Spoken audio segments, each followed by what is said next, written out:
Chapter 94, Chapter 94, Miss Ryuhu's Choice, please subscribe. Crack! Golden lightning surged from Roy's palm, forming a long sword. With a light swing, he sliced away the moss clinging to the wall, revealing bare stone beneath. The stone surface seemed to come alive, writhing in a nauseating manner. More importantly, it was regenerating. Why was this area so quiet, with no monsters spawning? The answer was simple: the walls had been damaged. If the walls of the dungeon were destroyed, it would prioritize repairing them rather than spawning monsters. When adventuring parties needed rest, they would exploit this rule to prevent monsters from appearing nearby. But now, someone had deliberately damaged the walls and then concealed it with moss, carefully creating the current situation. The controlled adventurers of the subjugation party surrounded Roy and the others completely. Abandon them or save them. The choice stood before them. To be honest, Roy didn't particularly care. If he were alone, he would have turned and left. This was different from when he wiped out the remnants of the Rudra Familia. That had been loose ends he left behind, people who endangered civilians. They had to be eliminated. But adventurers were a profession that tied their lives around their waists. The moment they entered the dungeon, they were already prepared to die. If they perished, they could blame no one. He had to admit Freya, that mad woman, had orchestrated this beautifully. Roy also wanted to see what choice the elf girl would make. Of course, in this situation, no matter what she chose, it would be the correct answer. The adventurers' cold blades drew closer. The mages in the rear began chanting. Ryuhu didn't have much time left. Her small face was taut with tension. Choose the first option. Choose the first. It was as if a voice roared in her mind. Her expression twisted with struggle and pain, yet the remnants of justice within her tugged at her like a small hand. Elise, what should I do? The image of her red-haired best friend flashed through her mind. What would she choose? At that moment, from the corner of her eye, she noticed Roy's calm gaze like a clear stream flowing through her heart. Her chaotic thoughts settled. If she chose the first option, Roy would look down on her. Ryuhu took a deep breath, as if making a monumental decision. She looked at Roy solemnly, her thin lips moving soundlessly. I want to save everyone. Since the day her familia had been annihilated, the gloom that always clouded her expression finally dispersed. A new radiance bloomed on her face. After more than 2 months together, this was the most beautiful the elf girl had ever looked in Roy's eyes. A faint smile appeared on Roy's face. I'll go kill that enhanced species. You protect Daphne and Cassandra. Don't be too soft, break these adventurers' legs if you have to. And damage the walls, don't let monsters spawn. With that, Roy activated the special effect of his gale boots. Violent wind wrapped around his legs as he dashed forward like an arrow. Wait, Ryuhu tried to stop him, but it was too late. Since it was her choice, she should have been the one to face the unknown strength-enhanced species. Several sharp slashes came at her. Ryuhu quickly retreated, evading the attacks. Fine, handling these controlled adventurers wasn't going to be easy either. Roy charged swiftly into the 25th floor. What greeted his eyes was a massive waterfall. Torrents of water cascaded down with tremendous force, spanning over 400 meters in width. Reflected light turned the falling waters a blue emerald hue so breathtaking it made one forget this was the perilous dungeon. It was known as the Great Falls, a colossal waterfall spanning the 25th, 26th, and 27th floors, collectively called the water capital of Labyrinth. Roy didn't stop to admire the scenery. He rushed toward the source of the sound. The monster spawn rate on the lower floors was far more terrifying than in the middle floors. Dense swarms of blue crabs appeared, no fewer than 100. Their enormous claws swung with ferocity, their presence comparable to that of a minotaur. Out of my way! Roy advanced rapidly. Golden lightning surged from both hands, forming blades as he unleashed over a dozen slashes in an instant. Cold arcs of light tore through the blue crabs. Large numbers of the creatures turned to ash, magic stones scattering across the ground. From the 25th floor onward, the guild recommended LV3 as the standard for exploration.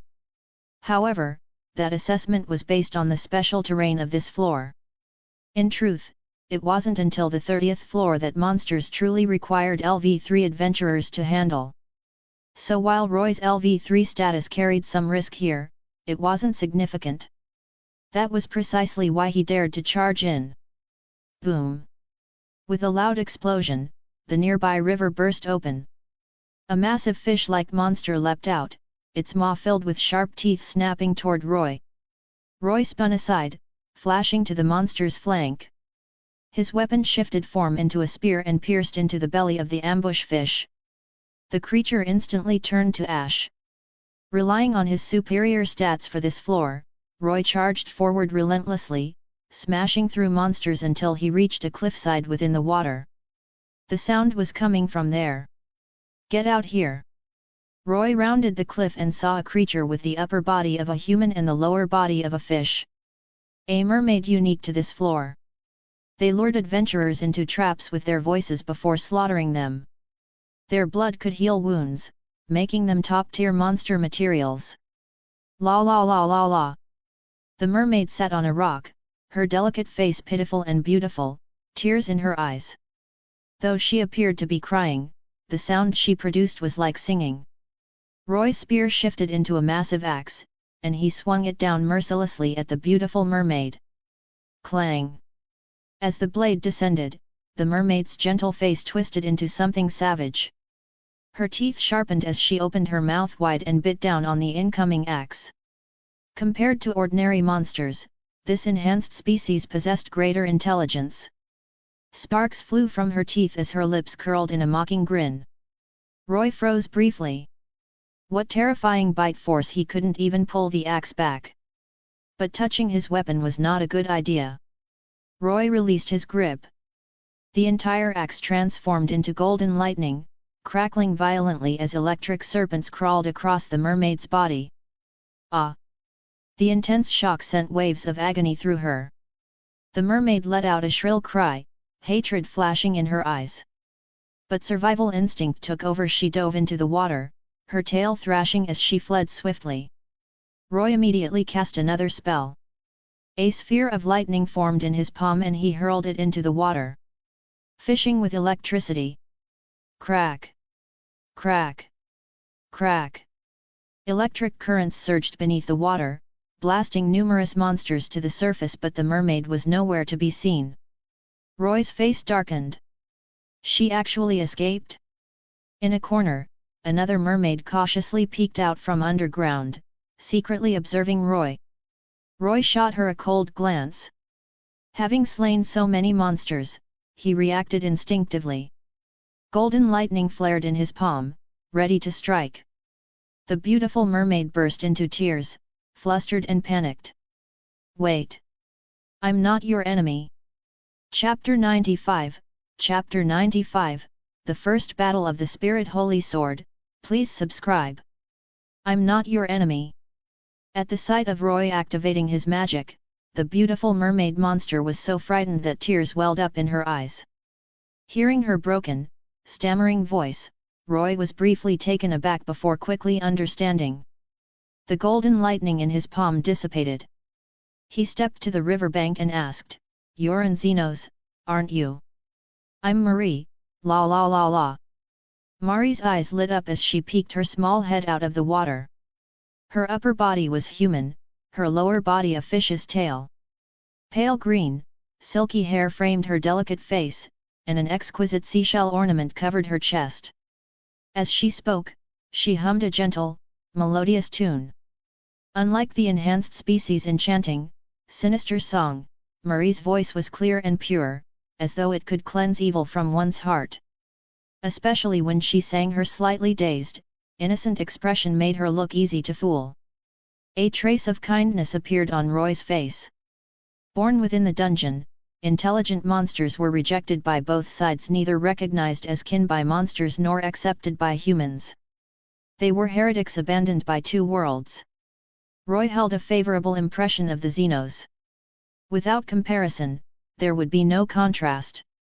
Compared to the scheming adventurers or the gods who sought only amusement, the Xenos were far simpler, repaying hatred with hatred, kindness with kindness. Unlike other Xenos, Marie was a mermaid. She could only remain within the water capital of Labyrinth. Roy said, "Mari, I'm going to kill that monster. Can you help me find it?" Marie's humming abruptly stopped, her face filling with fear. "Don't go. That one is very scary." Roy frowned. "Do you know how that enhanced species came to be?" Marie pressed her lips together. "A long time ago, a group of humans captured her. When she came back, she became very scary. She kills other monsters, eats their magic stones, and becomes stronger." She gestured animatedly, trying her best to describe those adventurers' features awkward in a way that was oddly adorable. Listening to her explanation, Roy quickly pieced together the truth. As expected, it was that madwoman. Members of the Astraea Familia had captured this mermaid and taken her to the surface. Using charm, Freya forced the monster to devour magic stones, artificially turning her into an enhanced species. Faced with such a ferocious kin, Marie, who lived on the same floor, had been terrified. So when Roy charged in earlier, heading straight for the creature, her curiosity overcame her fear. She secretly followed him, observing from the shadows. "Trust me. I'll definitely defeat her." Roy placed a large hand gently on Marie's small head. Marie's cheeks flushed. He was the first human to touch her. Roy's confidence and strength stirred her heart, especially when that brutal kin had fled in panic before him. Him. She nodded vigorously. Roy connected his mind to his spatial ring and lightly brushed it with his right hand. A pale blue protective cloth appeared, which he tied around his waist. It was a water spirit guard cloth purchased before the expedition, imbued with the magic of water spirits. It granted resistance to flames and enhanced swimming speed, among other special effects. Roy leapt into the water, following Marie. Though Marie was only LV2, her swimming speed surpassed even Roy's, despite his equipment. Guided by her, they swam swiftly through the river. After about 7 or 8 minutes, they entered a vast cavern. Most of it was submerged as a lake. Inside, the injured enhanced mermaid was hunting monsters, devouring their magic stones to repair her wounds and grow stronger. Whoosh! Lightning formed into a spear in Roy's hand. He hurled it directly, slicing through the air like a thunderbolt aimed at the enhanced mermaid. Hearing the disturbance, she hastily dodged, narrowly avoiding the lightning spear. Having already suffered under Roy's magic earlier, she dared not take another hit. "Took me long enough to find you." Golden lightning crackled in Roy's palm. Upon seeing him, the enhanced mermaid's face twisted viciously, her teeth grinding with a sharp screech. "La la la la." Her expression suddenly calmed, and a bewitching melody flowed from her lips. Ordinary mermaid monsters could only lure others, their charm was weak. But this enhanced species could manipulate both people and monsters through her voice. Blue crabs, ambush fish, blackwater serpents, monsters surged from every direction. It was like a banquet of monsters. The difference was that this feast was under her control. In mere moments, over 200 monsters surrounded Roy, eyes gleaming with hostility. "Roy!" Marie trembled behind him. "It's okay." Roy gently patted her shoulder, soothing her with a calm voice. If he were still LV2, being surrounded like this would have meant certain death. But now he was LV3, a second-tier adventurer recognized throughout Orario. To clear this many monsters, he needed large-scale destructive power, and he had few such options. Light of the Wind required chanting. With his half-baked concurrent chanting ability, he would likely be torn to pieces before finishing. That left only one choice. Roy brushed his ring again. A plain, unremarkable sword appeared in his hand. 3 shako long and 4 fingers wide, it looked utterly ordinary, even rusted. Anyone else would have dismissed it as scrap iron. Now that Roy had reached LV3, he could finally activate this legendary weapon.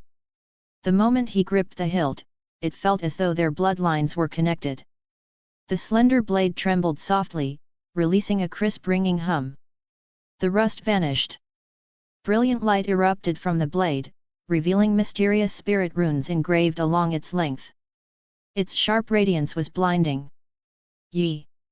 Sensing the immense danger from the weapon Roy had drawn, the enhanced mermaid shrieked. As if responding to a signal, the more than 200 controlled monsters launched a full charge. The ground trembled under the thunderous advance. Burn the heavens! Roy activated the Spirit Holy Sword's special ability. In that instant, the surrounding air shifted. Within a 1 kilometer radius, magical energy went berserk, surging toward him like a tidal wave. It almost became tangible threads of energy flowing into the Spirit Holy Sword. The blade's brilliance intensified. Boom! Roy felt the sword growing heavier and heavier in his hand. With a mighty swing toward the advancing horde, flames wrapped around the blade erupted outward, roaring like a dragon sweeping across the world. Wherever the flames passed, monsters turned instantly to ash. No resistance, no struggle. The more than 200 monsters under the enhanced mermaid's control were annihilated in a single stroke. Not even fragments of magic stones remained. Everything was reduced to nothing by the terrifying inferno. Chapter 96, Chapter 96, Slaying the Enhanced Species. Please subscribe. In an instant, the monster army vanished without a trace. Flames covered half the cavern, scorching the ground and walls pitch black. Roy was fairly satisfied with the Spirit Holy Sword's first battle. Its power was equivalent to a LV3 mage's extended chant magic but without the need to chant. The special effect, Heaven's Scorch, was absurdly overpowered. Because it absorbed magical energy from the air, Roy only needed to expend a small amount of mental strength to activate it. The consumption was far lower than that of long chant magic. Looking at the Spirit Holy Sword, Roy suddenly had an epiphany. Wasn't this strikingly similar to a magic sword? Unlike disposable magic swords, however, the Spirit Holy Sword possessed the special attribute of eternity. It would never break. The ancestor of the Krazo family had only inherited a fragment of spirit bloodline and was already able to forge extraordinarily powerful magic swords. This blade had been personally crafted by a spirit. Magic swords were probably just inferior imitations of this weapon. Roy dismissed the thought. He had no interest in digging into ancient history. So amazing! Marie's eyes sparkled as she clapped. As an intelligent Xenos, she and her kind were often hunted by monsters in the dungeon. She did not consider Roy killing monsters to be cruel. Unlike Marie's joy, the enhanced mermaid trembled in terror. She had survived only by hiding behind rocks and using the monster army as shields. Her survival instinct screamed at her to flee. But if she turned her back to Roy, she would be killed in an instant. La la la! The enhanced mermaid began to sing again. Roy frowned. Even if she summoned several hundred more monsters, it would be meaningless. With the Spirit Holy Sword in hand, a single swing would suffice. At that moment, over a dozen figures crawled out from cracks in the rocks. It was the missing adventurers. Roy understood immediately. It seemed Freya did not want to escalate things too far. Instead of killing them, she had the mermaid control them with her song. The controlled adventurers, each around LV2, charged at Roy like puppets. Did you misunderstand something? Roy's gaze turned icy. Did she think he was like Ryuhu, the overly kind fool? His reputation had been forged in blood. Whether it was the Rudra Familia or the Apollo Familia, he had killed so many that he had long since lost count, like a person forgetting how many pieces of bread they had eaten. Roy put away the Spirit Holy Sword. It was fine for monsters, but he preferred not to use it against adventurers, especially since a few among them were elves. Crackle! Lightning formed into a long sword in his hand. In a single step, he closed the distance and began cutting them down cleanly. Cold steel flashed, several heads flew into the air, blood spraying outward. Controlled adventurers were far weaker than normal, even inferior to monsters of the same level. The air filled with the thick scent of blood. Like a god of slaughter, Roy walked toward the enhanced mermaid step by step, terrifying her to the core. She instinctively sensed mortal danger. Meanwhile, Mari clapped happily. In her eyes, Roy was not slaughtering adventurers, he was defending himself from those trying to kill him. La la la. The enhanced mermaid's face turned sorrowful. Crystal clear tears fell, transforming into gemstones as they dropped. Her crying sounded like singing. The controlled adventurers gradually regained awareness. Save me! Justice Sprout, save me! They froze briefly before realizing what was happening, crying out desperately to Roy for help. But even as they cried, their bodies continued to attack him uncontrollably. The mages in the rear began chanting, preparing spells. Roy's expression remained indifferent. Clever. If force didn't work, try emotion instead. Killing controlled adventurers carried little guilt, but killing those who had regained awareness was another matter. She knew how to exploit human sentiment. Roy's response was simple, a casual swing of his sword. Several more heads flew. Ah! The adventurers' faces turned pale with terror. When their pleas failed, their cries turned to rage and curses. Justice Sprout, how dare you! You dare kill adventurers? The guild and our Familias will never let you go.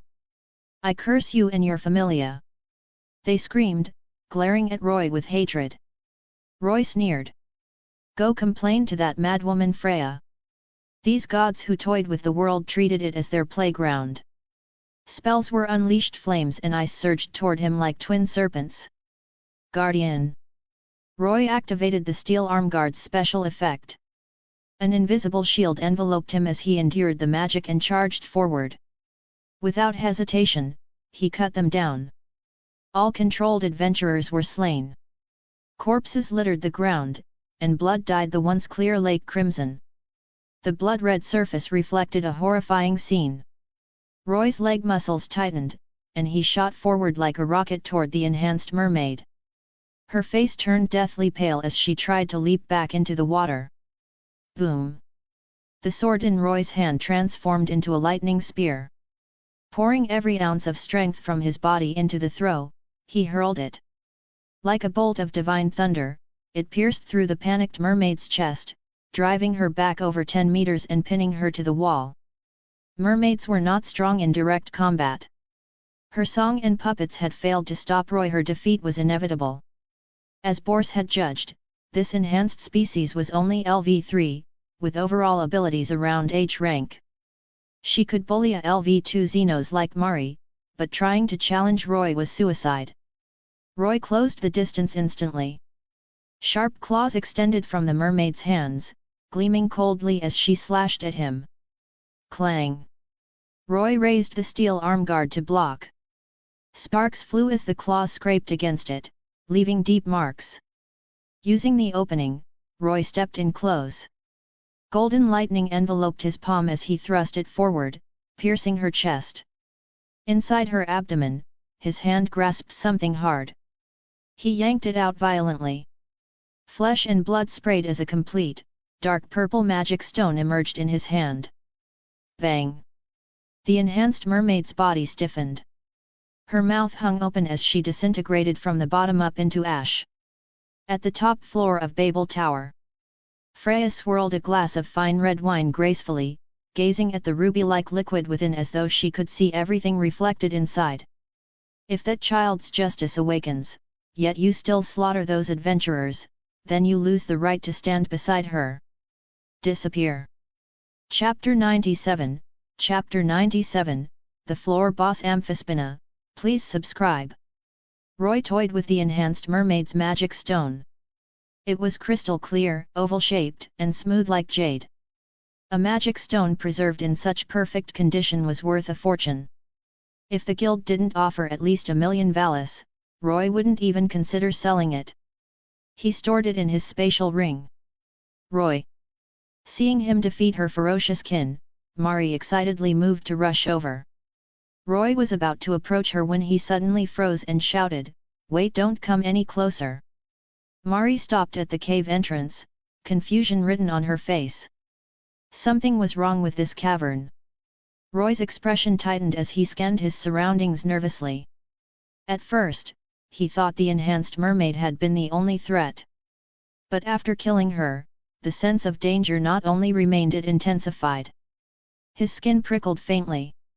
Carefully, Roy moved toward the cave entrance, eyes fixed on every corner, not daring to relax for even a moment. As he drew closer, he silently prayed nothing would happen. Then he noticed it. On the lake's previously still surface, a massive shadow moved beneath the water. From the moment it appeared, the entire lake began to churn, bubbles rising as if it were boiling. The shadow was split into two distinct sections, an unmistakable outline that made Roy's scalp tingle. "Don't tell me!" Boom! The calm lake exploded upward. A colossal two-headed dragon over 20 meters long emerged before Roy. Its entire body was snow-white, enormous, and dignified beneath chalk-like scales. Where its neck met its torso, it branched into two long dragon necks. Each massive scale shimmered like crystal. At the end were two enormous dragon heads, one with azure eyes, the other with crimson. There was no reason in their gaze, only instinctual ferocity and overwhelming destructive intent. The floor boss of the water capital Amphispina. Roy's brows furrowed deeply. Impossible. Before the expedition, he had specifically confirmed the floor boss information at the guild. Both Goliath and Amphispina had already been defeated. Amphispina's respawn time was roughly 1 month. It shouldn't have appeared yet. Suddenly, realization struck him. If the adventurers who returned from the 25th floor had been controlled by the enhanced mermaid, then the information they reported would naturally have been false. Roy cursed under his breath. That madwoman's goal wasn't just to help Ryuhu regain her sense of justice, she also intended to eliminate him? But his thoughts were abruptly cut off. Amphispina's terrifying pressure filled the cavern, its cold eyes locking onto Roy. A bead of sweat slid down his temple. There was no point thinking about anything else now. The only thing that mattered was surviving. Amphispina was LV5. In its specialized environment, its threat level could rival LV6. Ruhuoar. The azure-eyed dragon head opened its massive maw. Pale blue flames gathered within, distorting the surrounding air. With a deafening roar, it unleashed a torrent of azure fire. Boom! The terrifying breath passed over Roy's head and struck the wall above the cave entrance. Under the scorching blue flames, the wall melted like wax. Thick molten rock flowed downward, sealing the cavern's only exit. "Roy!" Mari screamed in panic, trying to rush forward, only to be blocked by the sealed passage. Roy could see the despair on her face. Roy's expression darkened. As expected of a floor boss, the strongest monster of its level. Its first move had been lethal, block the escape route and kill all intruders. Blue flames still leaked from between Amphispina's fangs. Its dragon liver produced a special combustible fluid that, when ignited with magic, became a deadly flame. Once it touched the body, it spread instantly and was nearly impossible to extinguish. Even healing magic couldn't properly mend the wounds. Boom! Amphispina opened its monstrous jaws again, unleashing another torrent of blue fire. The blazing storm rushed forward. The beautiful yet terrifying flames schemed across the lake's surface, generating massive clouds of steam. Without hesitation, Roy drew the spirit holy sword from his ring. Holding back now would mean death. Burn the heavens! Magical energy surged wildly into the spirit holy sword. Roy aimed at Amphispina as crimson flames erupted and crashed forward. Boom! The two torrents of fire collided in the center of the cavern. Crimson and azure flames clashed violently, scorching heat waves spreading outward. The walls glowed red-hot. Temperature and humidity soared. The cavern felt like a giant steamer. The shockwave blasted Roy off his feet, slamming him into the wall. His back struck it like red-hot iron, sizzling audibly. The scent of burning flesh filled the air. Pain flashed across Roy's face as a low groan escaped his throat. His skin burned. Sweat poured from his body, sticky and suffocating, hindering his movement and strength. His overall abilities dropped. Struggling to his feet, strips of skin tore from his back, leaving it bloodied. In their first clash, he had lost. The Spirit Holy Sword was powerful, but its wielder was only LV3. Directly opposing a LV5's flame cannon was far from easy. Before Roy could steady himself, another wave of blue fire surged toward him. Amphispina's icy eyes were merciless, focused solely on killing the intruder. Guardian. Roy raised the steel arm guard, activating its special effect. An invisible shield enveloped him. The blue flames engulfed him and the surrounding area, melting even the walls. Roy felt the blistering heat. But it did not directly harm him. The steel arm guard held firm. Even against azure flames, it could endure for 4 to 5 seconds. Roy repeatedly activated its effect. At the same time, his other hand swept across his spatial ring, pulling out bottle after bottle of potions. Low-grade health potion. Low-grade stamina potion. Low-grade mind potion. Panacea. There was no time to distinguish. He poured them into his mouth one after another. Various colored glows shimmered across his body. Gradually, his condition visibly improved, but at a steep cost. The steel arm guard's durability dropped below 5%. The epic-grade equipment lost its glow entirely. The final barrier protecting Roy vanished. Chapter 98, Chapter 98, Roy's Resolve. Please subscribe.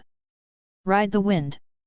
At the very last moment before the steel arm guard's barrier vanished, Roy activated the Gale Boot's special effect, raising his agility to rank B.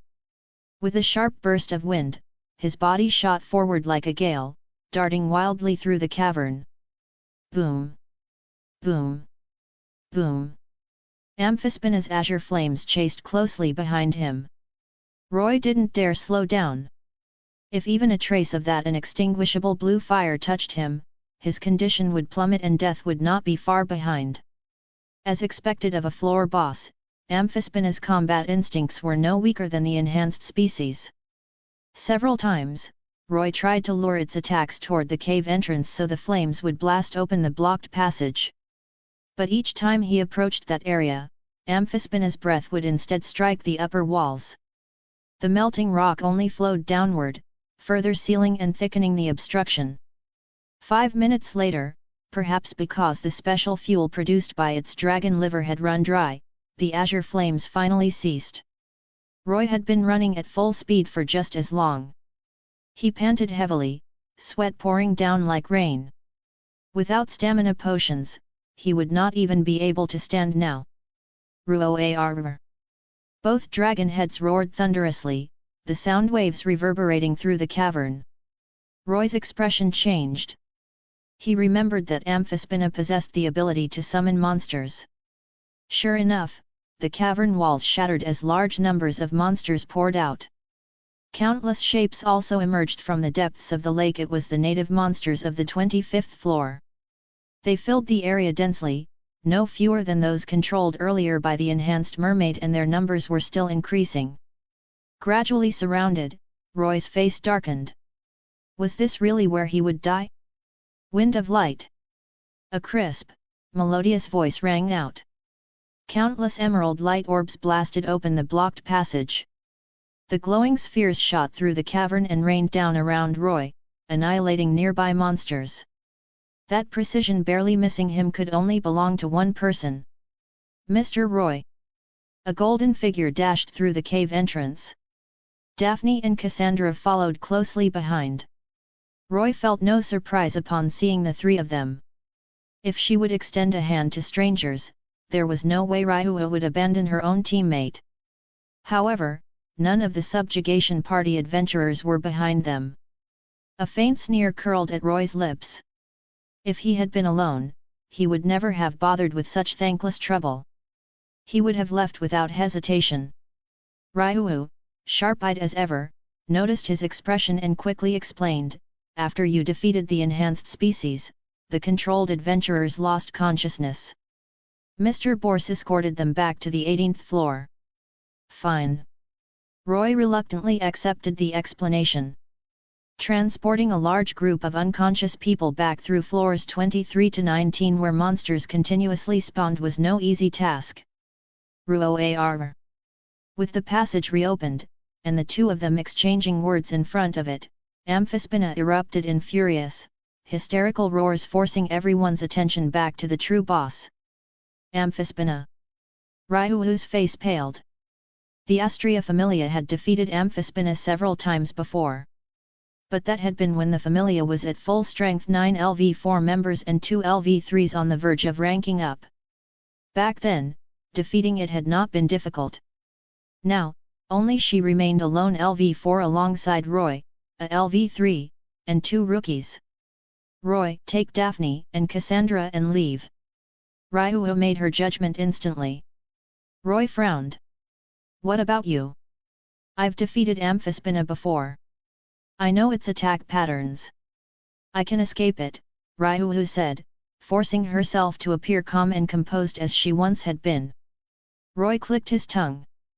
Who was she trying to fool? Having just fought it himself, Roy understood the terror of this floor boss. If Ryuu stayed alone, she would die.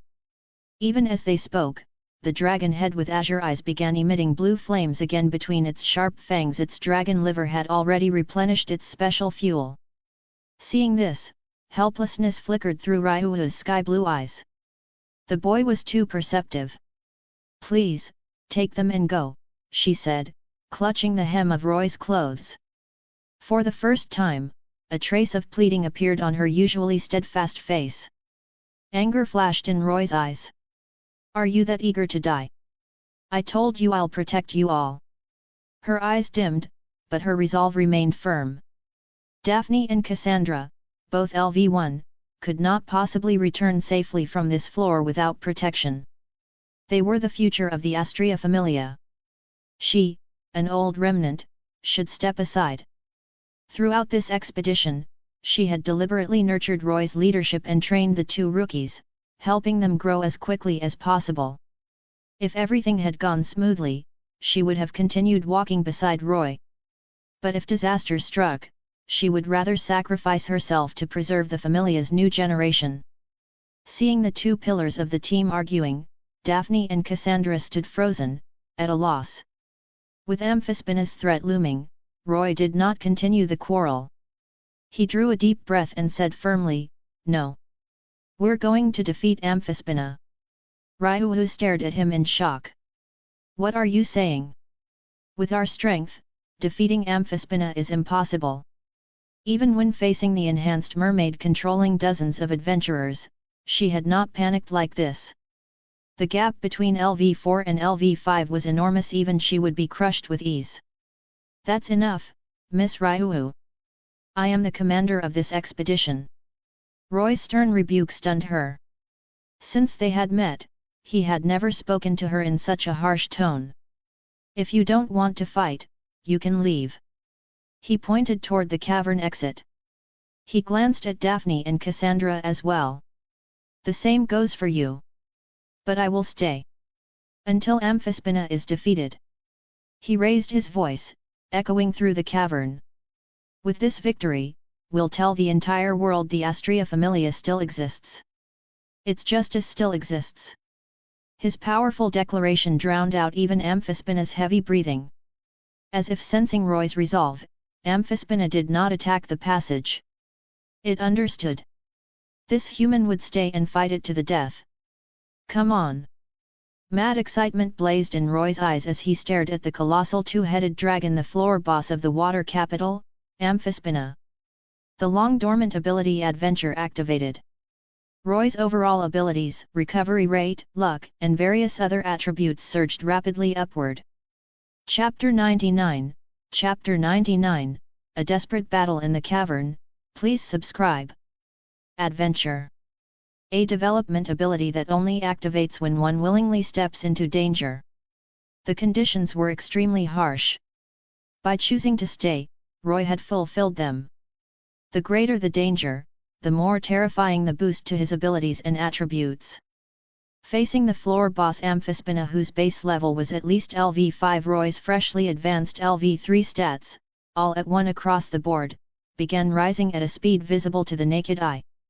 In the blink of an eye, every ability reached rank A. And they were still climbing, showing no sign of stopping. Seeing that Roy had made up his mind, the elf girl bit her lower lip tightly. Why? Why would he still choose to fight an enemy 2 full levels above him? She could tell that before her arrival, Roy had already clashed with Amphispina. His back was a bloody mess. Seeing those severe wounds, Daphne and Cassandra couldn't stop their tears. Light of the heavens once rejected, merciful arms that save my shallow self, speak in place of my powerless words and rescue the pitiful. O sunlight, hear this prayer and dispel destruction, Thor's light. Cassandra finished chanting, and her magic descended upon Roy. A green glow shimmered across his body as his wounds visibly scabbed over. Ryuhu stepped to Roy's side, standing shoulder to shoulder with him. Her expression was conflicted. Could she truly abandon Roy and flee with the 2 rookies? She never wanted to experience the annihilation of her familia again. This was, without question, the most reckless thing she had ever done. 1 LV4. 1 LV3. 2 LV1 rookies.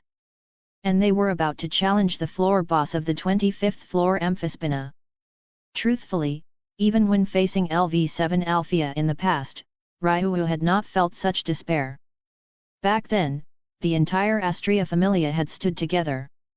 According to the guild's official strategy guidelines, defeating Amphispina required at least 10 LV4 adventurers or 20 LV3s plus 1 LV5. LV4 and LV5 marked a massive watershed. The latter were called first-class adventurers, beings who had transcended humanity, so powerful they could be called superhuman. True monsters. A faint smile appeared on Roy's face. Cassandra, prepare your magic. Daphne, watch the surrounding monsters and protect Cassandra. Miss Ryuhu, I'll block Amphispina's azure flames. Circle around from the other side and deal as much damage as possible. He issued orders one after another, untying the water spirit guard cloth from his waist and tossing it to the elf. Ryuhu caught it. It was stained with Roy's blood. She sighed and wrapped it around her arm. Amphispina's left head opened its massive jaws again. The azure flames that had forced Roy into frantic evasion surged forth once more. This time, Roy did not dodge. Burn the heavens! The spirit holy sword in his hand devoured the surrounding magic. Crimson flames coiled around the blade. Boom! With a heavy swing, scarlet fire roared out like a dragon, colliding midair with Amphispina's azure inferno. The overwhelming pressure forced Roy backward, carving a deep trail across the ground. Oni King's Wrath. Without hesitation, Roy activated the special effect of the Oni King armor, increasing his abilities by consuming his own blood. The light armor clinging to his chest seemed to sprout fangs, drawing his blood.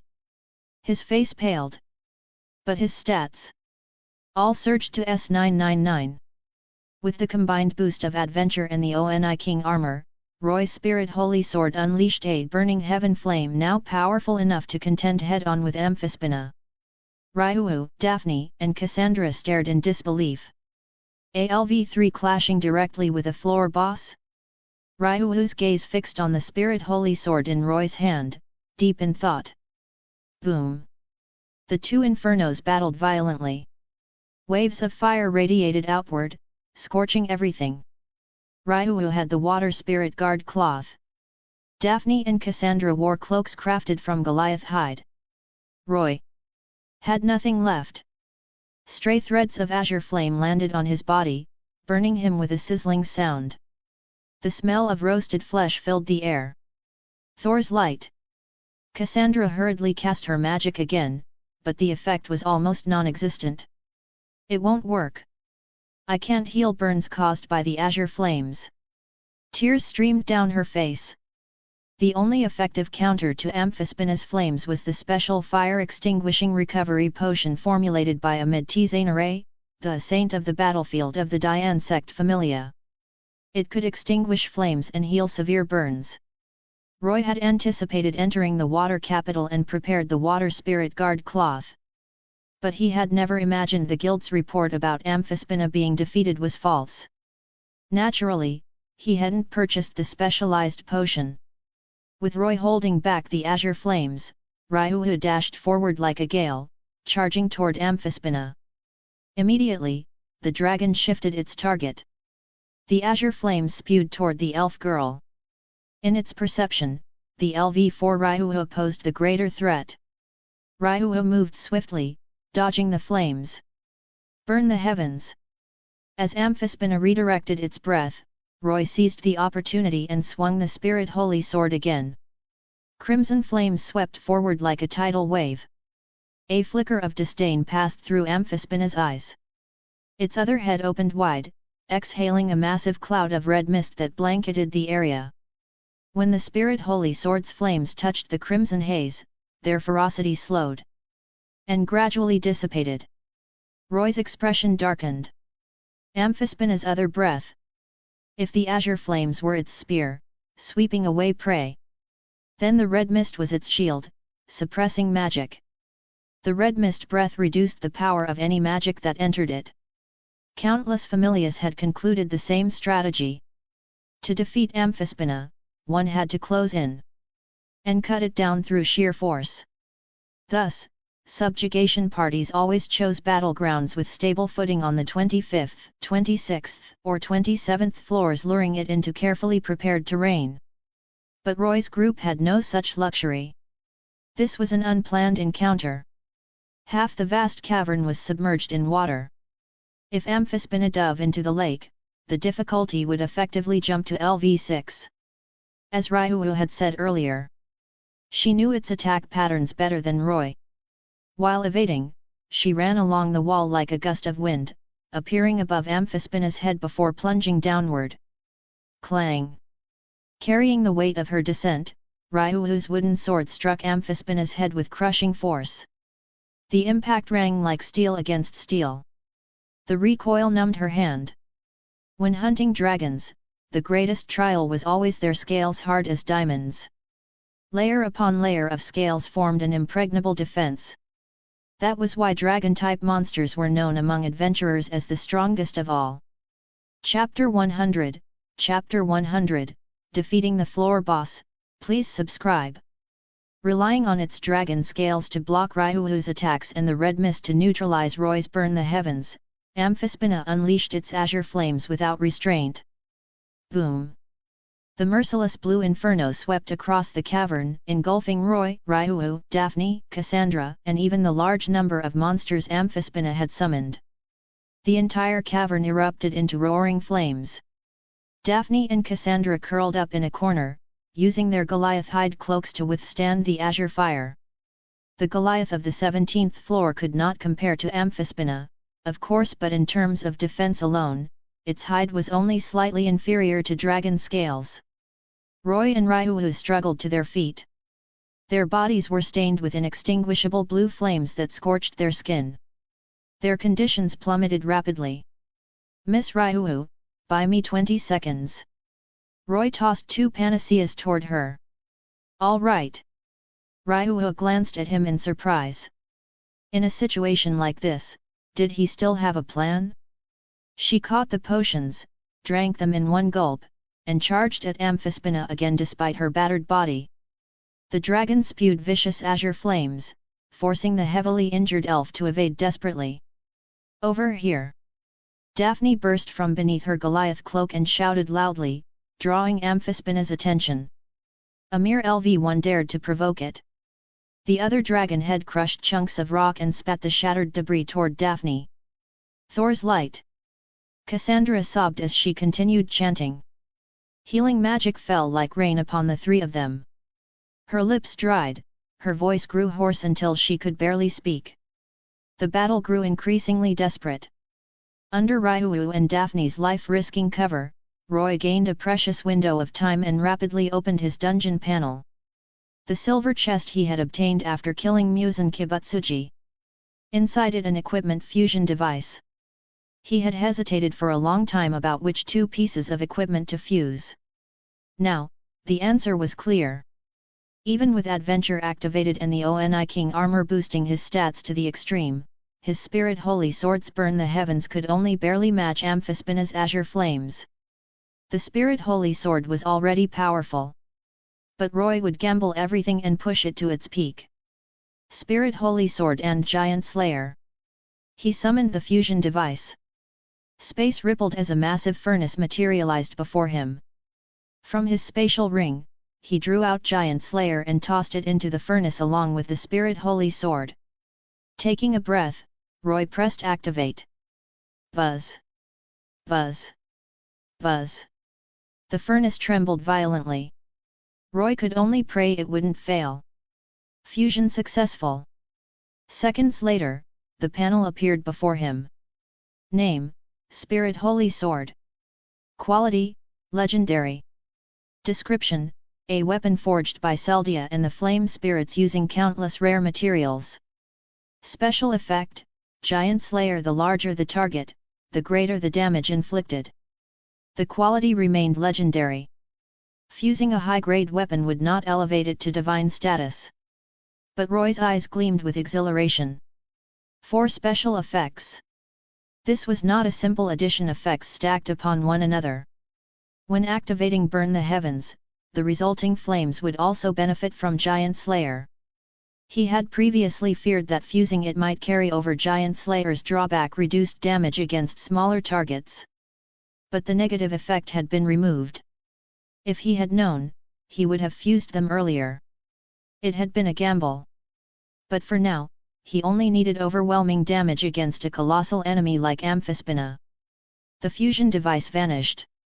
Roy drew the newly forged Spirit Holy Sword. Its appearance had not changed. But when its blade pointed at Amphispina, a razor-sharp gleam flickered along its edge. Now it's your turn. The sword trembled faintly, as if responding. Ride the wind. Roy activated the gale boots again. His agility received an 80% boost, breaking past limits and reaching SSS rank. Like a hurricane, he surged forward and shouted. Miss Ryuhu, chant your magic. Ryuhu, tiny compared to Amphispina, was locked in close combat. Hearing Roy's voice, she parted her lips. Distant sky of the departed forest. Infinite stars set within the endless night. She poured all her strength into evading the azure flames, dashing across walls, slashing at scales with her wooden sword, all while chanting. Annoyed beyond reason by the persistent insect, Amphispina roared in fury, unleashing azure flames relentlessly. Nearly all its attention focused on Ryuhu. It did not notice the danger racing toward it. Whoosh! Wind coiled around Roy's legs as he unleashed his full speed, no slower than a LV4. In barely 2 seconds, he crossed half the cavern. He appeared before Amphispina and swung the Spirit Holy Sword down with all his might. The blade's edge was unstoppable. It struck the dragon's right head. And sliced cleanly through the scales Amphispina took such pride in. The sword bit deep into bone and flesh, carving a massive wound, nearly severing the entire head. Graya! Amphispina shrieked in agony. Its neck whipped violently, smashing Roy away.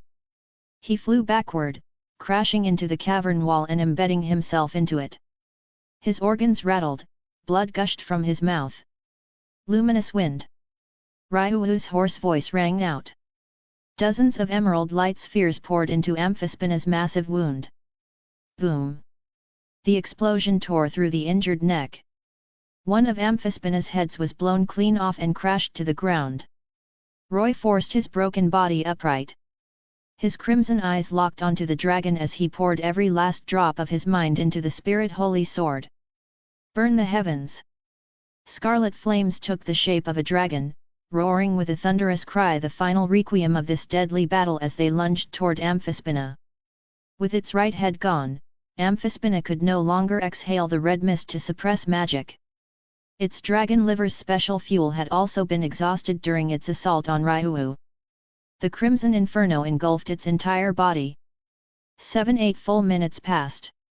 Amid shrieks of despair and agony, Amphispina turned to ash.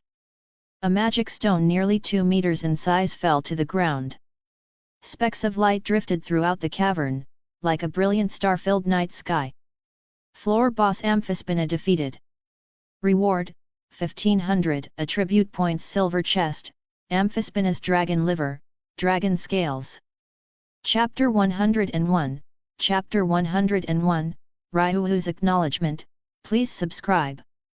Did we succeed? Ryuhu, Daphne, and Cassandra stared in disbelief. With only 4 people, they had defeated the floor boss of the water capital. And without question, Roy had contributed the most. With the development ability adventure, the Oni King armor, and the Spirit Holy Sword fused with Giant Slayer, his firepower had reached the level of a LV5's Longchant magic. And in one decisive strike, he had slain Amphispina. The 4 of them looked at one another inside the cavern and couldn't help but laugh. It had been utter madness. Roy collected the massive magic stone Amphispina had dropped. Forcing a smile despite his overwhelming exhaustion, he said, "Let's go back." The 3 girls nodded heavily. Only by returning to the surface would this expedition truly be complete. The azure flames of Amphispina and Roy's final burn the heavens had already cleared most nearby monsters. Supporting one another, they walked out of the cavern. Roy's injuries were the worst. His body was covered in severe burns. After being smashed away by Amphispina's head, he had no idea how many bones were broken. This was the most serious injury he had ever suffered. No contest. Next were Daphne and Ryuhu, who had risked their lives to buy him time. Protected by the Goliath cloak, Cassandra had avoided serious physical harm. But after casting more than a dozen healing spells, her mind was completely drained. Before losing consciousness, she saw the crimson flames of the Spirit Holy Sword. Her prophetic dream had come true. A faint smile rested on her lips. "Noah heal." Ryuhu chanted hoarsely, her small face pale with fatigue, casting healing magic on Roy. Roy took out the last 2 mind potions. He tossed one to Ryuhu and drank the other himself. Otherwise, he too would have collapsed from mental exhaustion. Even so, the fatigue was overwhelming. Potions were still just potions, not miracles. Once injuries and mind depletion reached a certain threshold, their effects diminished sharply. Especially for someone half a step from death. The same applied to healing magic. Daphne carried the unconscious Cassandra on her back. Ryuhu and Roy took point and rear guard as they made their way toward the upper passage, slaying monsters that emerged along the path. As they approached the 24th floor, Roy caught sight of something in the rushing depths of a nearby river. On a reef stood a beautiful mermaid girl, watching him like a statue awaiting her beloved's return. Taking advantage of a moment when Ryuhu and the others weren't looking, Roy offered her a small, grateful smile. On the way back, he had learned how Ryuhu had found him. Mari had seen them wandering frantically on the 25th floor, calling Roy's name. She had secretly left shells behind to guide them along the correct path. Seeing Roy's response, Mari's innocent face lit up with joy. She leapt into the water and swam freely, happily. Roy and the others continued their journey home. The dungeon was almost sentient. As if it possessed intelligence, it delighted in baring its fangs at weary, weakened adventurers at critical moments. Walls shattered. Monsters spawned endlessly, as though determined to keep them buried forever. Roy didn't know how many monsters he had killed. His face had grown numb. He swung his sword purely on instinct. They were far too exhausted to even collect magic stones. Led by Ryuhu, they passed through 6 floors and finally climbed out through the great tree passage of the 18th floor. When they saw the crystal ceiling of the 18th floor, the tension snapped. Roy, Daphne, and Cassandra lost consciousness. Riviera Town Inn. When Roy opened his eyes again, he saw an unfamiliar ceiling. His consciousness quickly sharpened. If you've rested enough, get the hell up. Don't get in the way of my business. A middle-aged adventurer with an eye patch and a burly face Boris spoke coldly. Roy glanced at him and calmly gathered information. How long was I out? A hint of admiration flickered in Boris' eye. As expected of someone crazy enough to challenge Amphispina with only 4 people. 3 days. Within moments, Roy pieced everything together. They were at an inn in Riviera town. Daphne and Cassandra had already awakened. He had been unconscious the longest 3 days and 3 nights. And understandably so. He had been gravely injured.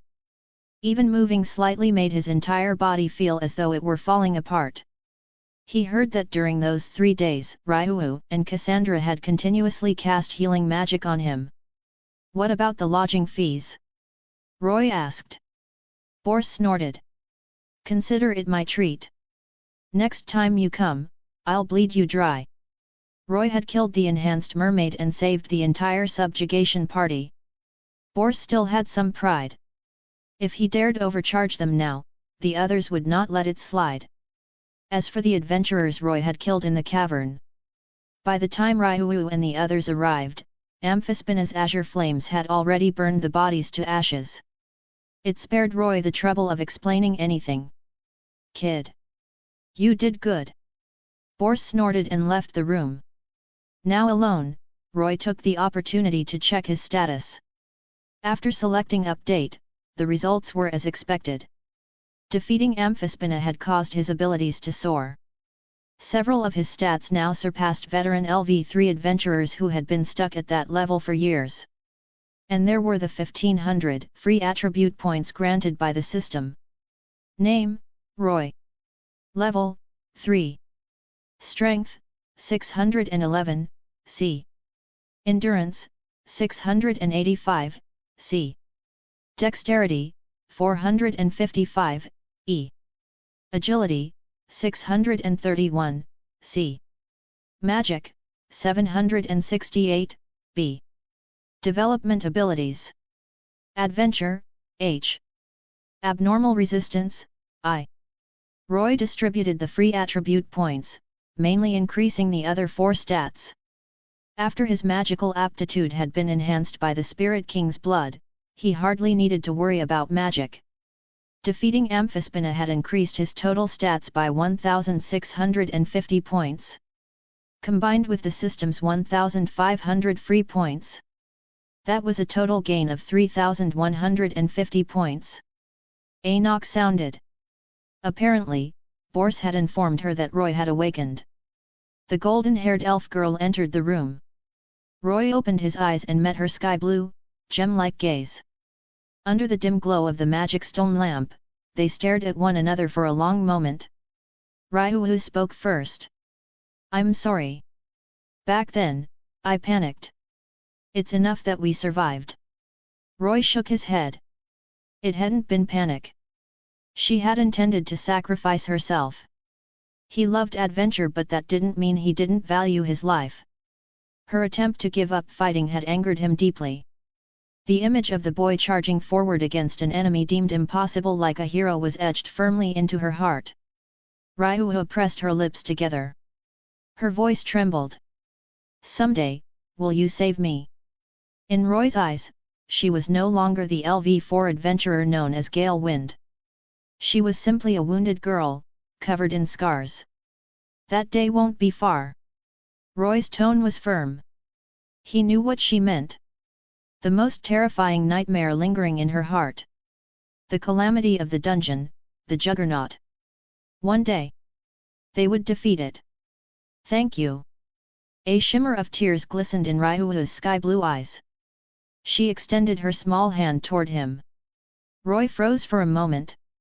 Unlike the time she taught him magic. This time, she had taken the initiative.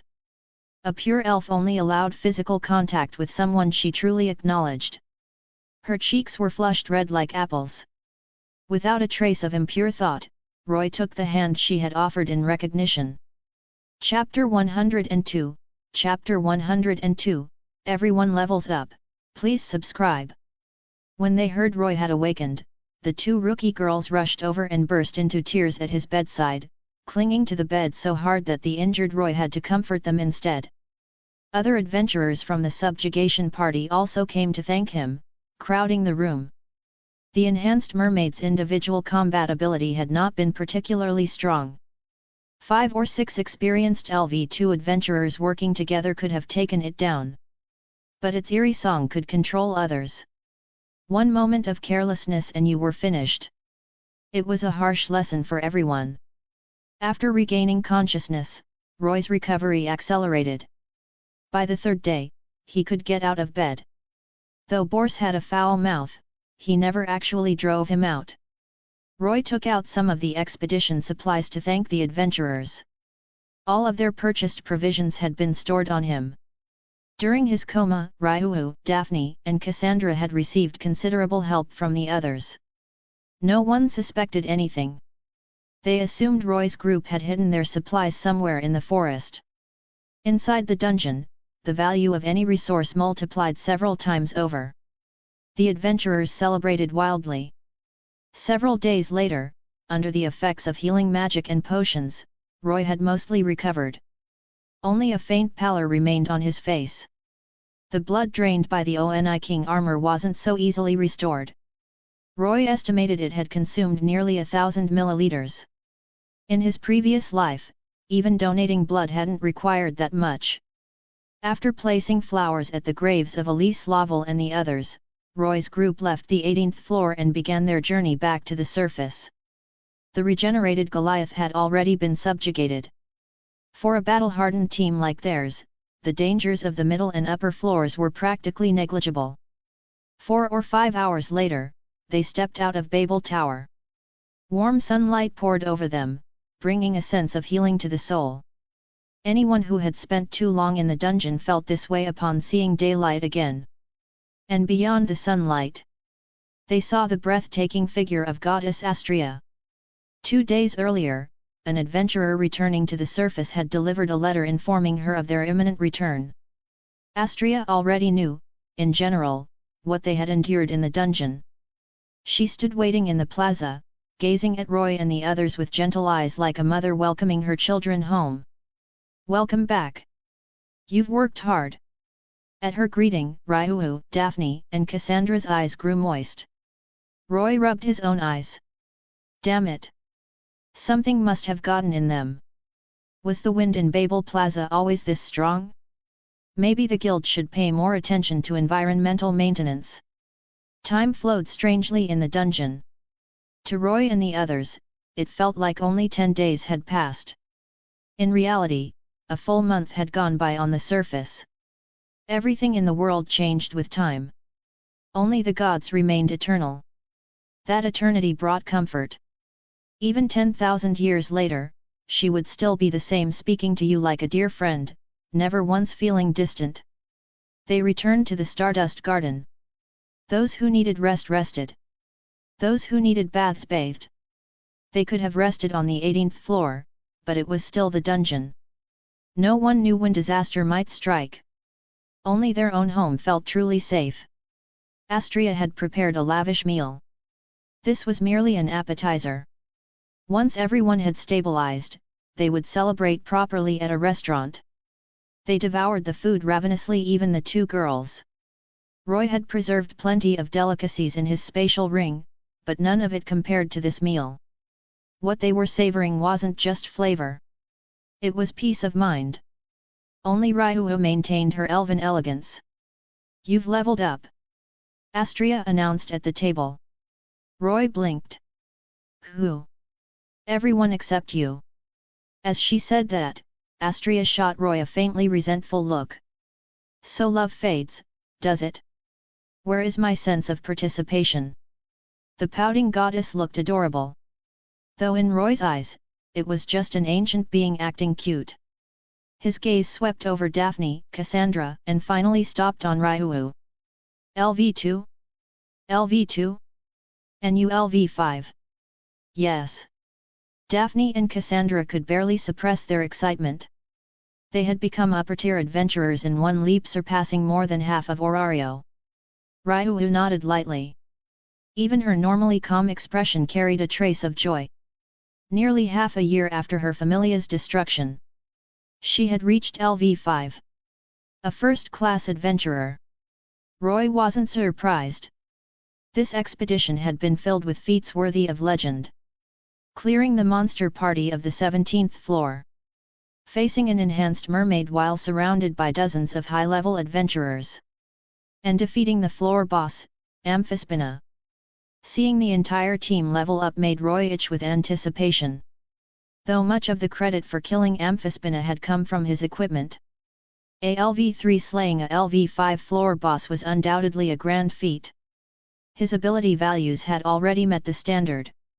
The next day, Roy and the others headed to the guild headquarters to submit their expedition report and exchange magic stones. Although they hadn't explored the 24th floor, the discovery of an enhanced mermaid capable of controlling adventurers through song was valuable intelligence. It was more than enough to satisfy the guild. During Roy's recovery on the 18th floor, adventurers had already spread the news. The Astraea Familia defeating Amphispina with only 4 members had become the talk of Orario. Wherever they went, they drew astonished gazes from citizens, adventurers, and even gods. Upon entering the guild headquarters, Roy spotted in a tool. Wearing her guild uniform and thin glasses, she looked sharp and intelligent. As a half-elf with delicate features, she had become the guild's new poster girl. Mr. Roy. Ina's eyes lit up when she saw him, and she walked over quickly. Miss Ina. Long time no see. The guild uniform suits you beautifully. Roy greeted her with a relaxed smile. Mr. Roy, you're just like the gods. Ina muttered softly. In recent days, quite a few adventurers and even gods had deliberately complimented her. Despite her complaint, her cheeks flushed faintly, making her look even more radiant. Across the guild hall, adventurers and gods watching the scene felt their hearts sink. It's over. Justice Budding, that beast, wasn't he on an expedition this past month? When did he make his move? Roy casually asked one of the few acquaintances he had at the guild. Where's Leomer? Section Chief Leomer said that from now on, all Astraea Familia matters will be handled by me. Ina straightened proudly, puffing out her chest no less impressive than Miss Ryu. Technically, the Astraea Familia didn't require a guild advisor. But this familia caused far too many incidents. The guild had no choice but to assign a dedicated staff member. Leomer, at heart, was just a salaryman earning 3,800 valis a month and living with an easy smile.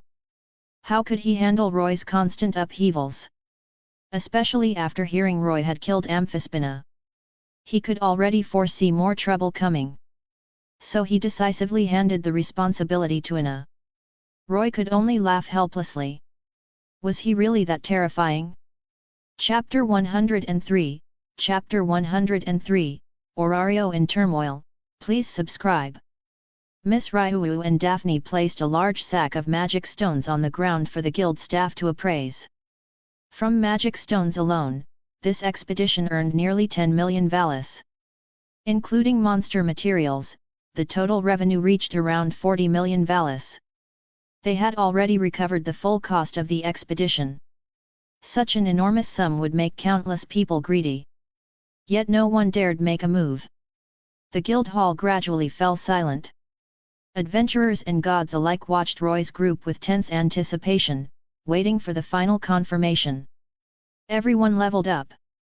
Ina carefully stored the expedition report Roy submitted, her astonished voice echoing throughout the hall. Yes.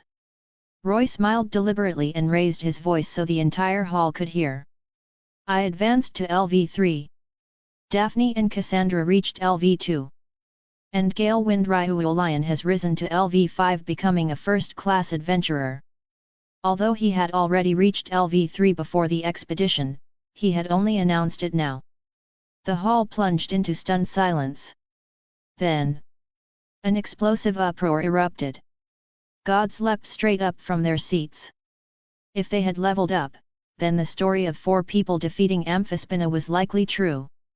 It was madness. Undoubtedly, several records had been shattered, the fewest participants ever to subjugate Amphispina, the lowest combined level. Of course, no one was foolish enough to ask how Roy had done it. Skills, magic, and equipment were an adventurer's lifeline. Such information would never be revealed.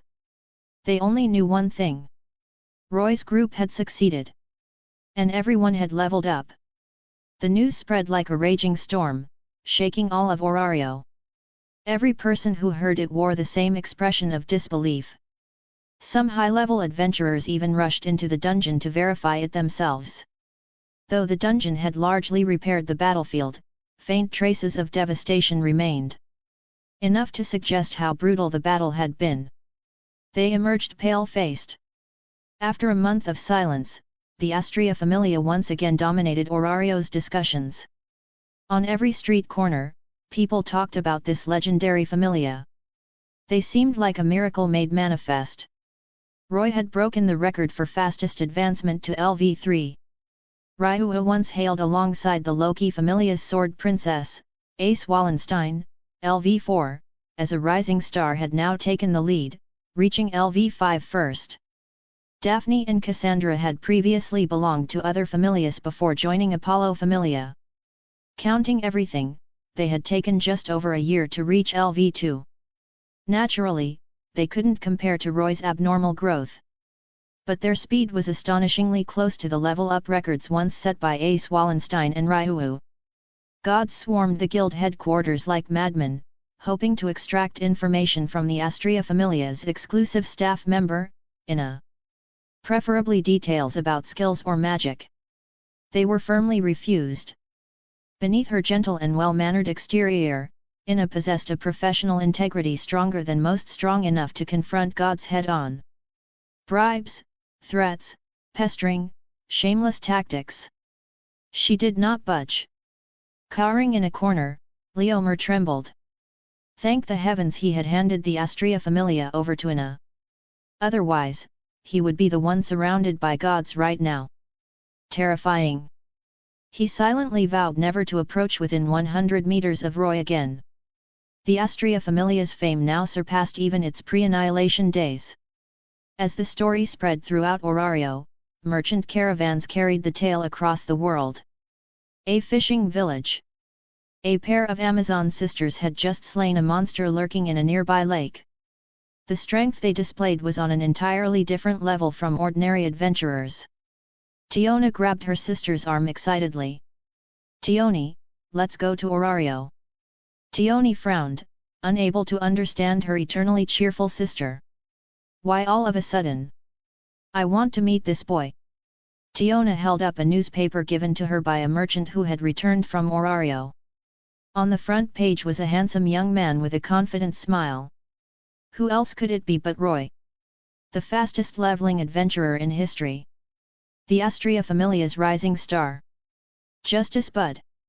Tioni snorted dismissively. He's probably a fraud. Most men are weak. It wasn't arrogance without cause. Born in the land of the Amazons, they had grown up killing each other. There had been no rest, only blood and fire. Each level up had been earned through brutal struggle. In terms of combat experience and technique, they surpassed even most dungeon veterans of Orario. Even they had taken years to reach LV3. They knew the hardship and danger involved. How could anyone reach LV2 in mere days and LV3 in just a few months? Let's go, let's go. After days of relentless pestering, Tioni finally gave in. Though her personal plan was to travel to Orario and beat up that pretty-faced boy. The two boarded an ocean freighter as stowaways, beginning their journey to Orario. A rural village in the north. A white-haired, red-eyed boy stared at a newspaper brought back by a neighbor. His eyes were filled with curiosity about the wider world and longing for adventure. He ran to his grandfather, who was plowing the fields. Grandpa! I want to go to Orario and become an adventurer. Ha ha ha! The old man, hair and beard already white, burst into laughter. Years of teaching had finally borne fruit. A man must pursue encounters. Build a harem. What's brought this on today? the old man asked kindly, patting his grandson's head. The boy handed him the newspaper. The old man glanced at it and his mouth twitched. From LV1 to LV3 in 4 or 5 months. He had only been away from Orario for a few years. Where had such a ferocious youngster come from? The white-haired boy's eyes sparkled with excitement. The old man stroked his head thoughtfully. Perhaps he should fake his death and let the boy go explore Orario. But, though the boy was the sole remaining heir of 2 of the strongest familias, he was only 10 years old. A dangerous gleam flickered in the old man's eyes. Orario Twilight Manor. A golden-haired girl of goddess-like beauty, her features doll-like and serene, read the newspaper in silence. Then she picked up her long sword and walked out. Ace Tan, where are you going? Loki immediately regretted bringing the newspaper home. The blonde girl did not answer. Mama. Follow her. Ace Tan's going to cut someone down. Who are you calling Mama? Riveria retorted, but she still followed after her.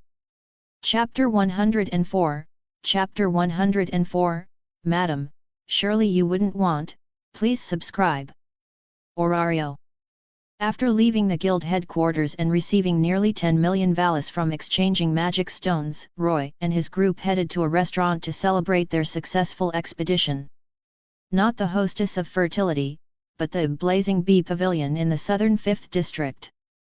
Its cuisine ranked among the finest in Orario, and the prices were relatively affordable, making it popular with many adventurers. A table overflowing with luxurious dishes was set before them, rich aromas filling the air. Cheers!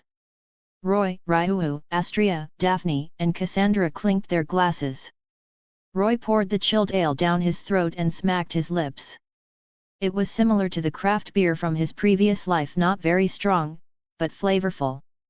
Nearby adventurers cast envious glances at their table. Not only was the Astraea Familia flourishing once more, Roy sitting with 4 girls made him look exactly like the kind of harem-building scoundrel gods often joked about. Ryuhu tugged lightly at his sleeve and whispered, "You're being watched. Don't worry about those adventurers."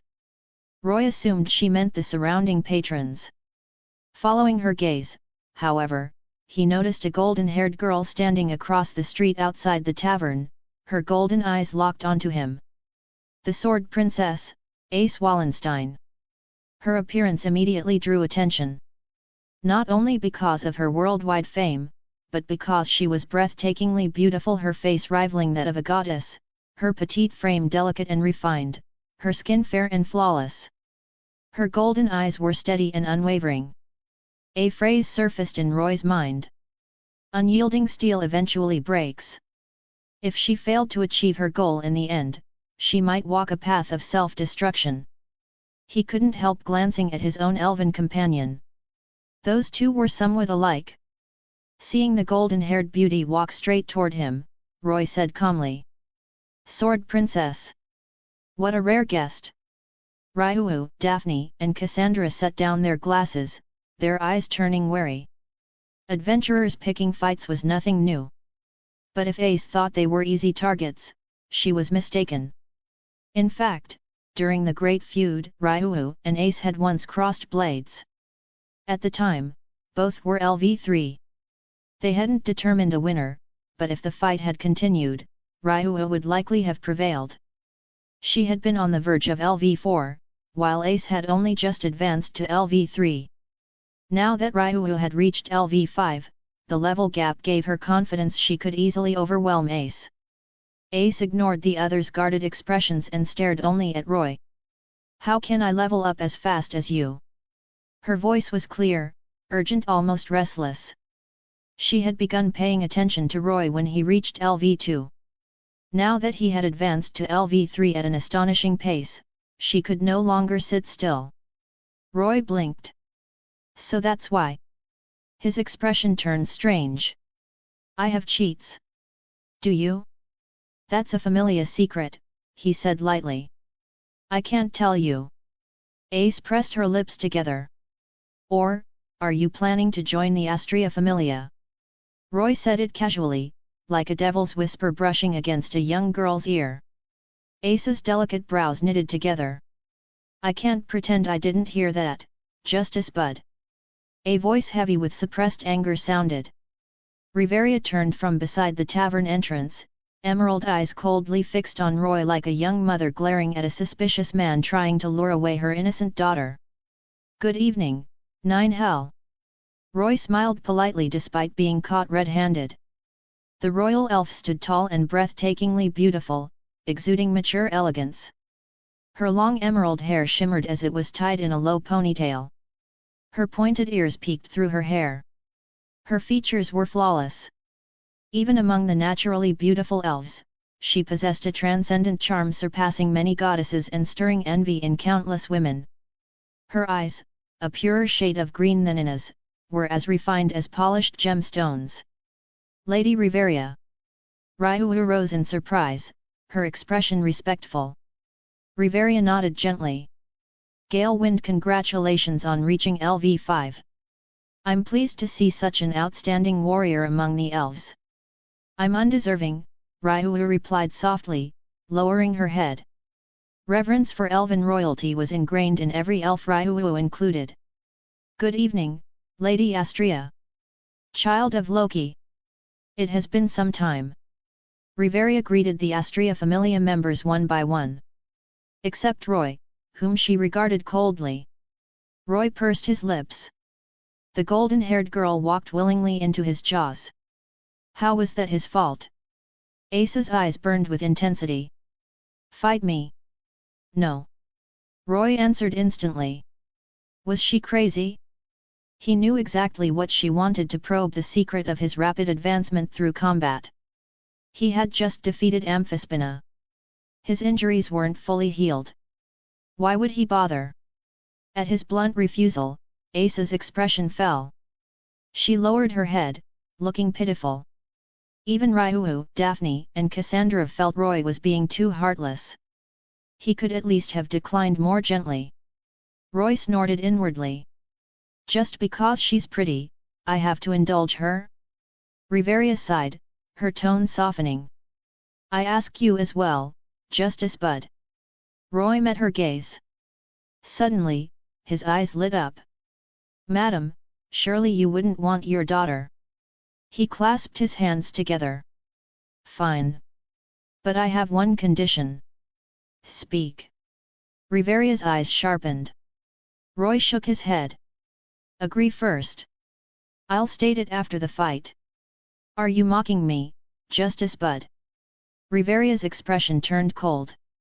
How could she agree without knowing the condition? I guarantee, Roy said evenly, that my request will be something easily within your power and will cause neither you nor the Loki Familia any material loss. Riveria remained unconvinced. Before she could respond, Ryuhu spoke solemnly. Lady Riveria, I also guarantee it. There will be no harm to you. Astraea offered Riveria a gentle, reassuring smile. Riveria frowned. She had little direct contact with Roy. But she had heard the name Gale Wind countless times. And with Astraea the goddess of justice present, Roy would not be allowed to act recklessly. Ultimately, it was a matter of trust. Once she gave her word, she could not retract it no matter what Roy demanded afterward. With two guarantors, she reluctantly nodded. Very well. I agree. Ace lowered her head. Riveria. I'm sorry. Riveria gently stroked Ace's golden hair, shining like sunlight. It's not as though your stubbornness is new to me. Standing together, they looked every bit like mother and daughter. Roy felt a strange sense of guilt. As if he were forcing someone down a questionable path. He only wanted to learn magic. Yet Ryuhu was staring at him with icy eyes, making him feel as though winter had arrived. Chapter 105, Chapter 105, Roy vs Ace, please subscribe. Boss, the bill. Roy downed the last of his ale and tossed a small pouch of Valis onto the counter with swagger. Keep the change. The owner opened the pouch, counted carefully, and fell silent. It was exact. Not a single Valis extra. Soon after, the group left the tavern and headed for the dungeon. Holding the duel on the surface would draw too much attention. Roy, Ryu, Ace, and Riveria were all well-known adventurers. If word spread that Roy and Ace were about to fight, Orario's adventurers and gods would swarm the scene like madmen. Roy had no interest in being treated like a circus attraction. The dungeon was the perfect location. Astraea could not enter, so Cassandra and Daphne escorted her back to the Stardust Garden. The remaining group descended rapidly to the 5th floor. The upper floor monsters posed no challenge whatsoever, calling them fodder would be generous. Inside a spacious chamber, they smashed parts of the surrounding walls to prevent monsters from spawning. Ryu and Riveria stepped back, leaving a wide open space for Roy and Ace. "Where's your weapon?" Seeing Roy empty-handed, Ace tilted her head slightly, her blank yet curious expression showing confusion. Crackle! Golden lightning surged from Roy's palm, solidifying into a long sword. It was the first time Ace and Riveria had seen such a technique, and both showed clear surprise. "So that's his magic," Riveria murmured, emerald eyes narrowing. Until now, Roy had only fought publicly twice, once against High Akanthos, and once against the remnants of the Rudra Familia. Especially the second time, when he summoned over a dozen Thunder Wolves, people had deduced that his magic allowed him to generate lightning and forcibly shape it into tangible forms. It was an unusual magic capable of offense, defense, even summoning constructs. But its most terrifying aspect was that it required no chant. Roy and Ace locked eyes. Silence fell over the chamber. The faint buzz from the ale Roy had drunk earlier had long since faded in the dungeon's cool air. Ace was LV4 one level above him. Though Roy had already slain a LV5 floor boss, he did not dare underestimate her. Both adjusted their breathing, muscles tightening as they brought themselves to peak condition. Clink! A small stone fell from the ceiling. The faint sound was like a starting signal. They moved at the same instant. Clang! They crossed the distance in a heartbeat, meeting in the center of the chamber. Roy's lightning blade collided with Ace's rapier, producing a sharp metallic ring. Roy gripped his sword with both hands, feet firmly planted, bracing against the heavy force pressing from Ace's side. Steel scraped against steel. Sparks flew violently. Ace spun, redirecting the blade with momentum, then lashed out with a fierce kick toward Roy's head. The sharp whistle of air split his ears. Roy quickly raised both arms to guard. Bang! The impact forced him back 4 or 5 steps. Before he could regain his footing, a golden blur charged at him again with fierce momentum. Roy cursed inwardly. Is this a friendly spar or a life-and-death battle? If it were the latter, he would draw the Spirit Holy Sword. Ace closed the distance instantly, her rapier thrusting forward in a storm of rapid strikes. Boom! Boom! Boom! Roy's lightning sword transformed into a massive shield, blocking every blow. Heavy thuds echoed as the shield was steadily driven backward. Ace shifted to the side, attempting to attack from an angle. But the moment she appeared, a spear shot toward her head with ruthless precision. She narrowly avoided the tip. A strand of golden hair was severed, shimmering midair. Even in that situation, her combat instincts remained extraordinary. She slashed at Roy without hesitation. A cold blade flashed before his eyes. Roy staggered back, heart pounding. Looking down, he saw his chest clothing sliced open. Their exchange resembled a deadly duel rather than a simple spar, leaving even Ryu and Riveria tense. Roy's expression grew serious. That petite body seemed to contain boundless strength. Her slender, snow-white arm unleashed force more terrifying than a full-grown brown bear. He had to exert his full power just to contend.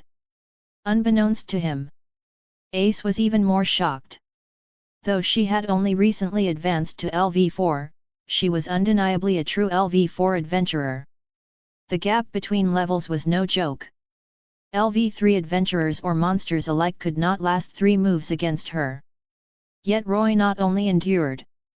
He counterattacked, nearly injuring her. Riveria quietly asked, Gale Wind, may I know Justice Bud's status values at his last level up? I'm sorry, Lady Riveria. Ryuhu shook her head. Respecting Riveria was one thing. Revealing a companion's secrets was another. At most, she would never raise her blade against Riveria, but in her heart, her comrades and goddess ranked even higher. Riveria showed no displeasure at the refusal. Instead, satisfaction flickered across her flawless face. If Ryuhu had revealed confidential information simply because of her royal status, she would have been deeply disappointed. But from what she observed, Roy, at LV3, was contending head-on with LV4 Ace. Their ability values were nearly equal. That was impossible. Riveria frowned. To achieve such a result, Roy must have reached the very limits of his stats at LV1 and LV2, perhaps even broken past them, and his LV3 values must also be extraordinarily high. But that made no sense. Hadn't they just defeated Amphispina and leveled up? Roy should have been at base stats. The answer was right in front of her. Yet she found it hard to believe. Ryuhu, Daphne, and Cassandra may have leveled up from defeating Amphispina. But Roy likely reached LV3 before the expedition. And slaying Amphispina afterward would have massively boosted his ability values again. That meant the publicly announced timing of his level up should be moved back by at least a month. He had deceived everyone. Even the gods. Riveria's lips parted slightly as she stared at Roy like he was some kind of humanoid monster. Why can't I defeat him? Failing to quickly overwhelm Roy made the competitive ace grow increasingly restless. She was only 11 or 12 years old, utterly different from Roy's seasoned composure. When she couldn't secure a swift victory, mistakes began to appear. In Roy's eyes, her openings were becoming more frequent. Though she was still forcing the fight forward with sheer strength. Chapter 106, Chapter 106, Riveria's Shock. Please subscribe. Enough. After exchanging over 100 blows, Riveria's sharp command cut through the chamber, and both Roy and Ace halted. The duel ended in a draw. Ace reluctantly sheathed her rapier. A LV4 failing to defeat a LV3 was, without question, humiliating.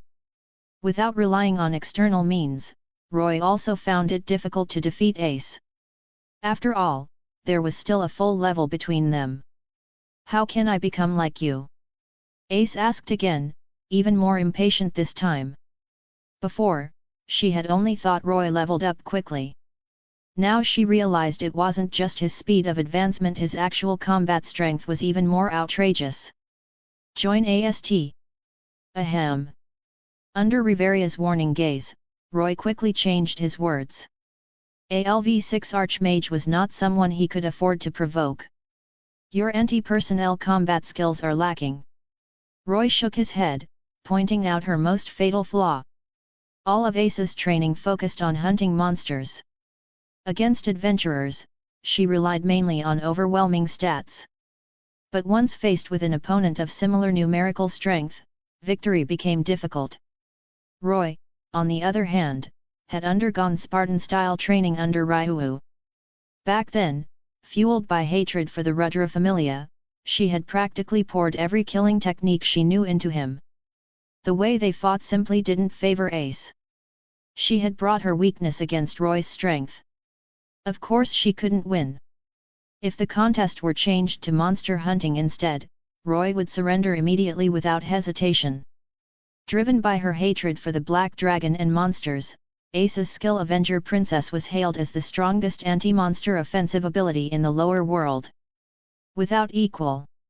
If she truly unleashed it, that golden-haired girl could likely one-shot Amphispina. Of course, she would still need teammates to create the opening. Having the damage to kill and being able to reach the target were two different matters. Receiving an answer that barely qualified as one, Ace looked disappointed and turned toward Riveria. Go on. I'll return shortly, Riveria said, gently patting Ace's head. Ace left the dungeon reluctantly, glancing back every few steps as if it were a parting of life and death. Riveria was about to pay for her indulgence. Watching the scene, Roy felt an inexplicable excitement. Ryuo left as well. Before departing, she shot Roy a sharp warning look. Do not be disrespectful to Lady Riveria. Soon, only Roy and Riveria remained. Riveria looked at the boy calmly. Speak. What is your condition? Roy smiled. You must keep this confidential. You cannot tell anyone. I agree. His caution piqued her interest slightly. She had no desire to spread rumors, doing so would only entertain the gods and earn her a powerful enemy. I want to learn your magic, Roy said. Riveria stared at him, several question marks practically floating above her head. Roy explained, I possess a skill that allows me to use others' magic through learning. Riveria's eyes widened. He wasn't joking. No wonder he hadn't stated his condition back at the tavern. Such a skill was absurdly overpowered. A skill like that must come with severe limitations, Riveria said cautiously. Even Ace's Avenger Princess risked spiraling out of control. Great power always carried great risk. Roy nodded vigorously. Exactly. How many spells do you wish to learn? All of. Riveria's gaze turned cold. Roy quickly corrected himself with a grin. 8 would be fine. I'm not greedy. Riveria was hailed as Orario's strongest mage.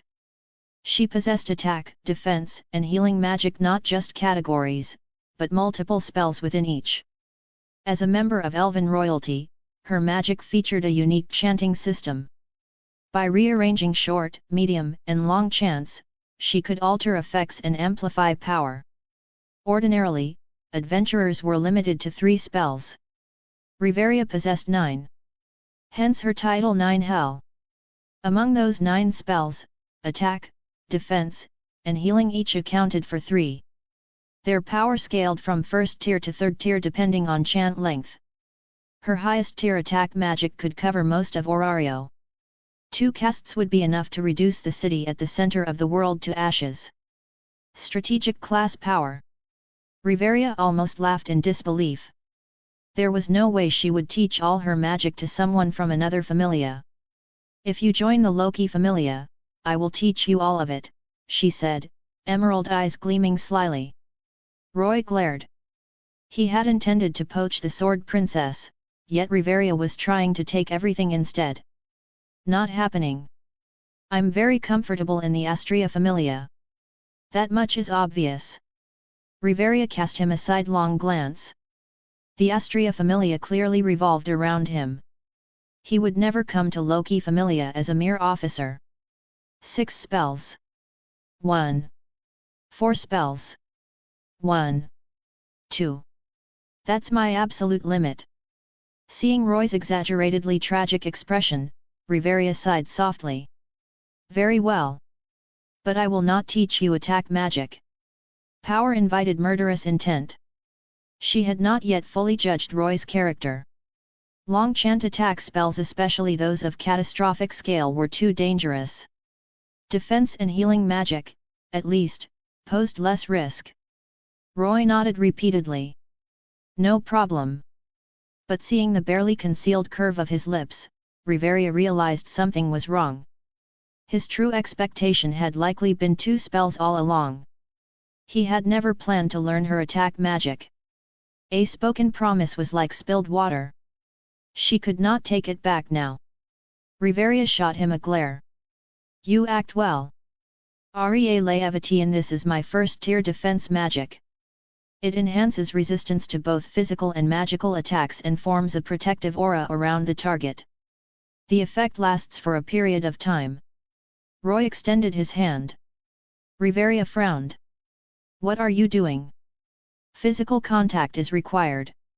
Unlike Ryuhu, Riveria was an adult with far greater life experience. Aside from a faint blush rising on her flawless face, she showed little outward reaction. She extended her jade-like hand. Roy took it without hesitation. Ha, ha. Feeling the warmth of his broad palm, a rosy tint spread across her beauty that rivaled even the gods, giving her an unexpectedly alluring charm. Roy nearly felt his heart seize. Despite being over 99 years old, Riveria's experience with men remained at zero. Naturally, she felt tense. After several steadying breaths, she calmed herself. "Gather, O breath of the earth, my name is Elf." She completed the chant swiftly. As the words fell, her mind stirred the magic power within her. Multicolored light garments enveloped both of them without blind spots. Roy examined the effect closely, sensing the flow of magic within Riveria's body. Then, Riveria froze. Her flawless face stiffened. Emerald eyes widened in disbelief as she stared at Roy's hand clasping hers. Why did it feel as though their bloodlines were connected? Chapter 107, Chapter 107, The Gentle Mama-san, please subscribe. Over the past few months, Roy had scarcely let go of his sword. Calluses had formed across his palms, rough and warm, utterly unlike Riveria's soft, boneless, porcelain white hand. But that was not the important part. Through their physical contact, Riveria faintly sensed something within Roy. A peculiar spiritual current akin to that emitted by the royal bloodline of the elves. Is it merely my imagination? Riveria's noble brows knit together as she silently resolved to confirm it. Roy, however, was unaware of her complicated thoughts. He was immersed in the joy of acquiring new magic. Just as Riveria had guessed, his true expectation had been to learn only 2 spells. To spar once with Ace Wallenstein and expect to obtain all of Riveria's magic? That would be madness. Even Roy was not that confident. Aria Leavitian, though a short chant defensive spell, boasted rapid activation and excellent effectiveness. It enhanced both physical and magical resistance, forming a radiant garment of light around its target. The effect lasted for a period of time. Comprehensive protection. Freedom of movement. No being anchored in place like certain defensive barriers. Flexibility alone made this spell vastly superior. Riveria asked, "Well?" Roy smiled confidently. "Gather, O breath of the earth, my name is Elf." As his chant concluded, the spiritual energy within his body converted into magical power and activated the spell. A multicolored mantle of light enveloped both Roy and Riveria. Riveria's emerald eyes contracted sharply. Her delicate face revealed disbelief. He truly learned it. Watching someone else cast her own magic felt strangely surreal. This also confirmed the authenticity of Roy's skill. Terrifying. At that moment, Riveria understood why the gods had once shouted in excitement about a miracle of the lower world. Outwardly maintaining her usual decisive composure, she declared, "Let us proceed with the second spell." Roy glanced at her oddly. Why did she seem even more impatient than he was? Riveria began her chant. "Dance, O spirits of the air, sovereign of light. I form a pact with the guardian deity of the forest. Let the song of the earth resound and cloak us. Protect us. I beseech thee, become a towering wall of forest light and guard us. My name is Elf. Dimension, Severance." When Riveria completed the incantation, a hemispherical barrier of light formed around them, enclosing the space entirely. Roy gazed at the thin, almost paper-like dome, his expression turning solemn.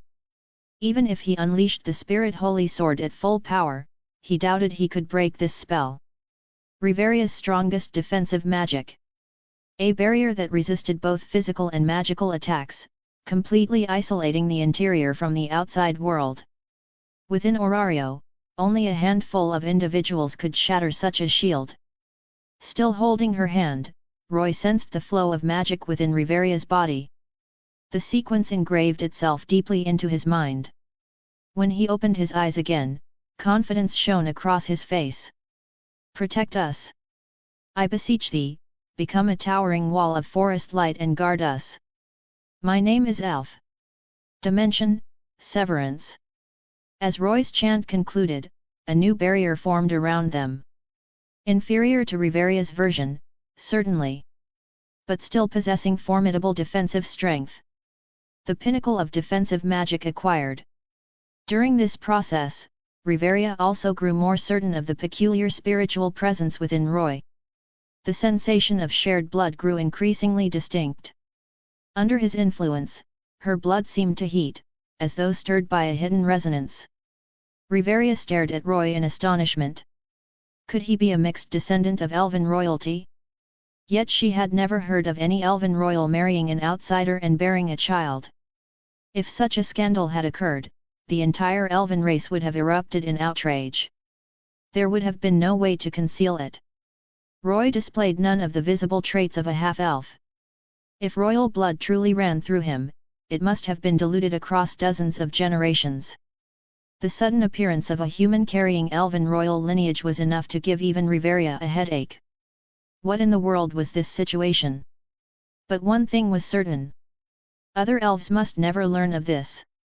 Given the reverence elves held for the royal line and considering her father, King Leifarl's rigid temperament, if they discovered Roy's existence as an aberration, they would undoubtedly dispatch every elven warrior to eradicate him. Riveria's gaze toward Roy grew more complicated. Fortunately, the one who discovered him was her. Lost in thought, Riveria even forgot to withdraw her hand. Roy, meanwhile, was thoroughly enjoying the contact. Her hand was even softer than Ryuu's, cool and supple like polished jade. Ryuu, who constantly wielded a sword, had hands that were soft yet firm, carrying a sense of steady reassurance. Riveria, as a rear-line mage who rarely charged into battle, possessed hands so delicate they seemed boneless. Beneath her snow-like skin, one could almost glimpse faint veins. Different paths, different charms. Roy suddenly noticed the shift in Riveria's gaze and felt a flicker of guilt. Had she discovered him taking advantage? But as the saying went, to act is beastly, yet not to act is worse. Riveria's tone softened noticeably. Justices sprout, this may be somewhat impolite, but do you have any family remaining? They're all gone. When I was 3, monsters in the deep mountains devoured them, Roy replied casually. A trace of tenderness and pity flickered through Riveria's emerald eyes. So he had grown up alone. He must have endured countless hardships. How pitiful! Ah! Riveria sighed faintly. Compared to him, she had spent 70 peaceful years sheltered in the forest under the protection of her father, King Leifarl. Later, seeking to explore the unknown world, she departed the forest alongside Loki and Finn. Though she did not regret it, seeing Roy allowed her to better understand her father's perspective. She had once been a pampered princess, untouched by the world's suffering. Her expression shifted between complexity and quiet melancholy, leaving Roy baffled. Let us go, Riveria said softly. The two departed the dungeon and exited Babel Tower. Roy stretched lazily. To spar once and acquire 2 top-tier defensive spells if only such fortune came daily. I will buy you another set of clothes. Ace's sword tore the fabric at your chest. There's no need to trouble. There is. Riveria's tone brooked no refusal. Having confirmed Roy's possible royal lineage, her attitude had changed completely. This was care for a junior. Before Roy could object further, Riveria dragged him to the upper floors of Babel Tower and purchased a handsome new outfit for him paid entirely from her own purse. Roy's expression turned strange. Something was clearly off. Had his elven royal blood been discovered? That was the only explanation for her drastic shift in attitude. But judging by the situation, this foster mother, perhaps, meant him no harm. Chapter 108, Chapter 108, Treasure Chest Rewards, please subscribe. With an inexplicable foster mother suddenly added to his life, Roy returned to Stardust Garden in a rather complicated mood. As expected, he was promptly interrogated by Ryuu. If Roy had shown the slightest disrespect toward Riveria, that royal elf, he would undoubtedly have faced a small but merciless punch. When she learned that Roy had acquired 2 defensive spells, Ryuu's expression grew complicated. Since Lady Riveria taught them to you, make proper use of them from now on. The flexible yet sturdy Aria Leavitian, and the barrier-type spell with overwhelming defense, dimension, severance, these two magics filled in the final gap in Roy's abilities. From this point on, Roy was a true all-rounder. For wide area attacks, he had Light of the Wind and the Spirit Holy Swords, Blazing Inferno, Scorched Heaven. For healing, there was Noah Heal, and his burst-type skill, Blood for Blood. No matter the position, he could hold the line. Several days later, the injuries Roy had sustained during the subjugation of the floor boss, Amphisbena, had mostly healed. At the time, his skin had been scorched, bones shattered, and internal organs damaged. For an ordinary person, such wounds would have meant quietly finding a place to lie down and await death. But a level 3 adventurer's body was already approaching the realm of the superhuman. With potions and recovery magic, it took only a month for Roy to return to peak condition. In the courtyard of Stardust Garden, two figures clashed at high speed, the sharp ring of steel echoing through the air. It was Roy and Ryuhu. The celebration after the expedition had ended, and everyone had returned to daily life. The most important task now was mastering the power gained from leveling up. Even Ryuhu was no exception. Roy, Ryuhu, Daphne, and Cassandra took turns sparring, using combat to adapt to their improved abilities. It was somewhat similar to the Freya Familia's battle wilderness relentless combat to temper oneself. If you didn't die, you fought as if you would. During his bouts with Ryuhu, Roy keenly felt the overwhelming strength of a level 5. It was entirely different from level 4, an entirely separate realm. Without relying on external means, he would be instantly defeated within 3 moves once Ryuhu became serious. And Ryuhu was no monster. At the same level, an intelligent adventurer was unquestionably more dangerous than any beast. Occasionally, Roy and Ryuhu also sparred with Daphne and Cassandra. Cassandra, in particular, was beaten to tears more than once. Even so, the two girls gritted their teeth and persevered. The battle on the 25th floor had made them painfully aware of the immense gap between themselves and those monsters. Moreover, Roy and Ryuhu were improving at a frightening pace. If they did not push themselves, they would be left behind in an instant. After leveling up, Cassandra gained the development ability Healing, strengthening her recovery magic. By contrast, Daphne's status had grown far more impressive. She obtained the development ability Abnormal Resistance. The memory of those mermaids manipulating adventurers with their song had left a deep impression on her. She also awakened a new skill and magic. Her magic, La Mure, was a defensive spell. It enhanced her endurance and agility, with its effect proportional to the caster's magic. Its chant was, "Relentless Son of the Empty Sky. All exists to escape thy presence. Bloom forth, armor of the laurel." Even from the incantation alone, it was clear how deeply Apollo Familia's relentless pursuit had scarred the young girl. Her new skill, Laurel Reincarnation, consumed stamina and, when near death, greatly increased her endurance. It could be activated on any part of the body, causing the skin to mutate. Both her magic and skill centered on enhancing endurance. She was charging headlong down the path of becoming a shield. As dusk approached, Goddess Astraea returned from the Denatus, a gentle smile gracing her face. Daphne and Cassandra looked at her with anticipation. They were eager to know the titles the gods had bestowed upon them. Astraea smiled. Daphne's title is Laurel Fugitive, and Cassandra's is Dream Healer. They sound rather nice. Ah! The two girls let out a wail of despair. Those titles were far too embarrassing. From now on, the moment they stepped outside, countless adventurers would surely shout them aloud. Which god had come up with these names? Ryu and Roy's titles remained unchanged. Neither cared much about such things anyway, and titles were like names, once heard often enough, they began to sound natural. Roy no longer felt the same embarrassment he once had. The new titles Astraea brought back helped dispel the tense atmosphere of training. Ryu went to dispose of the household trash, while Astraea, Daphne, and Cassandra prepared dinner. Enjoying a rare moment of leisure, Roy still had one matter left to attend to: the treasure chest dropped by Amphisbena. Opening treasure chests always yielded something valuable. It was one of the things Roy looked forward to most. In this life, he considered himself half a European in terms of luck. His draws had never disappointed. Roy selected open treasure chest. A special effect visible only to him appeared. A silver chest slowly opened, and several panels materialized before his eyes. Silver treasure chest opened. Congratulations, LV.7 experience card, orchid perfume, phantom mask. Name, LV.7 experience card. Quality, unknown. Description, upon use, raises the user's level and ability values to LV.7 for 30 minutes. Name, orchid perfume. Rank, advanced.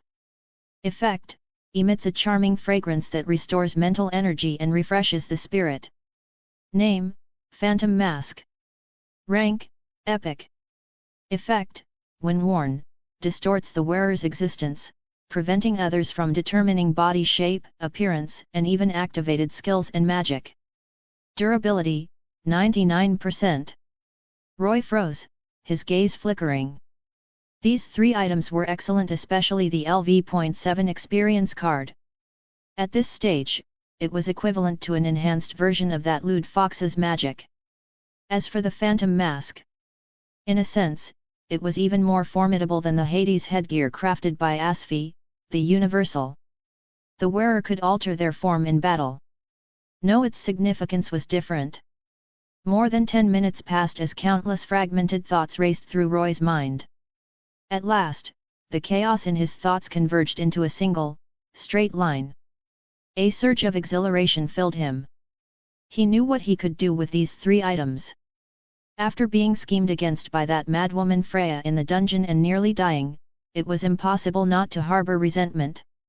His fury had long reached its limit. He had merely suppressed it with the maturity of an adult mind. Astraea Familia was overwhelmingly powerful. One level 7 otter, known as the King. 3 level 6 executives. And too many level 5 and level 4 adventurers to count. Bluntly speaking, a single executive squad from Astraea Familia could easily annihilate them. A small arm could not twist a large thigh. To be honest, Roy had already prepared to swallow his anger and wait for an opportunity to repay it in the future. But after seeing what the silver treasure chest had yielded, his thoughts began to stir. Perhaps, he could make a move against her after all. Underscore underscore underscore underscore underscore underscore underscore underscore underscore underscore underscore underscore underscore underscore underscore underscore underscore underscore underscore underscore. If you think this story is fun and interesting and you want to read the next chapter earlier than the daily release, you can visit patreon.com/dzeref887. Chapter 109, Chapter 109, The Goddess's Resolve. Please subscribe. After dinner, everyone went about their own tasks.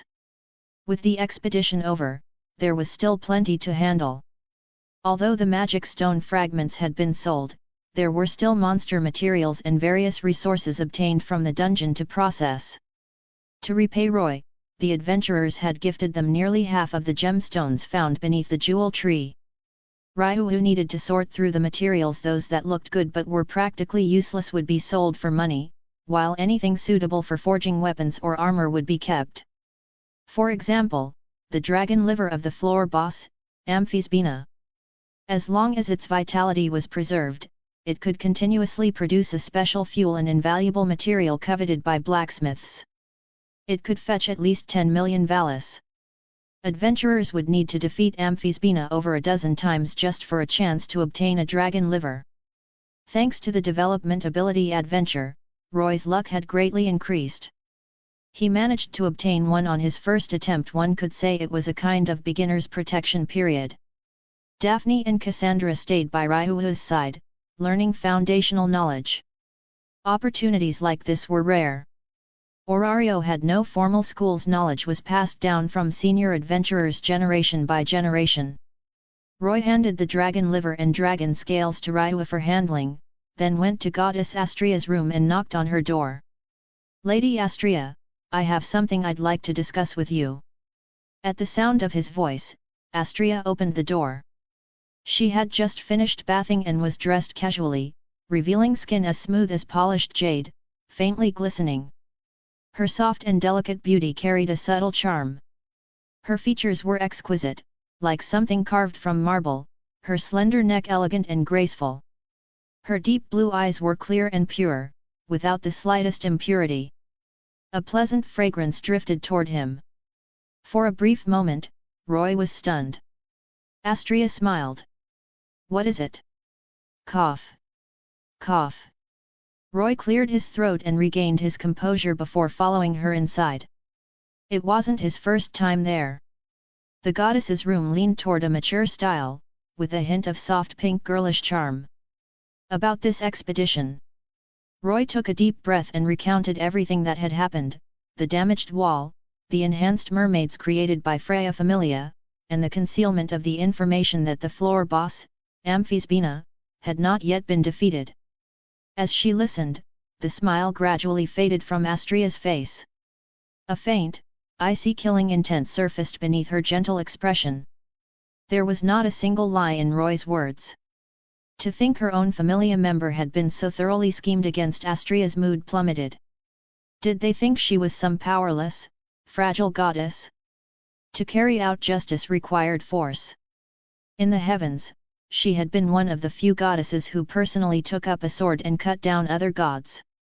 The oath of Astraea Familia was, "We swear upon the sword and wings of justice."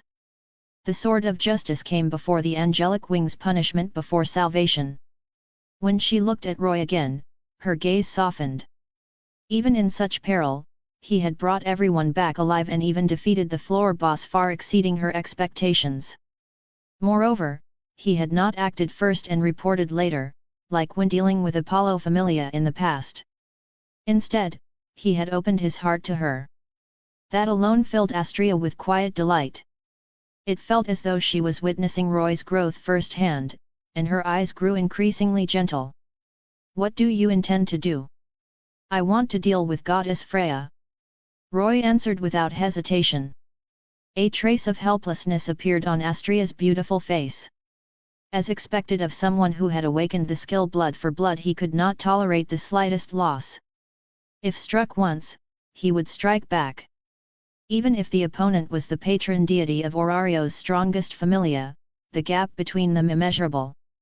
Even when Elise and the others were still alive, they would have had no chance against Freya Familia. Roy added meaningfully, "Lady Astraea, I want to deal with Goddess Freya, not Freya Familia." Astraea's heart trembled. To most people, the two seemed inseparable. In truth, they were not. "It seems you already have a plan. You're not blinded by anger," she said with quiet admiration. No matter the situation, Roy could remain calm. That was one of his finest qualities. "Then what do you need from me?" "If Goddess Freya wishes to see me, please stop her. I cannot meet her directly." Roy's expression turned wary. Once Freya activated her divine charm of beauty, no secrets, conspiracies, or schemes could be hidden from her. Astraea shot him a look. So that was why he hadn't acted first and reported later. He needed her to block Freya. That would not be easy. Though Freya's divine power was sealed in the lower world, she could still use her authority. Her authority of beauty was among the highest in the heavens. And Freya stood apart even among the many goddesses of beauty. Any child of the lower world who so much as glanced at her or even merely caught her scent would be charmed. Her beauty transcended vision itself. Even the blind would fall under her spell. If Freya were to fully unleash her authority, even the great god Uranus would be unable to resist. When the gods still resided in heaven, they feared the chaos a beauty goddess might cause. They would usually assign an unchanged armed virgin goddess to remain by her side as a monitor. Freya's authority of beauty was even more potent. Only 3 great virgin goddesses could restrain her. Athena and Artemis were not in Orario, and Hestia had not yet descended. If Freya chose to overturn the table and seize control of all Orario, no one could stop her. Should matters escalate to that point, everything would lose meaning. Any scheme would be crushed beneath the chariot named authority of beauty. But that did not mean Astraea was afraid. As a goddess in the lower world, she might indulge herself, might act freely, but she would never know fear. Do as you intend. That is your justice, Astraea said with a smile, her deep blue eyes seeming to see straight through Roy. Thank you, Lady Astraea. He did not reveal the details of his plan. If she knew too much, Freya might detect deception. Ignorance made it easier to act. Besides, without knowing any specifics, she still supported him unconditionally in such a reckless endeavor. In all of Orario, which god possessed such resolve? When night fell, Roy put on the phantom mask. It resembled the transformation glasses used by Ultraman Zero, but its color was a deep iron black, spreading outward like wings. The moment he wore it, he looked into the mirror. His figure became distorted and blurred, as though covered by mosaic. Even his voice changed. And when he cast magic, when lightning surged from his hand, it too became warped, perceived instead as flames, flowing water, raging wind, or other phenomena entirely. Chapter 110, Chapter 110, Exposing Freya. Please subscribe. Roy's figure swiftly vanished into the night. He headed toward Deadless Street, bursting forth with the speed of a level 3 adventurer as he darted through shadowy alleyways. Traveling from the North District to the Southeast District took even Roy 2 full hours, proof of just how vast Orario was. He arrived at the maze-like slum district. Slap! Slap! Roy patted his cheeks. It was time to act. This time, he would play the role of a berserker driven mad by his infatuation with goddess Freya. Deadless Street, due to its unique location and environment, was home mostly to Orario's lower-class citizens, the impoverished, and adventurers with malicious hearts. Many people were still sleeping rough along the streets. When Roy stepped out of an alley wearing the phantom mask, his distorted silhouette immediately drew attention. People rubbed their eyes to make sure they weren't seeing things and instinctively swallowed. What a creepy guy! The timid adventurers and vagrants shrank back, but those with a ruthless streak in their hearts approached the eerie black figure with greedy expressions. The figure hunched over as though grieving. "Where is the tavern of the hostess of fertility?" Roy asked the adventurers who had surrounded him.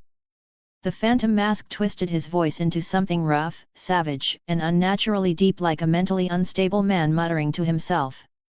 The surrounding crowd exchanged glances. The tavern of the hostess of fertility was in the Northwest District. This was the Southeast District, several districts away. Coming here to look for that tavern? This guy was definitely not sane. One person asked curiously, "Why are you looking for the hostess of fertility?" At the mention of it, the madman before them suddenly became agitated, shouting in a frenzied voice. "The goddess! Goddess Freya is there!" The sudden outburst startled everyone, forcing them to retreat several steps. After a while, they recovered. "Definitely a lunatic. Forget it. Pin him down. He must have some kind of special equipment or magic item on him." Over a dozen adventurers rushed at Roy with greedy eyes. Facing this group of level 1, small fairy, Roy swiftly knocked them all down in a matter of moments. More than a dozen men lay in the middle of the street, wailing in pain. Those who hadn't attacked felt immense relief. This guy was at least a level 2 adventurer. The hostess of fertility, goddess Freya, the hostess of fertility, goddess Freya. Like a broken record, Roy wandered through Deadless Street repeating those two phrases. He would only return to Stardust Garden late at night. Rest during the day. Spread rumors at night, expose Freya. Roy's objective was crystal clear. Still want to play the city girl game?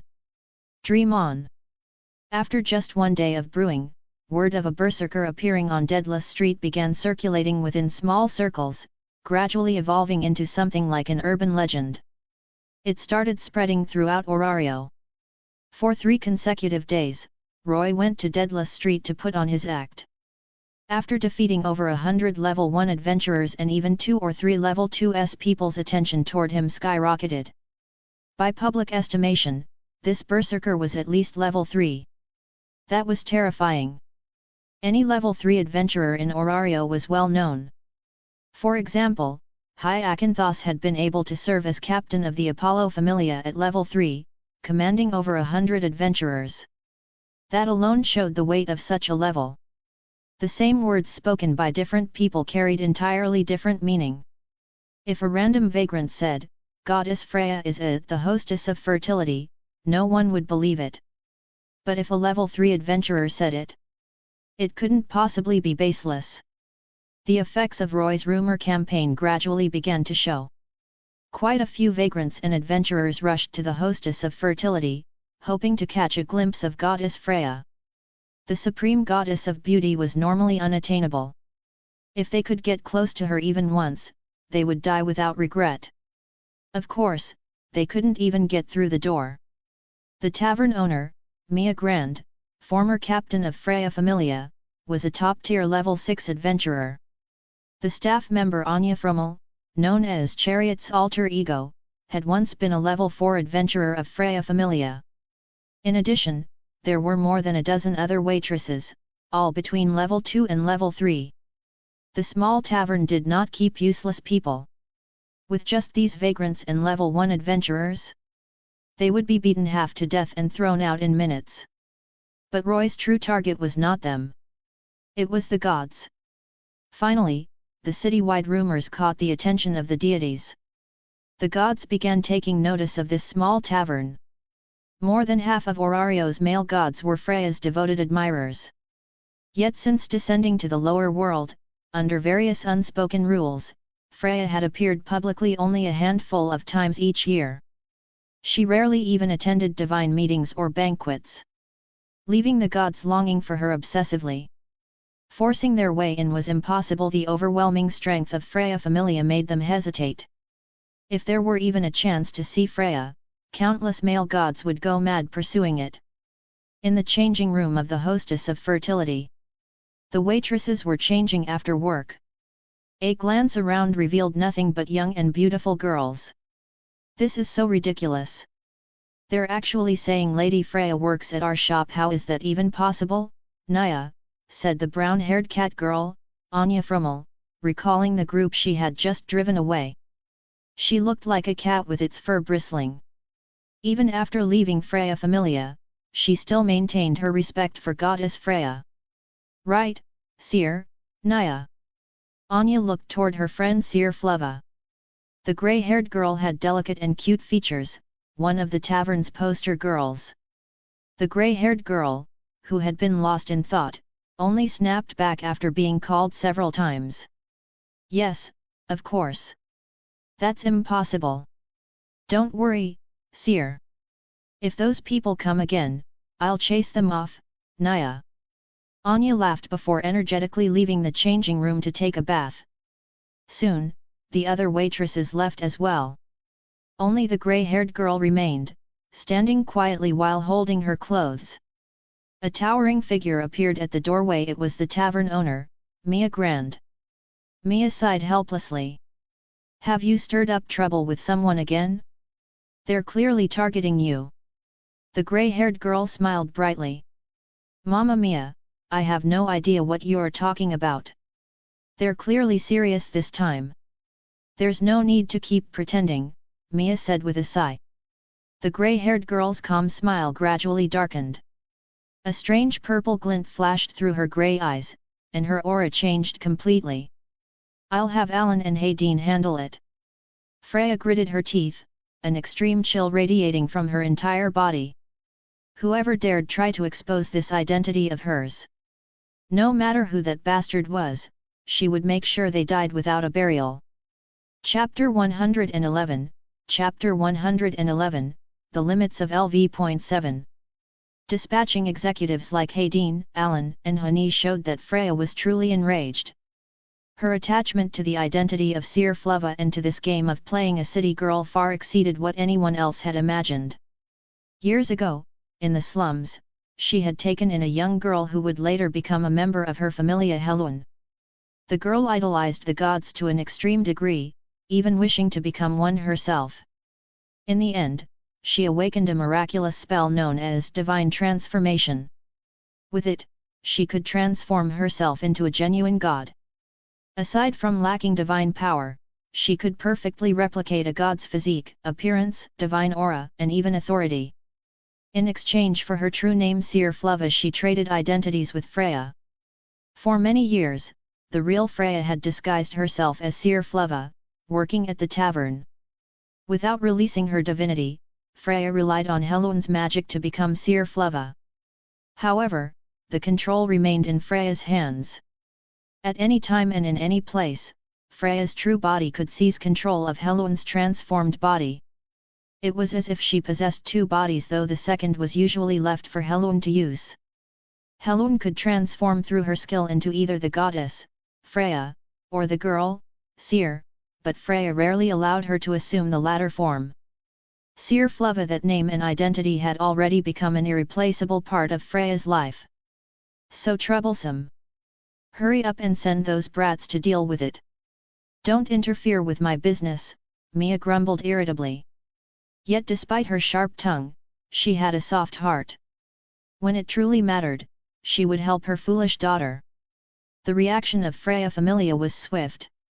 Before long, large numbers of its members appeared on Deadless Street, frantically searching for the berserker. Unlike other familias, Astraea Familia was built upon worship and devotion to their goddess. Simply put, every single one of them was fanatically devoted. They might normally be divided into factions, but if anyone dared to harm Freya, every member would unite and scatter that person's ashes to the wind. Even so, this time they could only move secretly at night, concealing their identities. The berserker had just exposed goddess Freya's hidden persona. If her familia acted openly, it would be tantamount to admitting guilt. Their operation had to remain covert. Numerous members clad in dark attire moved through the labyrinth-like streets of Deadless. The terrain there was so complex that even high-level adventurers could become disoriented or outright lost. They searched deep into the night. On the eastern side of Deadless Street, the search team led by Astraea Familia executive Hayden Selland was the first to encounter the maddened berserker. Goddess Freya! Goddess Freya! His body was distorted, his figure and face impossible to discern. One could only vaguely see him lowering his head, muttering incessantly, his mental state clearly unstable. More than a dozen Astraea Familia members surrounded the berserker, their expressions cold and vigilant. Not a single one was below level 2. Most were level 3, with several level 4s among them. And leading them was level 6 Hayden Selland. With such a terrifying lineup, defeating even the 25th floor's Amphisbena would be effortless. They would have more than enough strength to challenge the 37th floor's floor boss, Udius. They stared coldly at the berserker. The information they had gathered matched perfectly. It seemed like some urban legend, but as high-level adventurers, they did not believe in superstition. This had to be the effect of some kind of magical item. Concealing his appearance, spreading slander about their goddess, this man deserved death. Every member present wanted nothing more than to tear him to pieces on the spot. So it's you? The scum spreading rumors. The speaker was a cold and handsome high elf with long golden hair, wielding a unique long staff with a blade on one end and a magic staff on the other. As the commander of Astraea Familia, level 6 Hayden Selland possessed tactical and strategic ability rivaling Finn's. His mental strength, magic control, and spell range surpassed even Riveria's. In certain respects, he could be called Orario's strongest mage. Though his magic lacked Riveria's versatility and raw firepower, he had forged his own path. Despite being a mage, he possessed close combat ability sufficient for the vanguard. Combined with rare ultra-short chants and mastery of concurrent chanting, he was hailed as Orario's most versatile magic swordsman. In his hands was Twilight, a double-bladed polearm forged from a branch of the sacred elven tree, a first-class weapon worth no less than 100 million valis. Blocked on the street by Hayden and over a dozen high-level adventurers, Roy showed not the slightest trace of panic. Is this all? I'm a little disappointed.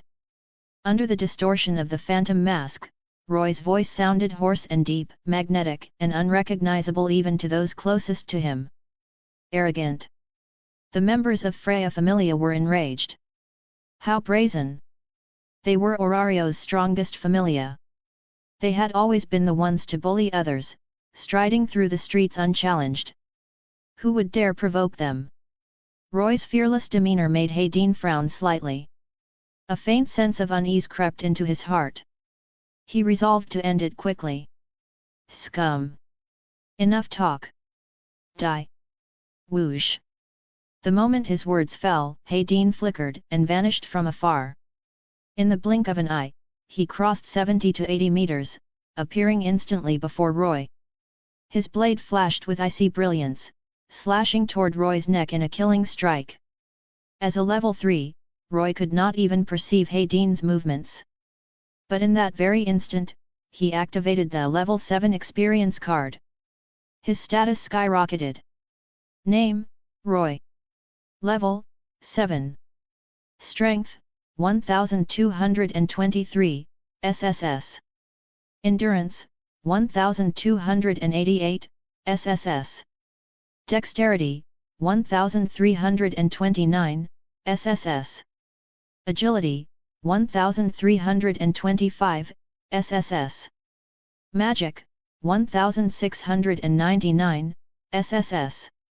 Development abilities, Adventure, H, Abnormal Resistance, I. At the peak of level 7, his status panel seemed to erupt in radiant golden light. An indescribable surge of power flooded through Roy's body. What he once could not see now appeared incomparably slow. Yet in Hayden's eyes, Roy in that instant moved at an extreme speed, faster even than Otter. Roy tilted his head, narrowly avoiding the slash. Taking a swift step forward, he drove his fist violently into Hayden's cold and handsome face. Boom! The terrifying force blasted Hayden away. His body shot backward like a cannonball, smashing through the walls of dozens of buildings in succession. A thunderous roar echoed as dust billowed into the night sky. Under the curtain of darkness, silence fell. Every member of Freya Familia stared in horror at the distorted figure standing before them. Chapter 112, Chapter 112, Shocking the Freya Familia. What just happened? All the members of the Freya Familia stood frozen, their faces blank. They looked at one another in disbelief, even pinching each other's faces. Only after feeling pain did they realize this wasn't a dream. Lord Hayden had been sent flying by that person. Their hearts roared in denial. Impossible! That was a level 6 powerhouse, one of the few in all of Orario, the most versatile magic swordsman. Then what level was this man? Roy didn't care what the Freya Familia thought. The level 7 experience card only lasted 30 minutes. After being schemed against by that madwoman Freya and nearly dying in the dungeon, the anger burning in his heart had to be repaid in full on them. Boom! Roy's leg muscles tightened as he shot toward the Freya Familia members like a rocket. His speed was so terrifying that it was invisible to the naked eye. The force of his step shattered the ground, collapsing the earth within dozens of meters into a crater. Unstoppable, Roy plunged into their ranks and began a frenzied massacre. Level 3 or level 4, it made no difference. At this moment, Roy was unstoppable. Gods or Buddhas alike would fall before him. Bang! Bang! Bang! One Freya Familia member after another was blasted away, smashing into solid walls and embedding into them in a shape. Bones shattered. Bodies hung limp, barely alive. Ha! A level 4 swordsman rushed forward, swinging his blade down with full force. But in Roy's eyes, his explosive speed was as slow as an ant. Roy casually threw a punch into the man's chest. A dull thud echoed as the swordsman traced a beautiful arc through the air. He landed 3 or 4 kilometers away, carving out a massive crater. The thunderous impact terrified nearby residents, turning their faces pale. Mages, prepare your spells. It's too late, call for reinforcements. Panicked voices rang out. The Astraea Familia had never been so disheveled. Their discipline was unquestionable. Even in the gravest crises, they could remain calm and composed. But the enemy they faced now was Roy with cheats enabled. No technique, only raw stats. With level 7's maximum ability values, Roy felt endless power surging through his body. If he didn't release it, it might even tear him apart. In less than 3 minutes, every member Hayden had brought lay in pools of blood, their lives uncertain. Not enough, not enough. Roy's voice trembled with suppressed frenzy. He wanted to unleash all this power, all this fury. While Roy dealt with the members, Hayden retraced the path of his earlier impact and returned to the area. The bones of his face had been shattered. His once cold and handsome visage was crooked to one side, utterly ruining the elven noble image. Hayden's expression was dark beyond measure, though a trace of shock lingered deep in his eyes. By then, reinforcements from the Astraea Familia had arrived. Several squads swiftly navigated the labyrinthine streets of Deadless Street and gathered here. Hani Ragnar, level 6 executive, known alongside Hayden Selland as the White and Black Knights. Alan Frummel, level 6 vice captain, titled the Goddess's Chariot, also called the fastest adventurer in the city, even surpassing Otter in speed. What is this? When the two arrived with 30 to 40 members and saw the devastation before them, shock and fury filled their hearts. They knew better than anyone the strength of their comrades. Their first reaction was disbelief. They would rather believe they had fallen under an illusion. My destined rival, what happened here? Hani looked at Hayden in astonishment. It was the first time he had seen him in such a sorry state. Explain yourself, you worm. Alan snapped, his temper flaring. Silence. This guy is abnormal. Everyone follows my command. Hayden ordered coldly. Roar. Roy would not wait for Hayden to organize a formation. A beast-like growl erupted from his throat. Distorted by the phantom mask, it sounded like the roar of a dragon. Deafening. Combined with the sight of over a dozen fallen high-level adventurers nearby, the overwhelming sensory impact was enough to shatter the morale of the less steady. Of course, there were exceptions. Hearing the dragon-like roar, the black-haired catman Alan reacted as if triggered. Madness and killing intent surged across his face as he charged forward without hesitation. Seeing Alan rush ahead, Hayden cursed under his breath. He hadn't even had time to reveal the most crucial piece of information. What a troublesome man! This was the Astraea Familia fighting individually. Captain Otter, Vice Captains Alan, Hayden, Hani, the 4 war leaders, they formed different factions. If they were truly united, how could the Loki Familia ever stand beside them as the strongest? Still, as a top-tier commander, Hayden quickly adjusted. Hani Alan will be the main attacker. Focus on the berserker. I'll provide rear support. My destined rival, I know what to do. Unsheath and bloom, magic sword King's Radiance. At the cost of reason and sacrificial blood, until the feast ends, slaughter to your heart's content. With the chant complete, Hani's previously gentle expression hardened into cold resolve. Black Demon Sword. This peculiar magic had no special effect except activating his second personality, making him far more battle-hungry. Otherwise, his Chayunabihu tendencies would restrain him mid-fight. Alan and Hani attacked in tandem. Moving at high speed, Alan, whose agility surpassed even Hani's, arrived first. His silver spear transformed into a venomous serpent, thrusting toward Roy at a vicious and unpredictable angle. Worthy of the title fastest in the city. Roy narrowed his eyes. Without level 7's maximum stats, he might have been instantly killed. Locking onto Alan, Roy deftly avoided the spear's tip and reached for his throat. Just as Roy was about to touch him, Alan's pupils shrank. He retreated over 10 meters in a flash, cold sweat breaking out as he stared at his spear and the berserker. Realization dawned on him. No wonder Hayden had been reduced to such a state. As Alan was forced back, Hani followed immediately. Hani's cursed blade, sacrificial abyss, prevented wounds from healing, delayed recovery, and expanded the range of slashes. Roy dared not be careless. Activating magic, golden lightning surged from his palm and formed into a sword. Yet in others' eyes, the lightning appeared distorted like flames, flowing water, or other strange elements. Roy swung his lightning blade toward the charging Hani. Clang! Two sharp sword lights collided, producing a metallic crash. Roy and Hani locked blades, and the ground beneath their feet cracked outward. "You're level 7. Feeling the overwhelming force from the other side, Hani was pressed down, unable to raise his head. His voice trembled with disbelief. Chapter 113, Chapter 113, 3 against 1. A level 7 adventurer. As Hani's shocked voice rang across the battlefield, every member of the Astraea Familia turned pale. A judgment made by a level 6 like Hani could not be wrong. Countless stunned, horrified, disbelieving gazes fell upon that distorted figure. No one was unaware of what that level meant. They simply had never expected to encounter one here. After the great feud, only 2 level 7 adventurers remained in the world.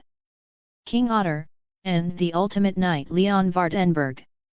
The mysterious figure before them was clearly not their own Boaz captain, and Leon Vardenberg was still traveling the world with the school district. Then who in the world was this monster? The members of the Astraea Familia roared inwardly, their expressions dark.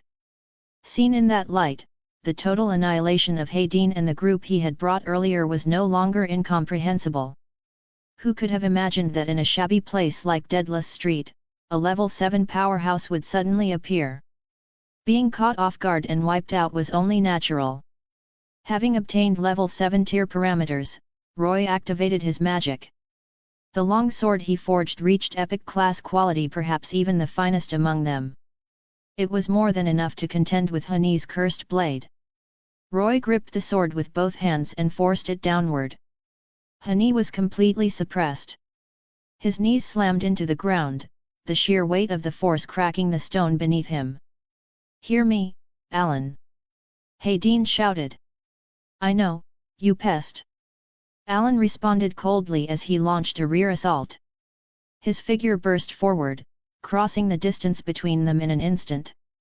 His silver spear thrust viciously toward Roy's back. Sensing the tearing wind behind him, Roy gave a cold smile. A Falna was not mere enhancement. It was evolution. Upon reaching level 7, even his body had changed. With focused concentration, he could hear sounds hundreds of meters away. He could see objects several kilometers in the distance.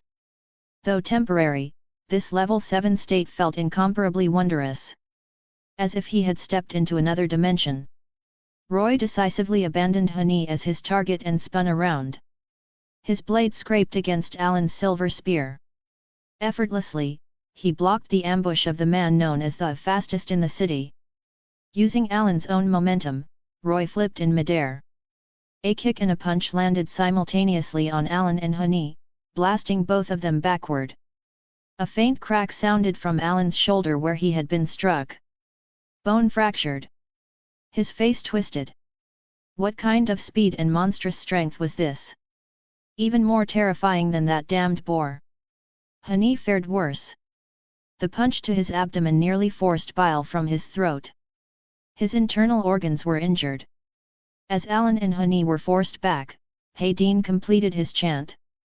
Eternal strife, undying thunder soldiers Karis Hild. Crackle! Crackle! Crackle! At once, countless silver lightning spears manifested around him, densely packed, illuminating the entire night sky. Roy cast a cold glance. All of Hayden's information was already clear in his mind. A short chant magic capable of generating hundreds of lightning spears within seconds. A single spear was enough to render a level 2 adventurer unconscious. They could also be freely controlled and reshaped to attack from multiple angles. Roy's sword transformed, becoming a massive shield that stood before him. Boom! Boom! Boom! Under Hayden's control, the innumerable silver lightning spears rained down upon Roy like a storm. The area of coverage was vast, leaving no room for escape. The continuous bombardment roared into the heavens. The earth trembled. Within several hundred meters, everything was reduced to craters and rubble. Did it work? The members of the Freya Familia stared tensely into the thick dust cloud. In their hearts, they prayed to the goddess they loved and revered most. Freya. They wished only to see a corpse. Not that twisted silhouette. Their prayers were doomed to fail. As the dust settled, the distorted figure stood at the center of countless craters. Unharmed. A collective gasp rippled through the crowd. One word surfaced in their minds. A genuine monster. He withstood a level 6 magic. Of course, Roy had not endured it with his flesh alone. The shield formed from his own magic had absorbed the brunt of the assault. For a moment, he had nearly used Riveria's defensive magic, but that carried risk. The phantom mask could alter his voice, yet the chant itself might expose him. At the critical moment, Roy realized. Hayden was not yet the white elf mage who had reached his peak during the Great Faction War of the original timeline. He had only reached level 6 2 years ago. His overall parameters were likely in the 200 to 300 range, with magic slightly higher. There was nothing to fear. Roy could block it with chantless magic alone. This was the power of sheer numbers. Boom! Roy, Alan, Hayden, and Honey plunged into chaotic melee once more. Each collision was like a blast from an ignis stone. The mysterious berserker fought alone against 3 level 6 executives of the Freya Familia. And at times, even suppressed them. The atmosphere shifted. For the first time, doubt flickered in the hearts of the Freya Familia members. A trace of awe crept onto faces that had once been filled with confidence. Level 7 truly was invincible. Their standard for level 7 had always been otter. Even if the entire Freya Familia attacked together, they would only barely manage a draw against him. Though they possessed several level 6 adventurers. The higher the level, the more terrifying the gap. Level 7 and level 6 were incomparable. And Roy possessed maxed out parameters. Even if he were a blank slate level 7 lacking technique, experience, skills, or magic, he could still crush them through raw numbers alone. People often said Orario had many stat monsters. But in over half a year here, Roy had yet to see one. Even as he fought, Roy did not forget his purpose. He spoke coldly. What's wrong? Why not use your magic? Are you hiding it? The members of the Freya Familia froze. Their gazes eventually fell upon the 3 executives. My skill fiery golden eyes can see through all magic in this world, Roy declared deliberately. Then his gaze locked onto Hayden. Why not use that lightning enhancement magic? Hayden's expression darkened instantly. He knew exactly which magic Roy referred to. Lawrence Hild. A blessing of swift thunder that granted the target lightning armor, enhancing attack, defense, speed, reaction time, and perception. It could not be cast upon himself. It could only be used on someone he acknowledged. Once activated, it consumed all of his mind. And restored the recipient's injuries. He had never encountered anyone he truly acknowledged. Since awakening that magic, he had never once used it. Aside from Lady Freya. No one knew he possessed such magic. Chapter 114, Chapter 114, The Strongest Strike. When they saw Hayden's expression darken, everyone understood. The berserker was most likely telling the truth. Their executive had indeed been hiding another spell. Fiery golden eyes, a skill capable of seeing through the magic others possessed? Could such a miraculous ability truly exist? The members of the Freya Familia turned pale. Then Roy's gaze shifted toward the black-haired catman Alan. Even beneath the distorted silhouette, Alan could feel himself being watched. A chill ran down his spine. An ominous premonition rose. and was immediately fulfilled. And you, Roy continued mercilessly, what about your chariot magic? Do you look down on me? Bastard! Alan snarled like an enraged cat, baring his teeth. He rarely used that magic. That detestable chant would expose his feelings toward his younger sister. The rest of the Freya Familia were completely stunned. Very few among them had ever seen Vice Captain Alan use magic. One by one, their top executives were revealing hidden trump cards. Hayden and Honey, however, remained calm. During deep floor expeditions, they had witnessed Alan's spell before. An endless acceleration that transformed him into a crushing war chariot. He simply never used it in front of his sister, Anya.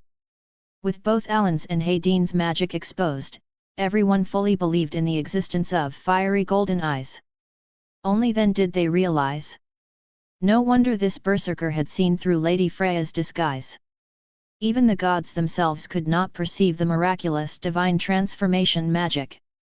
But fiery golden eyes was likewise a miracle of the lower world. Only a miracle could oppose a miracle.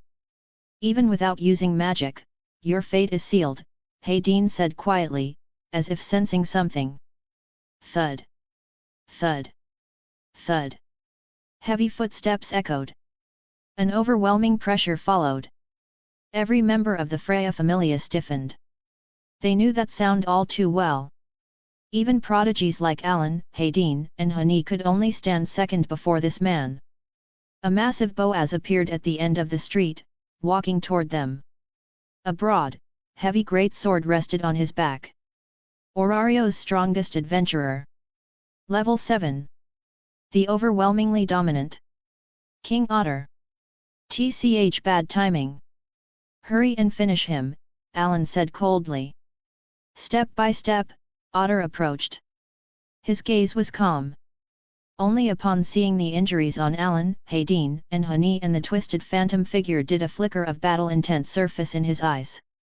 Since the great feud 2 years ago, aside from within the dungeon, Otter had not fought another level 7 adventurer. Level 7 monsters and level 7 adventurers were not the same. To encounter a level 7 opponent on the surface, his battle spirit surged uncontrollably. The pressure rolling toward him caused Roy's expression to grow wild and heated. Unlike their previous encounter in the street, the intense fighting spirit emanating from Otter now made even Roy tremble. And yearned to defeat him. Roy glanced at the countdown on his status panel.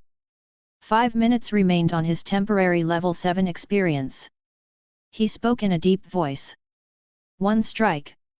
I will allow you to chant. Otter blinked.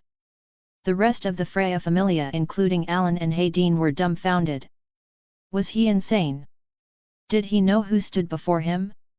The strongest adventurer in Orario. And yet he was giving Otter time to prepare his most powerful attack. His calm, confident tone sounded as though he were the one issuing a challenge. As though Otter were the challenger. But at that moment, Roy and Otter saw only each other. Encounters between level 7s were rare. Both wished to know the other's limit. Otter drew the great sword from his back and began chanting his short spell. Mercy of the silver moon, golden fields grant my body the fate of the charging boar. Bearing my goddess's will, surge forward. As the chant concluded, golden magical light enveloped the blade. At a glance, it resembled apocalyptic flames. The intense radiance created the illusion that the sword had extended and thickened. As though a coat of golden boar's fur covered the weapon. By allowing Otter to prepare his strongest strike, Roy's adventure ability activated. His already maxed parameters rose once more. Every stat surpassed 1500. Yet when they approached a certain threshold, it felt as though an unbreakable wall blocked further ascent. Roy understood. That was the domain of level 8. With only an H-rank adventure ability, he could not cross it. But this was more than enough. His confidence did not stem from numbers alone. He possessed a skill. Blood for blood. According to the fluctuations of his emotions, it returned the damage he suffered several-fold upon his opponent. Memories of the dangers during his expedition surfaced in his mind. A trace of fury flickered in his eyes. The wounds he had sustained in battle against Alan, Haydeen, and Honey began emitting crimson energy. Threads of scarlet gathered along his blade. To the others, Roy now appeared entirely different. "Come, King Otter!" Both men charged simultaneously. "Fall back!" Haydeen and the others sensed the terrifying magic saturating the air. Their faces drained of color as they fled in panic. Roy and Otter, propelled by level 7's monstrous parameters, met at the center of the street in an instant. Blood for blood, five-fold return. Roy activated his skill and swung the crimson-veined blade. The red sword collided with the golden greatsword. The blades did not even touch. The violent magic surging between them forced them apart. The night sky blazed, split into two halves, red and gold. The resulting shockwave erupted outward in a raging tempest. Buildings, trees, anything touched by it, were instantly annihilated. Alan, Haydeen, and the others stared in disbelief at the clash. Any adventurer below level 4 who approached would likely be crushed to death by the aftershock alone. At the epicenter, the two figures gripped their weapons desperately, pouring every ounce of strength into them. Under Otter's fierce gaze, the crimson energy began to overtake the gold. The golden blade lost its brilliance. Boom! At last, Otter's great sword reached its limit. Everything above the hilt shattered. Otter's massive body was blasted back over 100 meters. He crashed through a stone wall. The air was forced from his lungs as the masonry behind him trembled. Cracks spread. Then the wall collapsed with a thunderous roar. Dust filled the sky. King Otter had fallen. Chapter 115, Chapter 115, The Gods Go Mad. Boom! The full-force collision of two level 7 adventurers erupted in a heaven-shaking explosion, the final echo resounding through the night. Under Orario's tranquil darkness, that blast struck like a hammer against the hearts of its people. Those asleep jolted awake. Leaning out of windows toward Deadless Street, they could still see the lingering afterglow of clashing magic. Gold and crimson intertwining. In an instant, all drowsiness vanished. Scenes like this unfolded across Orario. Countless people realized something catastrophic had happened and leapt from their beds. At the same time, the clash between the two level 7s reached its conclusion. The outcome: Otter's defeat. The massive body of King Otter lay buried within the rubble. Alan, Honey, and the other members of the Astraea Familia stood frozen, faces blank with shock. They did not even rush to pull him from the debris. For the past 2 years, Otter's image of invincibility had taken root in their hearts. Monsters in the dungeon were one thing. But on the surface, the king was absolute. And yet tonight, before their very eyes, he had been defeated. There had been no ambiguity. The opponent had even given Otter time to prepare his strongest strike. And he still lost. It felt as though the sky were collapsing upon them. Only Haydeen's face remained grim. "That brute will not die so easily," he said coldly. "Ignore him. All units find that man immediately." His voice shattered the suffocating silence. The others snapped out of their stupor. Now was not the time for a shock. After clashing head-on with Otter, the enemy must have suffered heavy consumption. Perhaps even injury. If they did not eliminate him now, disaster would follow. Letting a tiger return to the mountains would only breed future calamity. The thought of facing a top-tier level 7 adversary from now on, it sent chills down their spines. The members of the Astraea Familia scoured the area like madmen. No corner was spared. To say they dug 3 feet into the earth would not be an exaggeration. Grr! A deep roar echoed. Otter rose from beneath the rubble, lifting stone slabs weighing over 1,000 pounds as though they were nothing. He cast them aside with a thunderous crash. His massive frame was covered in wounds, drenched in blood like a man sculpted from crimson.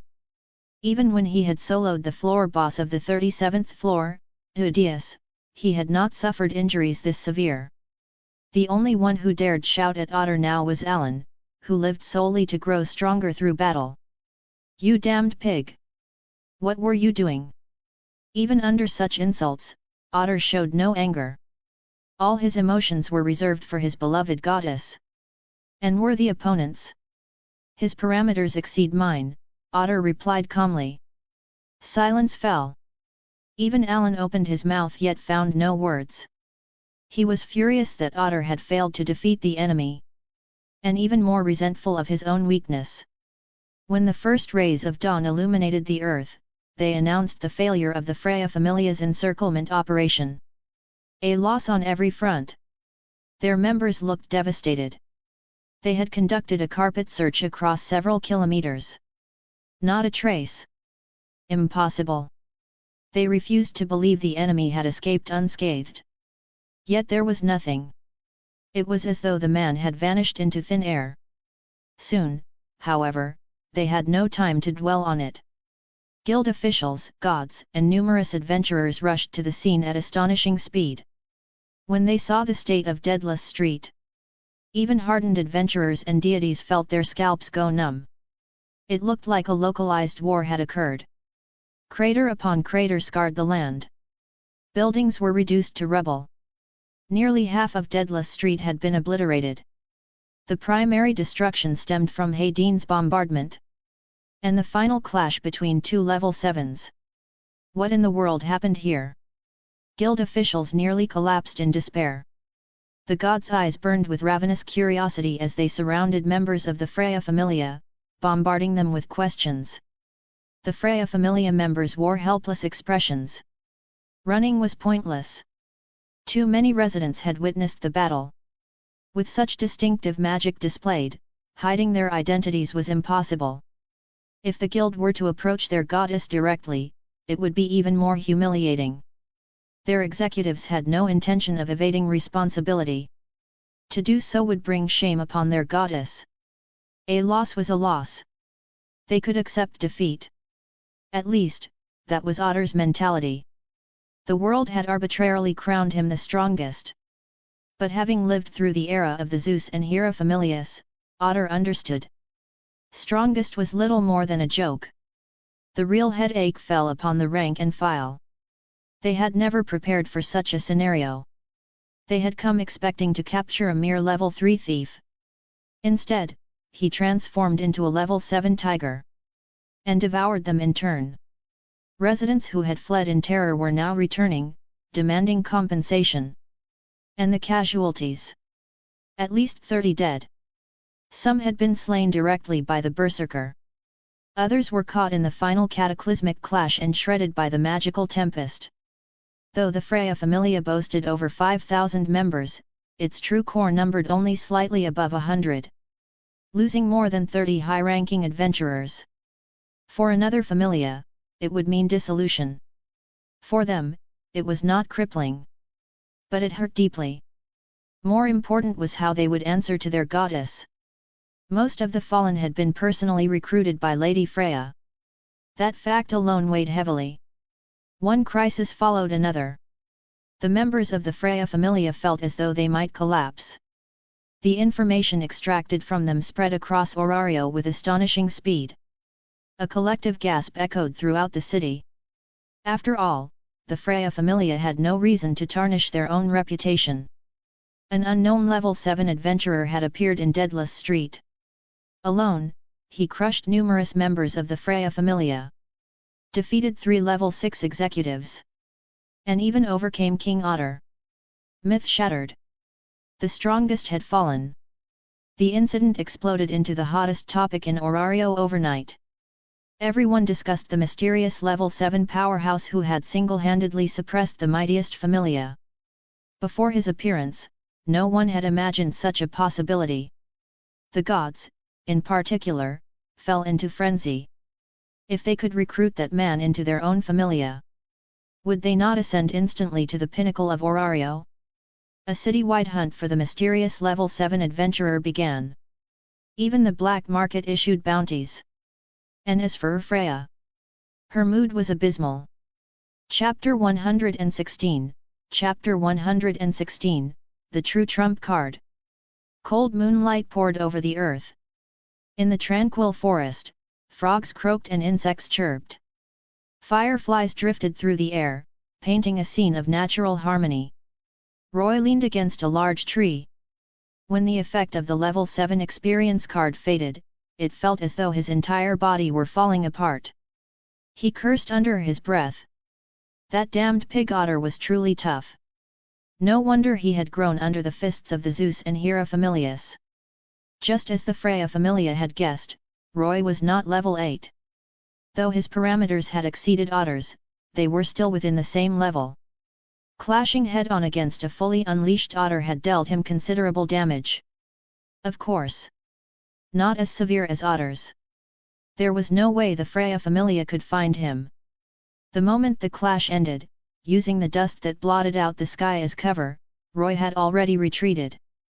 As long as he did not enter the dungeon, he could transfer to another world at any time. That was his true trump card. If he had relied solely on a single level 7 experience card to challenge Orario's strongest Familia, that would have been suicide. As the overwhelming power of level 7 drained away, an endless sense of emptiness followed. Like falling from the clouds into a valley. Roy smacked his lips but felt little regret. A temporary experience was only that temporary. To grow attached to borrowed strength would be foolish. Using that card to slap the Freya Familia hard across the face, vent his anger, and glimpse the peak of Orario's strongest. That was enough. One day, he would reach that level himself. And defeat King Otter in an open and honorable battle. Instance name, Inuyasha. Level range, LV.2 LV.6. Description, Japan's Warring States period 500 years ago, a land where demons and monsters lurk everywhere. Main quest, slay the centipede demon woman. Reward, 50 attribute points. Additional quest, slay Naraku and his incarnations. Reward. Roy opened the instance panel. Killing the centipede demon woman would not be difficult. He had chosen this world before confronting the Freya Familia. There were still many unresolved matters in Orario. Freya would not let this go so easily. He needed to complete the main quest quickly and return. The centipede demon woman was not particularly powerful.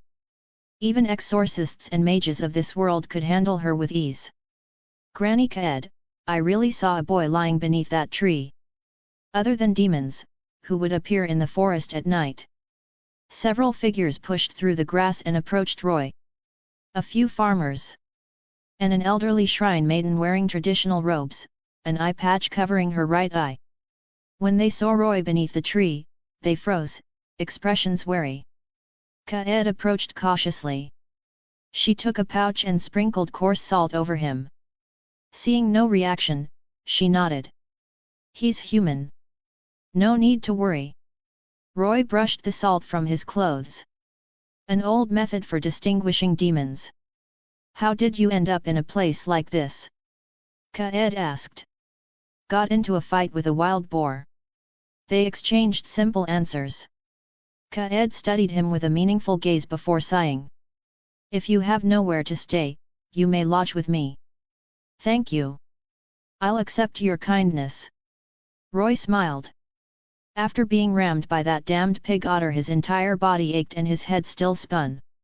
It would take at least a day or two to fully recover. Though he had food and a tent in his spatial ring, he had no desire to camp in the forest. Especially not in a world filled with demons. Roy followed them back to the village and stayed in Kaed's modest wooden hut. Drink? We don't have much in a place like this, Kaed said, handing him a bowl of hot soup. Roy looked down. A few carrot pieces sank at the bottom, unknown wild greens floating on the surface. He took a sip. Barely any flavor beyond a hint of salt. After months of hearty meals in Orario, his palate had grown accustomed to rich food. Still, he said nothing and finished the warm soup. In these chaotic times, I will not ask about your origins, Kaed said, stirring the fire with a stick. During their walk back, she had already noticed. His bearing and speech were nothing like those of a rural villager. He must have come from a great city. But their poor village had nothing worth coveting. "Thank you," Roy replied sincerely. Kaed was, in every sense, a good person. After resting one night, Roy cast several healing spells Noah's Heal. The recovery was slow but effective. In the forest, the magic was even enhanced. Praise Lady Ryuwu. The next day, Roy was preparing to search for the centipede demon woman when he saw villagers gathered nearby. Pushing through the crowd, he found what he expected.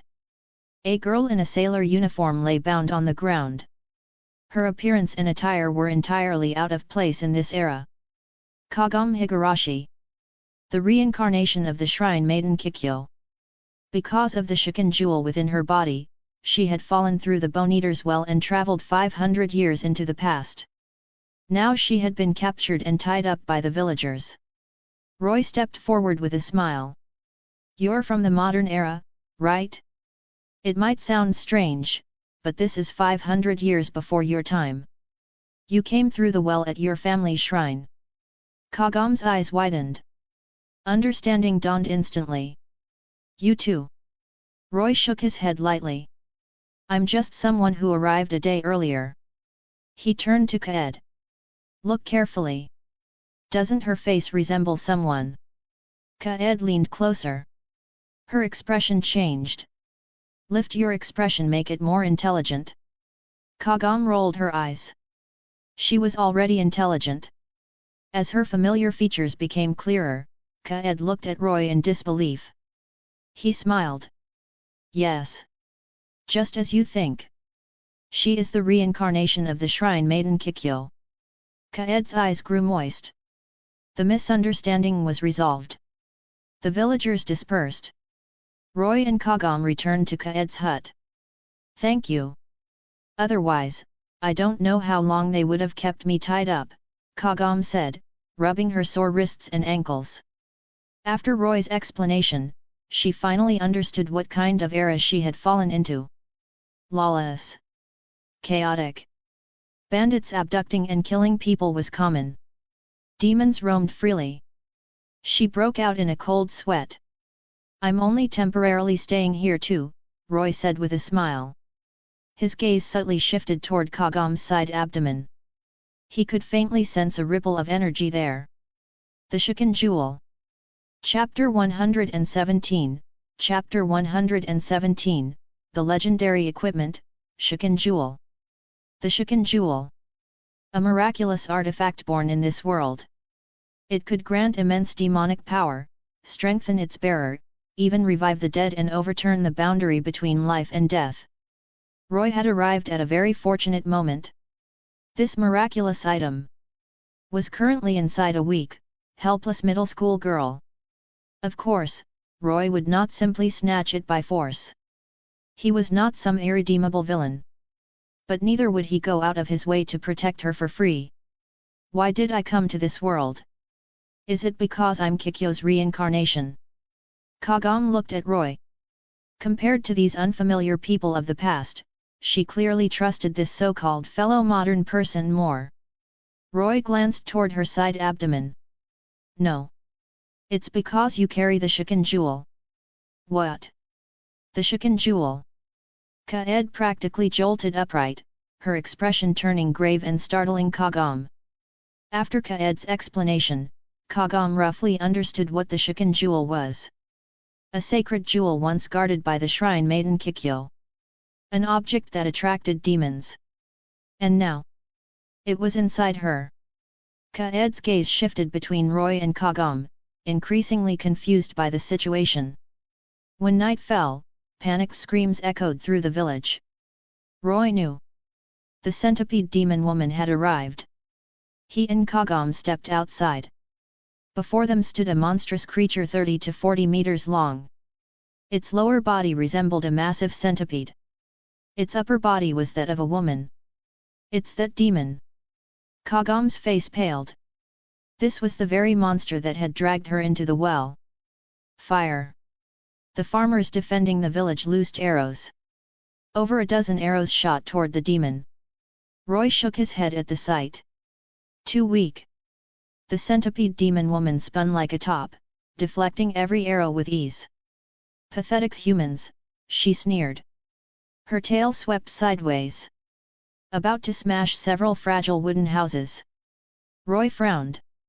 He had received a bowl of soup here. He could not simply watch these villagers die. Crackle. Golden lightning surged in his palm, forming a spear of thunder. With a powerful step forward, muscles tensing, he hurled it. The spear pierced through the demon's body with a thunderous roar, driving her massive frame backward and saving the nearby houses. Fine arcs of electricity crackled across her body as she screamed in agony. Kagam stared wide-eyed. Was this fellow modern person really that strong? She's here because of the Shikan jewel inside you, Roy said calmly. What will you do? Kagam looked at him expectantly. Can you defeat it? Roy answered vaguely, about 50-50. She nearly stamped her foot in frustration. If you give me the Shikan jewel, perhaps I can defeat her, Roy said meaningfully. Kagam studied him carefully. She wasn't stupid. Kaed had already warned her. The Shikan jewel would attract countless beings, human and demon alike. Was Roy one of them? Roy coughed lightly, smiling without hiding his intentions.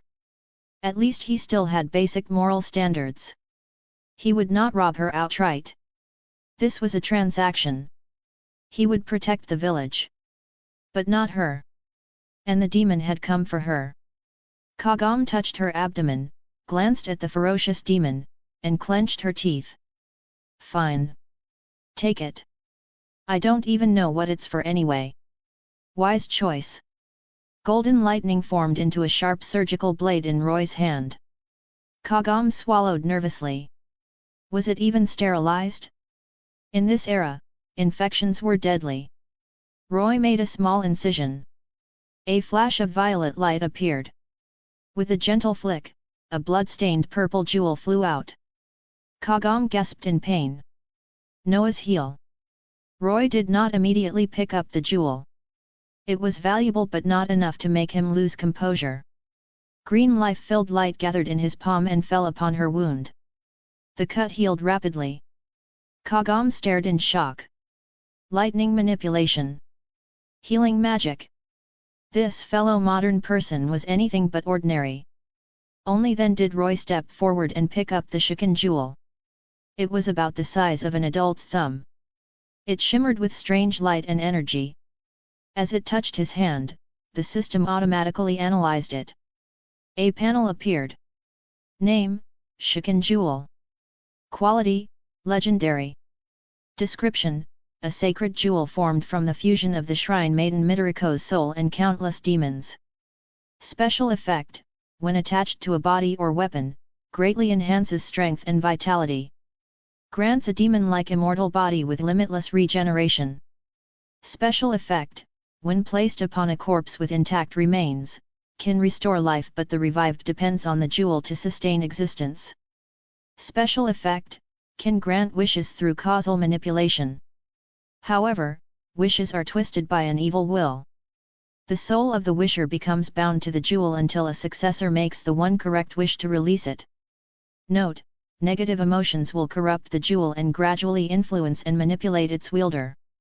Roy smiled faintly. A free legendary grade item.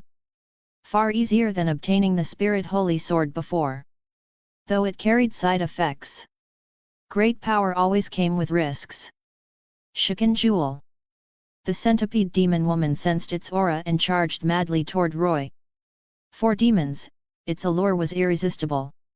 Now that he had it, Roy no longer bothered pretending. The centipede demon woman was roughly level 2 in strength. Before him, she was nothing. Golden lightning surged wildly in his palm, forming a massive sphere of thunder. He hurled it forward. Upon contact, her body melted and disintegrated under the intense heat. Boom! The explosion left a crater 5 meters wide. The ground trembled. Kagam was stunned. This was what he called 50-50. Centipede demon woman slain. Congratulations, 50 attribute points obtained. Main quest completed. Please return within 24 hours. Roy glanced at the notification and smiled in satisfaction. Roy, can you return the Shikan jewel to me? Kagam asked, forcing a smile. She still needed it to return to her own time. Roy shook his head lightly. Don't even think about it. That was our deal. He had never spat out meat once it was in his mouth. Chapter 118, Chapter 118, Freya loses her mask. Suppressing the strongest Familia single-handedly. The might of the berserker shook all of Orario. Adventurers and gods frantically searched for his whereabouts, only to find nothing. This frenzy showed no signs of subsiding. Roy had fled to the dungeon, carrying that distinct sense of I may be gone from the labyrinth city, but the city is alive with tales of me. Soon, someone came to their senses. Why did the berserker fight with the Freya Familia in the first place? Goddess Freya. The gods, bored out of their minds, pieced together the entire sequence of events. The berserker had initially been searching for the Hostess of Fertility tavern on Deadless Street, which suggested that the individual was mentally unstable. But he claimed that Goddess Freya was working at that tavern. The matter fermented and grew increasingly serious. This provoked the Freya Familia to move against the berserker, resulting in a crushing defeat with dozens of high-level adventurers dead. Under normal circumstances, the entertainment-obsessed gods would never observe with such meticulous detail. But this matter concerned their beloved goddess Freya. Their lower heads controlling their upper heads, numerous suitors wished to examine every detail with a magnifying glass. Thus, the gods arrived at a relatively reasonable deduction: the berserker was suspected to be infatuated with goddess Freya, hence his mental instability as a high-level adventurer. And then things became interesting. The gods' breathing grew ragged, their eyes gleaming with excitement. The berserker possessed the special skill Crimson Eyes, capable of seeing through all magic in the world. This skill had penetrated the concealed magic of Alan and Haydeen from the Freya Familia highly reliable. Therefore, the berserker's claim that goddess Freya worked at the Hostess of Fertility was most likely true as well. This was the influence of power. Possessing the strength of a peak level 7, an adventurer of this caliber would hardly joke with them. It was common knowledge that children of the lower world conducted themselves with seriousness and rigor, unlike these gods who sought amusement. Roy had transformed into the berserker with two objectives: to deliver a resounding slap to the Freya Familia, and to elevate his own credibility to expose Freya. Both goals were achieved with resounding success. The effects were readily apparent. The number of citizens, adventurers, and gods appearing at the entrance of the Hostess of Fertility tavern multiplied at a visible rate. Everyone craned their necks to peek inside the tavern, hoping to identify Freya's true form. But the miracle of goddess metamorphosis, even the gods could not penetrate. Only the three virgin goddesses might possibly see through Freya's disguise. The grey-haired girl stood at the door, smiling bitterly. "My lords, Lady Freya truly does not work here. Please do not be deceived by rumors. Little sister Seer, I believe you are Lady Freya in disguise," a male god said with a lecherous grin. Many male gods swept their wicked gazes across the grey-haired girl, inducing a chill of disgust. Though the berserker had not named names, the information he exposed was substantial. For instance, Freya had utilized a certain Familia member to employ a disguise magic that even gods could not penetrate. Honestly, many gods had already determined in their hearts that Seer Flava was Freya. The reason was simple: the Falna divine blessing. A god could not bestow a blessing upon themselves. Most within the Hostess of Fertility tavern were former adventurers possessing Falna. Those without blessings were few and far between, making them immediate targets. And Seer Flava was one such individual. The grey-haired girl was exhausted from being tormented by these gods. Ordinary adventurers would at most glance over. Only these idle gods wished to come observe her for 24 hours a day. Yet she could not request leave. The gods had already grown suspicious. Taking leave at this juncture would be no different from covering one's ears while stealing a bell. Who had Freya disguised herself as? Truly difficult to guess. All of you, get lost. Don't interfere with our business. Mamma Mia, the diminutive giantess, roared like a lion. Deafening, causing ear-splitting pain. Adventurers and gods fled in terror, though they continued to hide at street corners observing. Finally, Freya faced her ultimate challenge. The tall, red-haired goddess Loki. Loki swaggered inside and sat down, her perpetually narrowed eyes opening to regard the grey-haired girl with keen interest. The grey-haired girl smiled bitterly in her heart. Loki was among the most troublesome gods she recognized, comparable to the three virgin goddesses. Setting aside appearance and divine presence, no matter how skillfully Horn imitated her, Loki's extraordinarily sharp observational skills would immediately see through it. Thus, the gods' banquet and the Denatus were always attended by Freya personally. Freya had disguised her two identities exceptionally well.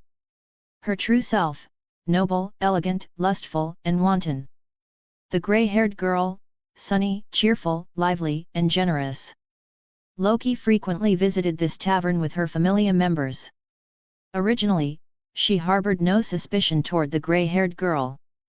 But once certain matters were connected, various doubts seemed to leap forth automatically. The longer she stared at the grey-haired girl, the broader Loki's smile grew. Finally, she could endure no longer and burst into uproarious laughter, ha ha ha ha ha ha. Loki collapsed onto the table, already laughing hysterically. Not merely from seeing through Freya's true identity, but from witnessing Freya exposed by another. Seeing the other party suffer filled her with excellent cheer. The grey-haired girl's complexion turned extremely ugly. These past few days had been utterly terrible. Familia members crushed by the berserker, herself harassed by adventurers and gods, and now her identity seen through by Loki. All of it caused by that berserker. Mamma Mia's face showed helplessness as she shut the tavern door. At this point, there was no other choice. The adventurers and gods waiting outside wore excited expressions. In truth, when the Freya Familia moved against the berserker, it was equivalent to a tacit confession. Seer Flava was Freya. Inside the tavern, the grey-haired girl did not revert to Freya's form, but the aura emanating from her entire being was already indistinguishable from Freya's.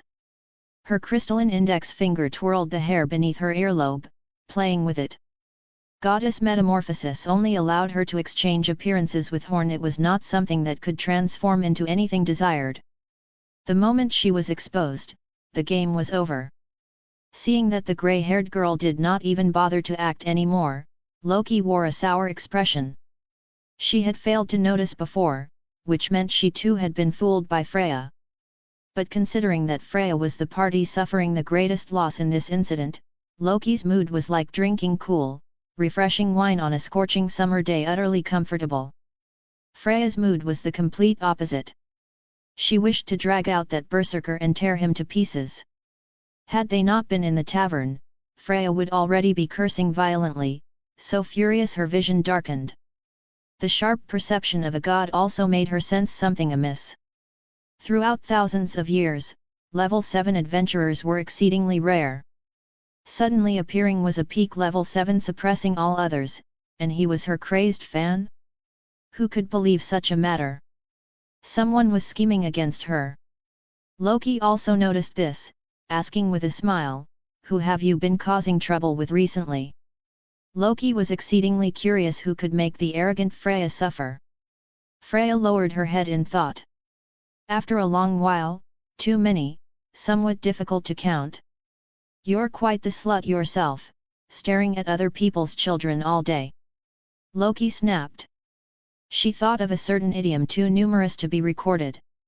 Freya's amorousness in essence, her promiscuity was well-known fact among all gods. Once discovering a lower world child to her liking, she would immediately launch her offensive. With her unparalleled beauty, she would claim them, and countless had become her captives. But the major recent movement should be that child's trial, Freya murmured, recounting her scheme against the Astraea Familia. You actually set your sights on Ryu as well? The Astraea Familia has so few children remaining, and you could still bear to strike? Serves you right for being exposed. Loki unleashed a barrage of verbal attacks upon Freya.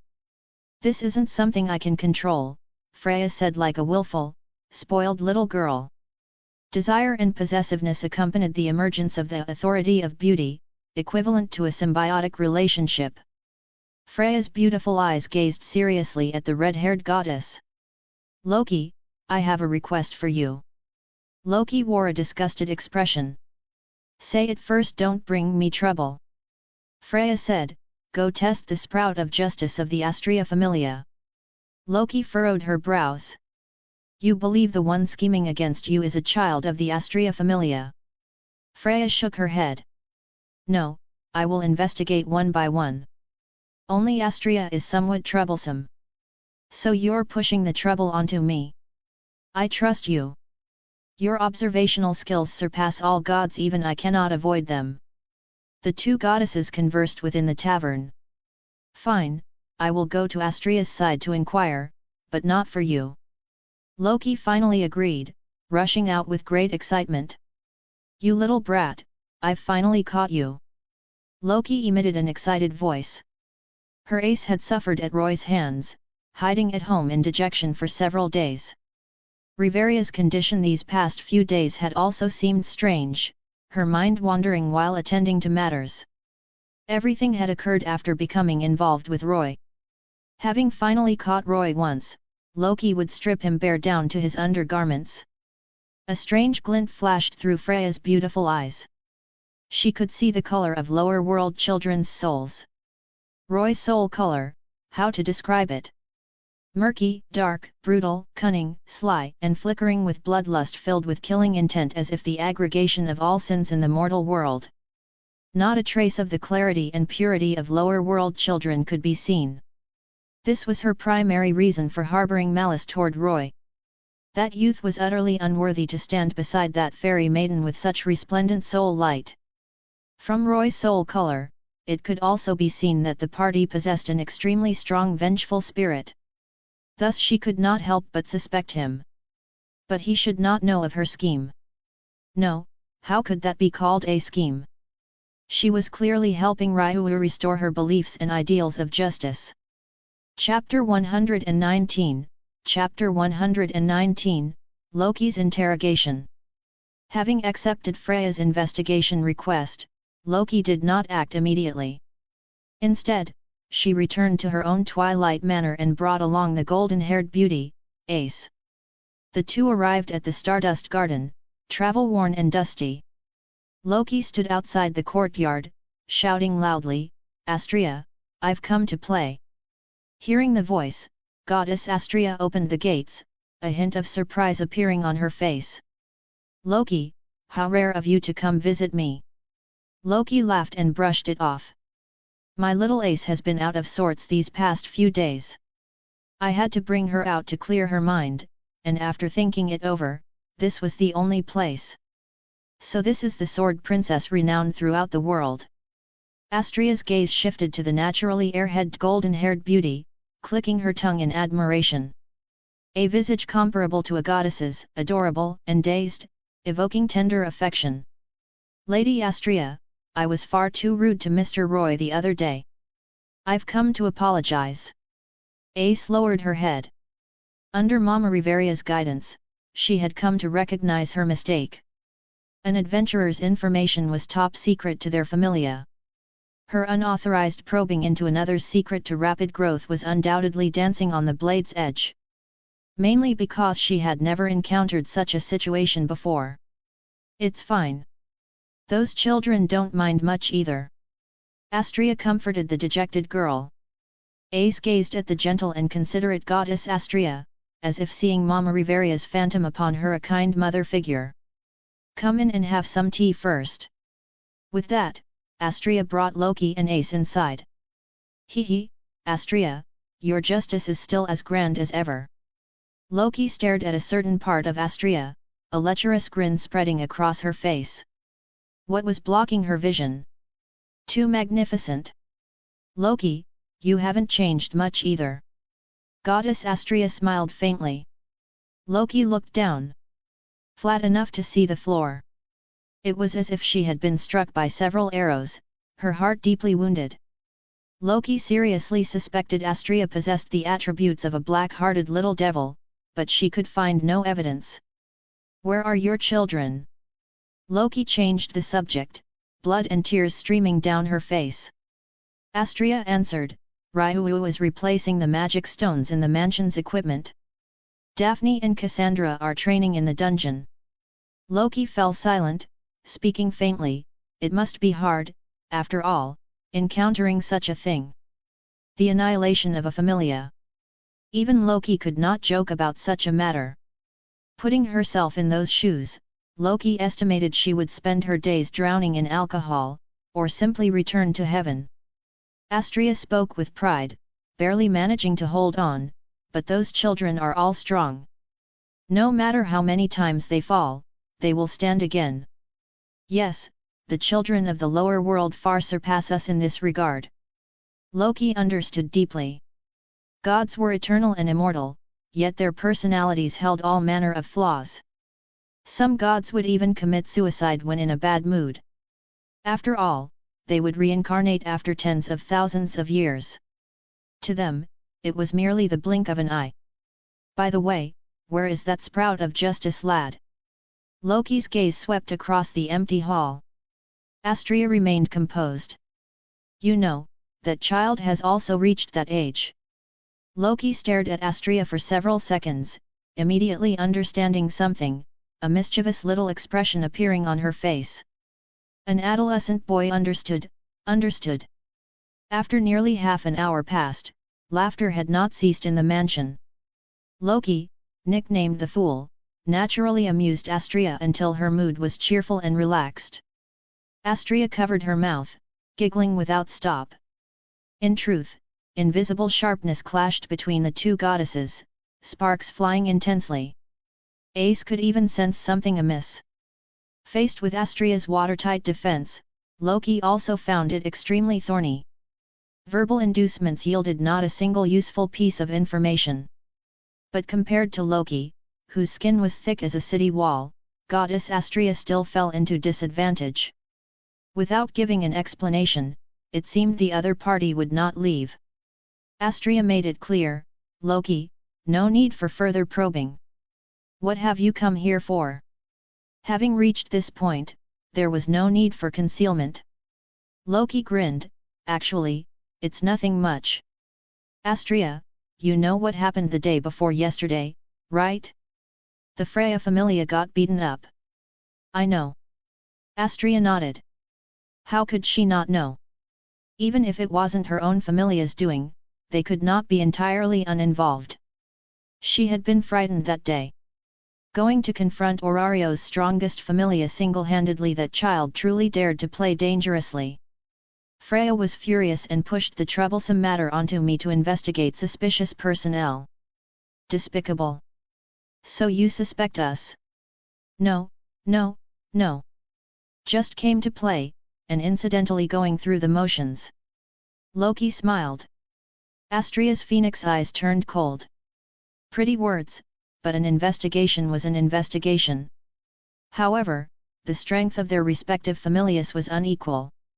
The other party had that qualification. Loki stayed until twilight.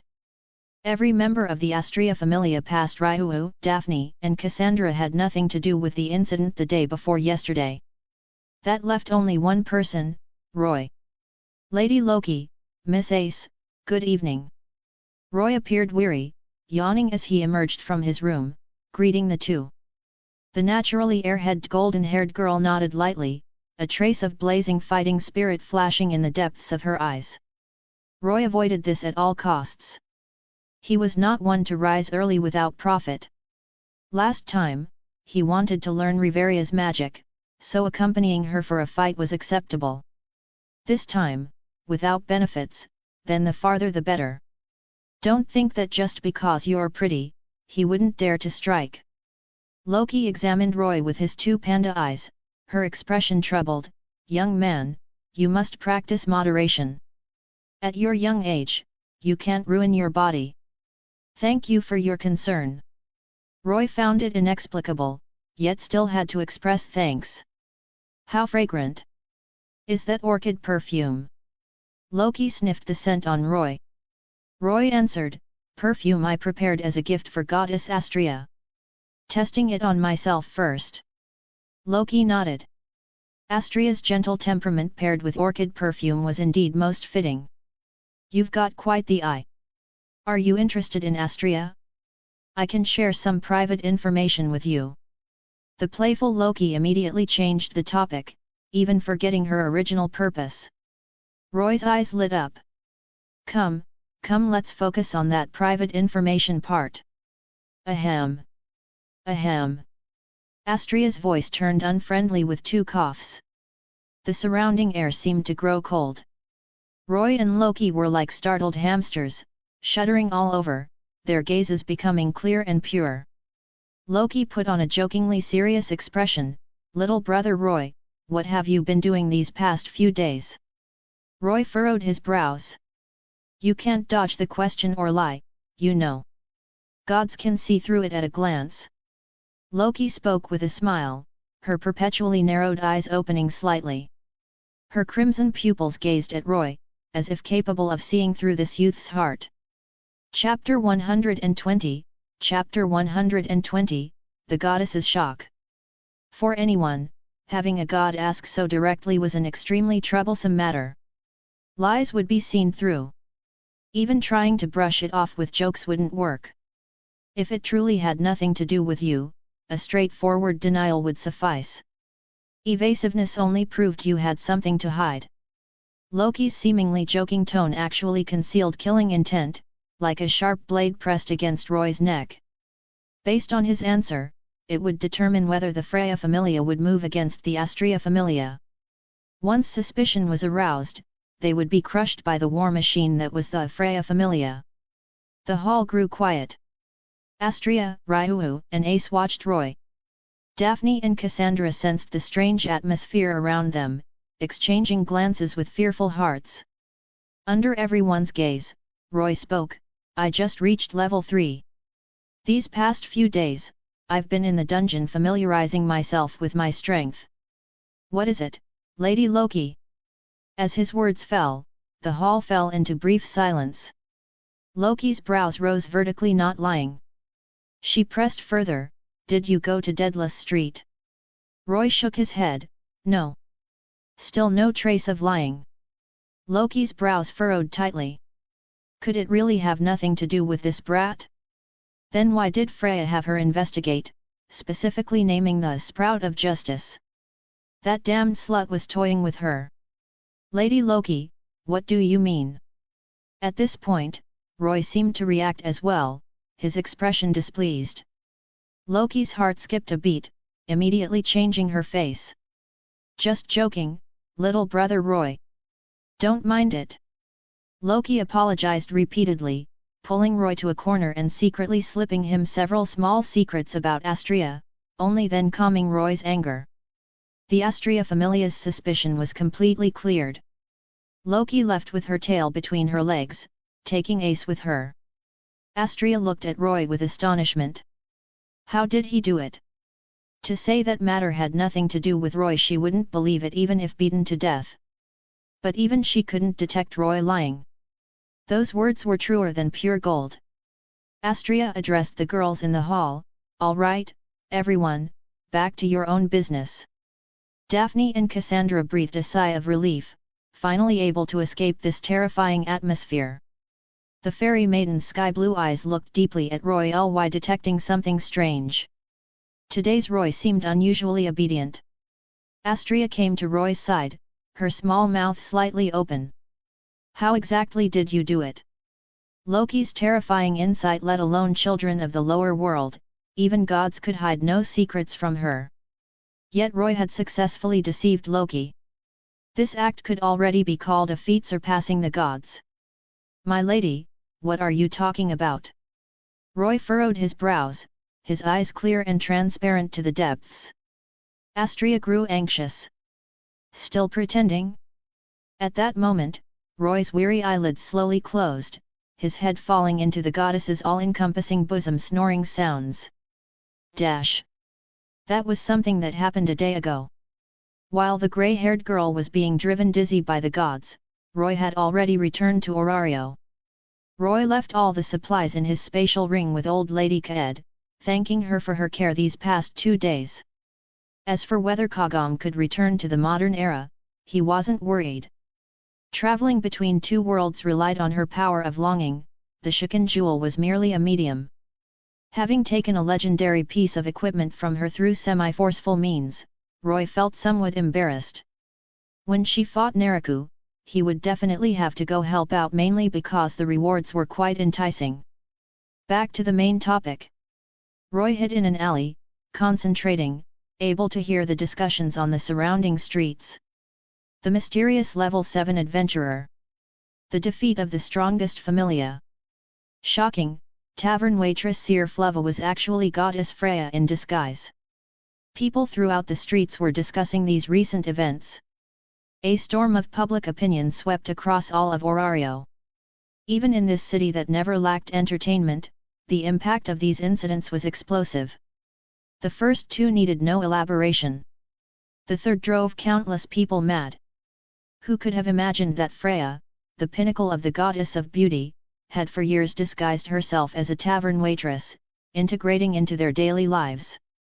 Those who had drunk at the Hostess of Fertility Tavern and enjoyed the grey-haired girl's personal service jumped up in excitement that was goddess Freya. More people regretted it so much they collapsed on the ground weeping. Why did they learn of this so late? A trace of a smile curved at Roy's lips. His plan had undoubtedly succeeded. Freya's city girl game could never be played again. But troublesome matters still lay ahead. The enraged Freya would definitely find the one who exposed her, conducting a carpet search investigation of Orario. And he, the sprout of justice, a new member of the Astraea Familia, was merely level 3. He appeared to have no connection whatsoever to that berserker who suppressed the Freya Familia and defeated the braver otter. But Freya had schemed against him some time ago. Even if she didn't know that he knew, with such an incident suddenly occurring, she would more or less send people to investigate. He still needed to prepare in advance, taking precautions. Roy did not return to the Stardust Garden.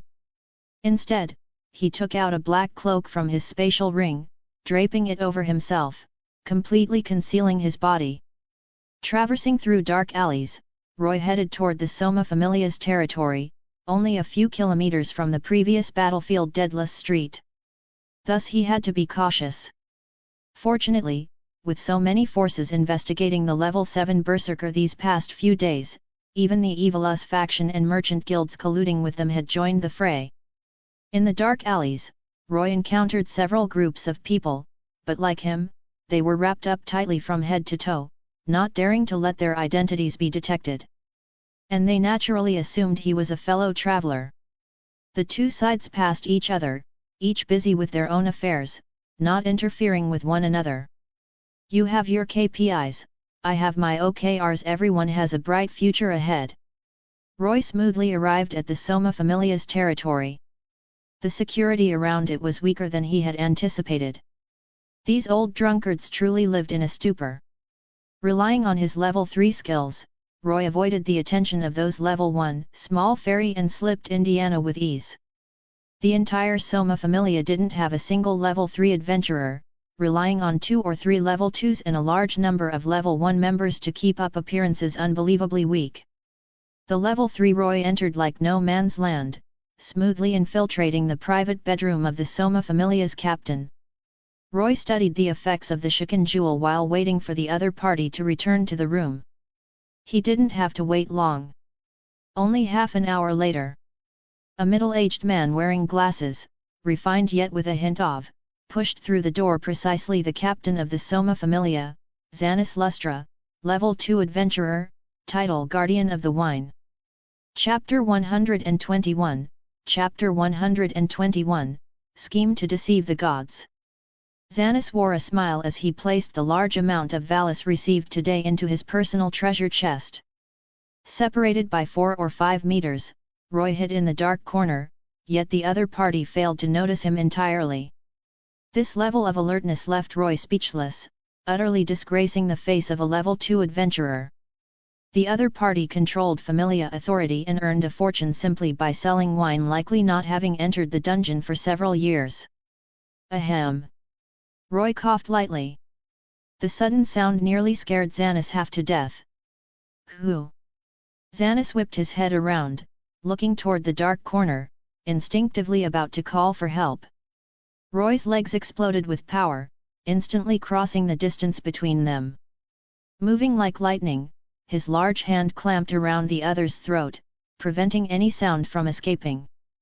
Xanis's pupils quaked, his mouth gaping wide. The other's status exceeded his own. Don't be nervous, and don't make a sound. I'm just here to buy wine. Understand? Roy pressed his voice low. With his life in the other's hands, what could Xanis say? He nodded repeatedly. Only then did Roy release his throat. Xanis gasped for breath, yet dared not make a loud fuss. At this distance, the other could kill him as easily as reaching into a bag already proven moments ago. Xanis spoke, "We have proper channels for selling our wine. Why come to me? I don't need those defective products. I want the original divine wine." Roy sneered coldly. The Soma Familia's externally sold divine wine were all defective versions, only internal personnel could enjoy the original. The original divine wine's deliciousness surpassed the ordinary. Even defective versions were extraordinarily expensive. A small bottle could reach 60 to 70,000 valis. Xanis's pupils contracted. Only a handful of gods knew that what was sold externally were defective products. How much do you want? However much you have, I'll take. Impossible. Those drunkards will kill me. Hearing Roy's lion's demand, Xanis jumped in fright. The main god Soma was obsessed with brewing and paid no heed to worldly affairs.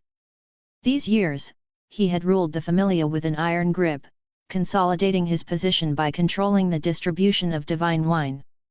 If he handed over all the divine wine, members unable to drink the original would tear him apart on the spot. Don't doubt this. The divine wine brewed by the main god Soma was terrifyingly potent, causing people to lose their rationality. Once having tasted that flavor, escape became impossible. Give me half of the divine wine you can control. Roy spoke. He hadn't actually wanted all the divine wine. Simple negotiation technique. Indeed, hearing this, though Xanis ached inwardly, it was not unacceptable. The original divine wine's price is rather expensive.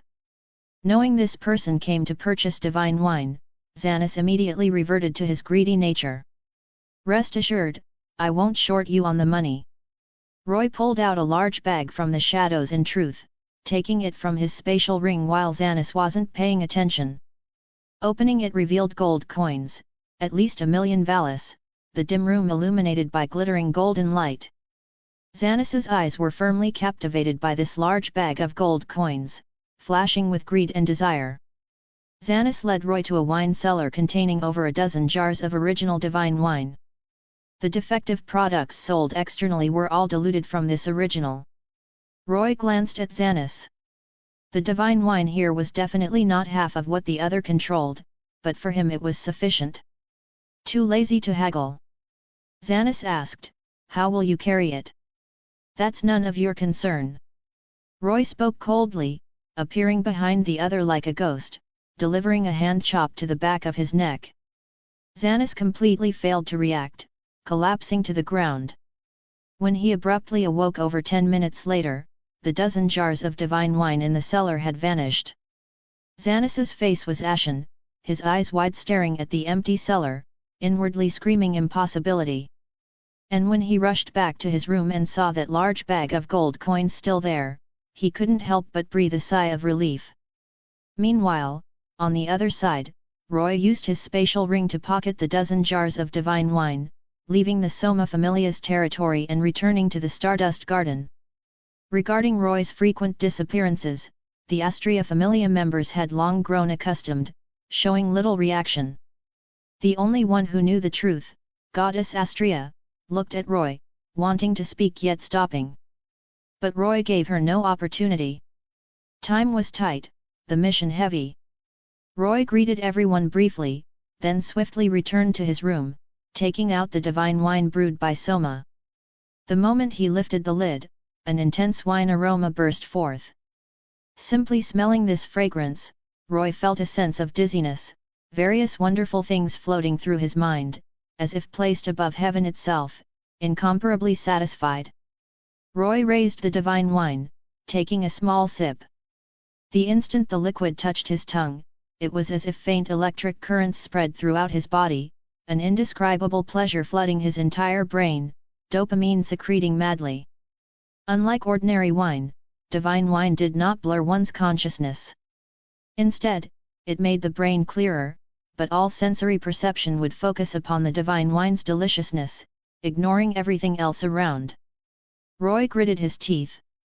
Though he had never touched ice, divine wine was absolutely more potent than ice. Conquering divine wine was no easy feat. Fortunately, he had another trump card. Roy took out the orchid perfume obtained from the silver treasure chest. Lying on the bed, Roy slowly awoke, seeing Goddess Astraea sitting beside him. Roy spoke, "Not seeing members of the Freya Familia at first glance, it seems I've succeeded. Can you explain what happened now?" Astraea spoke irritably. She had been frightened to death. In hundreds of millions of years of divine life, rarely had she experienced such stimulation as today. One wrong step meant Familia annihilation. Roy took out a jar of divine wine from his spatial ring and tossed it to Goddess Astraea. Astraea opened the stopper. When she smelled the divine wine's aroma, sudden realization dawned upon her. "Whew!" Roy breathed a sigh of relief. Goddess Astraea could block Freya after all. Freya's notorious reputation stood in opposition to the justice that Astraea presided over. But Astraea could not block Loki. If the other insisted on coming as a guest, what could be done? Turning away the main god of one of Orario's strongest familias, presumably no familia dared do such a thing. However, what Roy feared was only Freya's charm. A god's ability to detect lies, he had already cracked it. Divine wine brewed by Soma and orchid perfume. Using divine wine to intoxicate himself, then hypnotizing himself, this was a method he learned from a certain god. A god with sealed divine power was no different from an ordinary person. Since the other could accomplish it, there was no reason he couldn't, merely a gap in willpower. An orchid perfume could enhance spiritual power, its intense fragrance could also mask the wine smell on him. The hypnotized him forgot everything. The words he spoke were truer than true, even he himself believed them to be true, let alone the gods. Chapter 122, Chapter 122, The Freya Familia's Punishment. The moment she saw the divine wine, Goddess Astraea understood everything. Astraea looked at her own familia member with complex eyes. With a mortal body, he had schemed against the supreme goddess of beauty and the most cunning fool goddess. She was so shocked she couldn't speak for half a day. Too insane. Every step was walking a tightrope. But Roy had succeeded. His greatest advantage was that the enemy was visible while he remained hidden, possessing vast intelligence on Orario, and Freya didn't know that he knew. Freya's only chance to turn the tables might be to fully unleash her charm and control all of Orario. And Roy was certain she wouldn't do so. Her role-playing game exposed, so she would flip the table? The other party's magnanimity wasn't that small. The Freya who hadn't yet encountered her beloved wouldn't lose her rationality. There was a difference between friendship and love. In the quiet room, Roy and Goddess Astraea gazed at each other. Astraea certainly wouldn't blame Roy. This matter was instigated by Freya's underhanded tactics first. After a long silence, she extended her delicate, jade-white small hand. "What about the orchid perfume you promised me?" Roy's eyes widened. Wasn't that just something to deal with Loki? Why did she actually want it? Humph! Astraea snorted coldly. She had been too frightened to sleep well for 2 days, she deserved some compensation. Roy honestly handed over the orchid perfume, incidentally taking small liberties on the goddess's soft, boneless small hand. With the plan to scheme against Freya completed, this bottle of perfume held no more meaning for him. Orchid perfume could only temporarily enhance spiritual power, and this thing didn't distinguish between friend and foe. Speaking of which, didn't Loki tell him several of Goddess Astraea's little secrets? He had just sobered up, his mind still dizzy, unable to remember. What a blood loss! Roy's heart was dripping blood. Being subtly taken advantage of by Roy, Goddess Astraea couldn't help but glare at him, a flush appearing on her pretty face. Finally, she sighed, rest a bit more. I'll go make you some hangover soup. With that, Astraea left the room. Gazing at the goddess's absolutely beautiful departing figure, Roy smiled. You may have gained a little, but I never lose. Only Roy remained in the room. His brain gradually grew clear, his eyes like two bright pearls, their depths flickering with cold, harsh light. Another chess piece he had placed should also be making its move. Guild headquarters. Inna, having completed her daily work, took out the expedition report submitted by the Astraea Familia, preparing to check it. If there were no anomalies, it could be filed away. Inna examined the submitted report word by word. As time passed, her brows furrowed tighter and tighter. How to put this report? From when Roy and the others entered the dungeon, the route they took downward, the monsters they encountered, the materials they collected, everything was recorded with extreme clarity. It was also because there was so much text, densely packed, making one's eyes blur just looking at it. The surrounding colleagues all schemed through it with a glance and called it done. After all, it was only a 24th floor expedition. Not even the deep levels. The upper floors, middle floors, and part of the lower floors had long been thoroughly explored. It was difficult to discover anything new. So the middle floor expedition reports submitted by the major Familias were largely similar. Even some lazy Familias directly took other Familias expedition reports, changed the names and Familia emblems, and submitted them to the guild. This was no different from copying a classmate's homework in school, and no one was bored enough to manage such matters. Other guild staff would lament the waste of over a dozen sheets of paper in the world, then toss such reports into the warehouse where no one would inquire about them for hundreds of years. But this time, it happened to encounter a top student from the school district, a half-elf who was rigorous and serious in her work. Walls deliberately destroyed. Suspected captured and cultivated enhanced species mermen, false floor boss subjugation intelligence. This information was hidden within large paragraphs of text, difficult for people to discover. Only Inna noticed. The more she read, the more alarmed she became. The dangers encountered during this Astraea Familia expedition far exceeded expectations. The slightest carelessness would result in dozens of high-level adventurers losing their lives, and all of this was possibly due to human factors. Inna spent several more days running to the Ganesha Familia and numerous other Familias to investigate and gather evidence. There weren't many Familias capable of capturing monsters and cultivating enhanced species. Inna quickly locked onto her target. During that period, adventurers had seen high-level adventurers from the Freya Familia appearing in the water capital. The monsters prepared by the Ganesha Familia for the Monster Filia also had a merman monster go berserk, supposedly subjugated by surface adventurers. But no one witnessed it. Inna finally reached a complete conclusion. The abnormalities in the dungeon that day had a great deal to do with the Freya Familia. The dangers encountered by the Astraea Familia were even specifically prepared by the other party. No wonder this important information was hidden within overly long paragraphs. The Freya Familia was too powerful, far from what the Astraea Familia could contend against.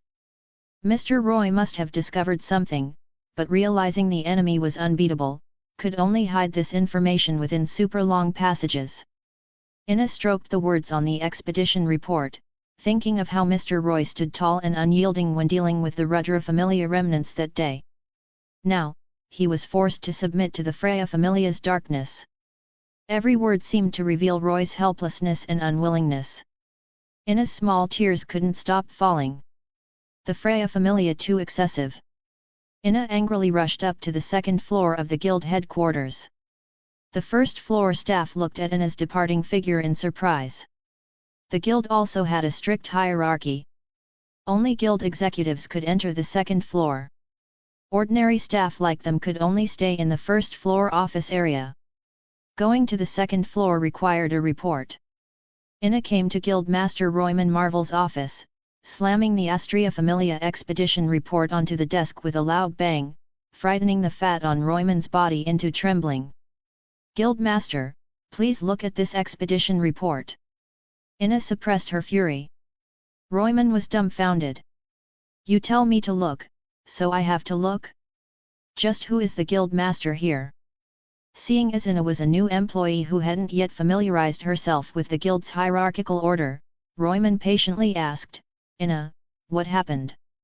Ina clearly and logically explained the anomalies on this expedition report, as well as the truth she had investigated. With Ina's complete evidence and witnesses, Royman's brows furrowed. Those fellows from the Freya Familia were still playing such tricks. "What do you want to do?" Ina said decisively, "This matter must result in punishment for the Freya Familia." Royman lowered his head in thought. If not for internal divisions within the Freya Familia, even the Loki Familia wouldn't be a match. Otter alone could sweep through the Loki Familia's big three. The strongest Familia's reputation was well deserved. The guild and the Freya Familia were more in a cooperative relationship, not daring to force the other party to undertake expedition missions. But this time, the Freya Familia had destroyed walls, created enhanced species, concealed floor boss subjugation intelligence, and fought with the Berserker, damaging the streets. They were in the right, they could make an issue of this. On Royman's bloated face, 2 lumps of fat squeezed between 2 small eyes flickered with shrewd light.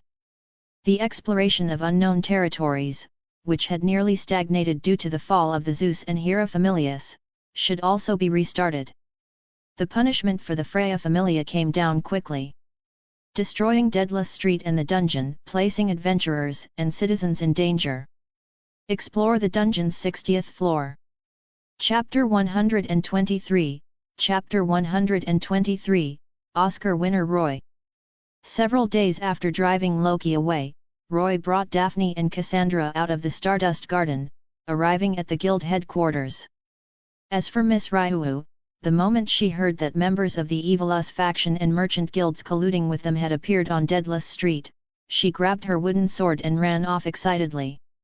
Having already mastered the power of level 5, Miss Raihu would kill gods if they blocked her path, kill Buddhas if they blocked her path.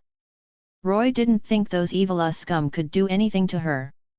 The three had just stepped into the guild headquarters when they heard the news that the Freya Familia would be conducting an expedition into the dungeon's unexplored territory.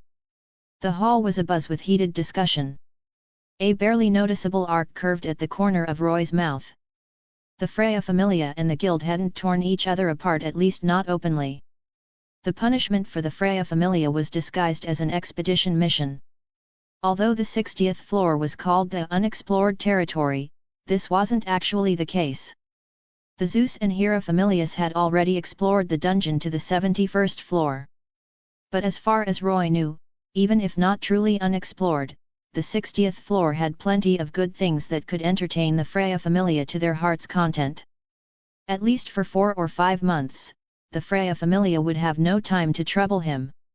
Freya, too, because her disguise was exposed, was being mercilessly teased by the gods, especially her arch-rival, goddess Ishtar, who had been going crazy with joy these past few days, taking every opportunity to in front of Freya. With Ishtar pooling, Roy felt Freya's anger had been redirected. Roy sneered coldly in his heart. This was merely a bit of interest. Dared to scheme against him? Sooner or later, he would destroy Freya and the entire Freya Familia, an eye for an eye, blood for blood.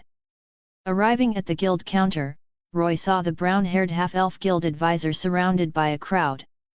Though nominally disguised as an expedition mission, the eyes of the masses were sharp. Gods, adventurers, and citizens all knew this was punishment for the Astraea Familia. Adventurers and citizens victimized by the enhanced species Merman incident and the destruction of Deadless Street had rushed over to express their gratitude to Ina for venting their anger. The tale of Ina charging up to the second floor of the headquarters, finding Guildmaster Royman, and arguing with him based on reason had spread far and wide. All of Orario knew of it.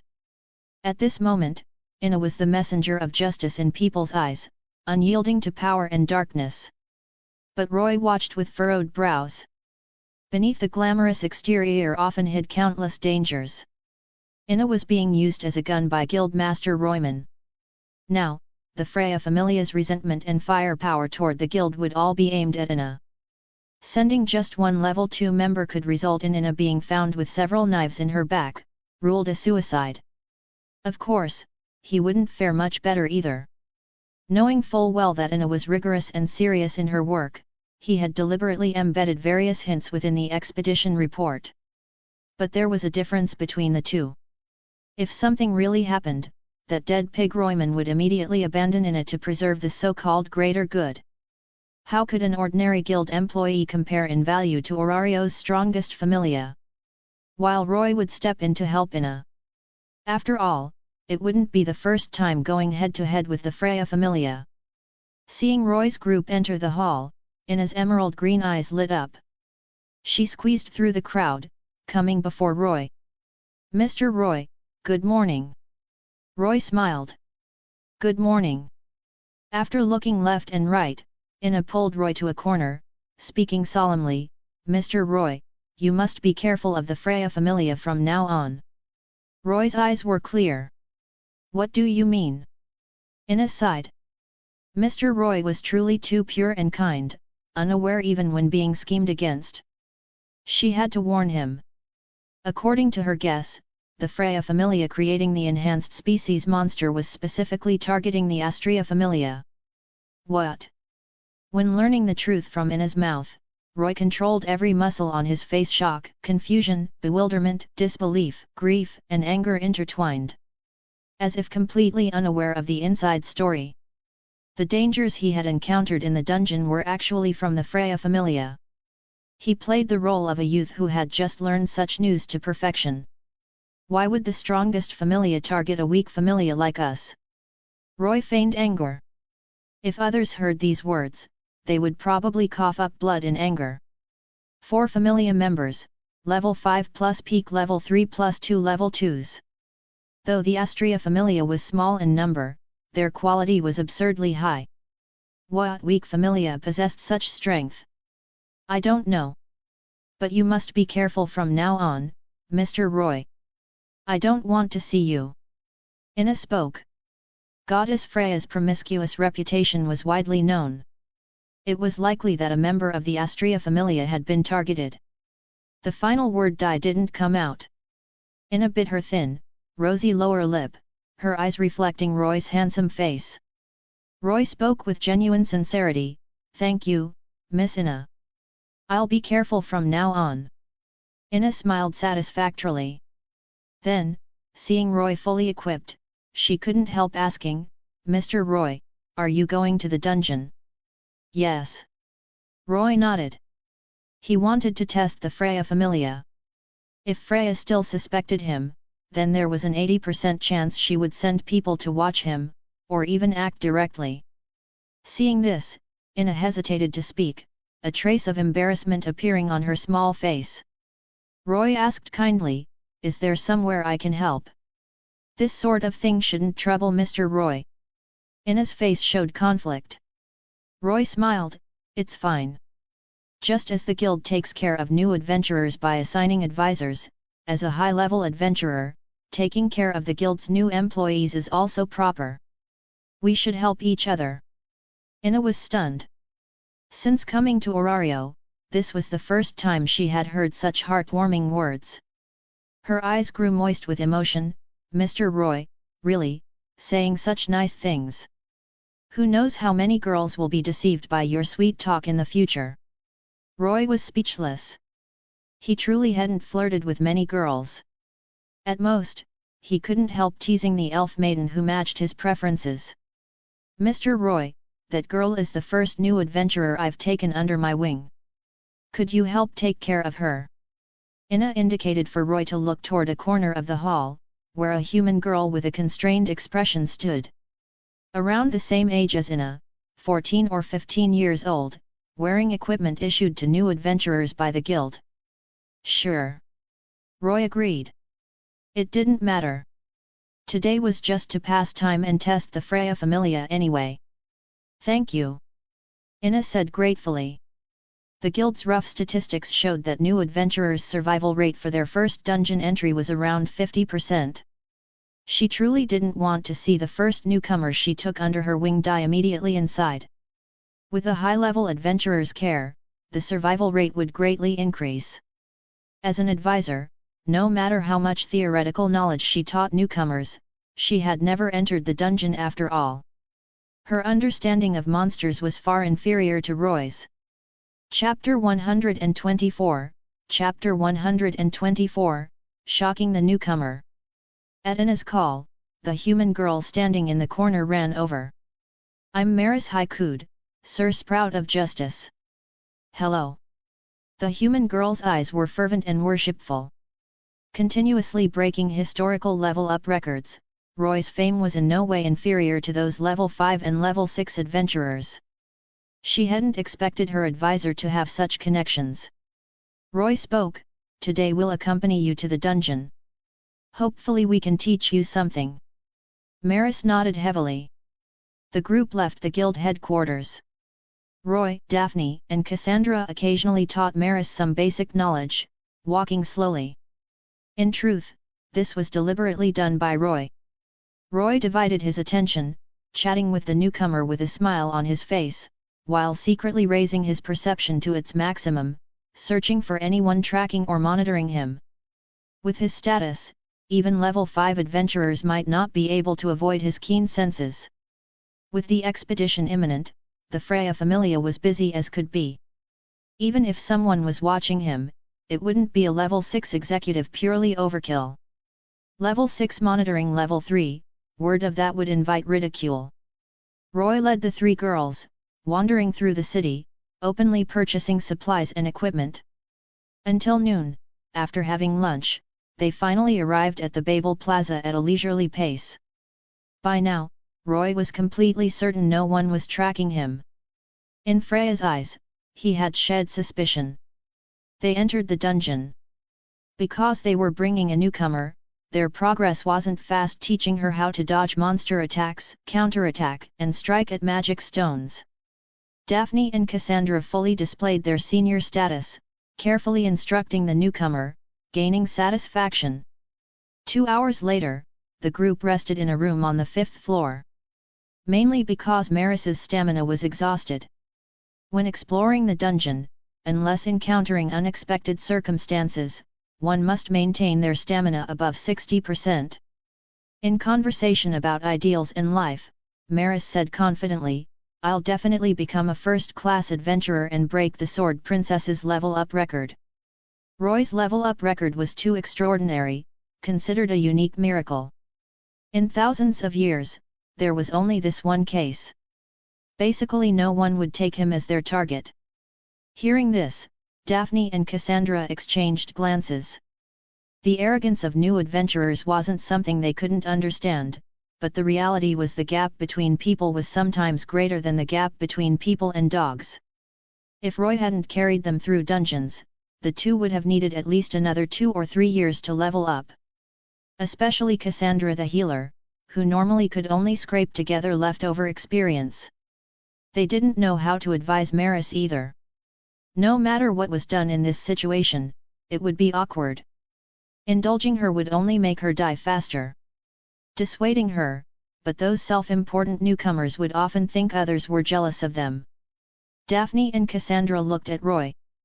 This was the first time they encountered this situation, and they were out of options. Roy gave the two a reassuring look. Ina had placed this newcomer in his hands. Not letting her learn something would be unacceptable. Roy asked, "Maris, are you interested in going to the middle floors? The middle floors. Maris's eyes widened. For a new adventurer's first dungeon entry, the 5th floor was the limit. Roy said, growth requires adventure. You should know that leveling up requires great deeds. Maris's spirit stirred. Advisor Ina was very conservative, telling her to enter at most the 2nd floor. But she had always felt the other was looking down on her. Provoked by Roy, the newcomer girl developed strong rebellious psychology. Moreover, under Roy and the others' guidance, she could already kill 5th floor monsters. Surely the middle floors wouldn't be anything special. Sure. Maris agreed. Daphne and Cassandra were speechless. She dared agree to this. Truly the newborn calf fears not the tiger. But with their strength, protecting a newcomer in the middle floors was still simple enough. The group continued toward the lower floor passages. From entering the middle floors, 12th floor, onward, Maris discovered that the seniors who had been chatting easily with her upstairs, Daphne and Cassandra, had tense expressions and hadn't said another word since. Cassandra, whose temperament tended toward gloominess and frailty, also displayed the professional qualities of a high-level adventurer. Even without verbal communication, Roy, Daphne, and Cassandra coordinated excellently, knowing where they should stand and what they should do. Roy served as vanguard, handling the area with the most monsters. Daphne prevented rear monster ambushes. Cassandra positioned in the middle, ready to cast healing magic at any moment, with a dagger strapped to her thigh and a satchel at her lower back containing emergency antidotes and bandages. Passing through the 12th to 17th floors, middle floor monsters, hellhounds, minotaurs, needle rabbits came wave after wave, as if without end. Maris had completely no chance to attack. A 2-meter-tall minotaur roared at her, frightening the poor girl into sitting paralyzed on the ground. Boom! Roy's long sword pierced through the minotaur's chest. The monster's body turned to dust. Then Roy turned back to continue killing monsters. Maris watched in disbelief at the coordination of Roy's trio, clean, decisive movements without any hesitation or messiness, as if existences from another dimension. These were high-level adventurers. Thinking back on her previous declaration, how laughable it was. Forget Roy, even Daphne and Cassandra made her feel hopelessly outclassed. Traditional healers didn't need to personally fight and would be fully protected by teammates. But in Roy and Miss Ryuhu's concept, the best healer was one who helped teammates kill all the monsters, so there would be no need for healing. Cassandra, trained under Ryuhu's tempering, had mastered certain close combat capabilities. While healing, she would also use her dagger to help Daphne deal with monsters behind them. The dungeon actually bullied the weak and feared the strong. After Roy's trio displayed strength sufficient to crush that floor's monsters, the monster appearance frequency began to drop. So when people sometimes felt the dungeon possessed intelligence, it wasn't an illusion. The group smoothly entered the 18th floor. Even that floor's beautiful scenery couldn't attract the newcomer girl's attention. Her face was pale with fright the entire way, finally understanding Ina's words. Underestimating the dungeon meant death. Roy looked at Maris's trembling body, not feeling he had gone too far. Being an adventurer was a life-risking profession. Without this awareness, better quit quickly, otherwise, sooner or later, one would die in the dungeon. We'll rest on the 18th floor today. I'll go get the tent, Roy said. The 3 girls had no objections, especially Maris, whose legs had gone soft and who didn't want to move another step. Roy pretended to retrieve hidden supplies from the forest. In truth, various supplies were stored in his ring, but he couldn't expose this to an outsider. Chapter 125, Chapter 125, The Pursued Marie. Roy circled around in the forest, retrieved tents and various living supplies, then returned to the girls' side. They quickly set up camp in the wilderness, lit a fire, and boiled the drinking water they brought. The warmth from the flames and the warm water entering her stomach warmed her body. Maris finally regained her composure, though a trace of fear still remained on her face. Daphne and Cassandra comforted her. "You all rest first. I'll go clear some floors below," Roy said with a smile. With that, Roy left the campsite. Watching Roy's departing figure, the newcomer girl's face showed amazement and disbelief. "Mr. Roy is truly amazing. He actually still has the strength to kill monsters." Daphne and Cassandra smiled wryly. "What did you expect? High-level adventurers were practically monsters themselves." During the descent, Roy had killed the most monsters, yet he was also the one who maintained his condition the best. Meanwhile, on the other side, Roy headed toward the great tree at the center of the 18th floor, entering the 19th floor through the passage there. Having come to this floor, he might as well check on Marie. It wasn't much farther. He still remembered the life-saving grace from last time. Roy rapidly broke through the 19th to 24th floors. There weren't many monsters encountered along the way. Of course, this wasn't because the dungeon was kind. This was actually the dungeon's most insidious characteristic. As long as you kept going deeper, not many monsters would jump out to stop you. But when you wanted to leave, that's too bad. Every floor had a banquet of monsters waiting for you. It wouldn't rest until it kept you there. So in less than 2 hours, Roy arrived at the water capital. The soul-stirring waterfall came into view, the splashing water bringing inner peace. The floor boss Amphisbaena's regeneration cycle was 1 month. More than half a month had passed since they defeated it last time. There were still 2 or 3 days until regeneration. Without the floor boss, Roy could walk sideways here. Blue crabs, rushers, he killed dozens, magic stone fragments dropping all over the ground. Roy created a thunder doppelganger to follow behind and collect magic stones. But as time passed, Roy furrowed his brows. Why did something feel strange? The monster appearance frequency was wrong. Even if the dungeon wanted to lure him deeper, the water capital connected 3 floors together. The monster quantity should far surpass other floors. But so far, he had killed fewer than 100 monsters, which seemed somewhat. Roy continued forward. When coming to a corner, he quickly hid into the surrounding darkness. There was actually a young man guarding the passage. Riding the wind.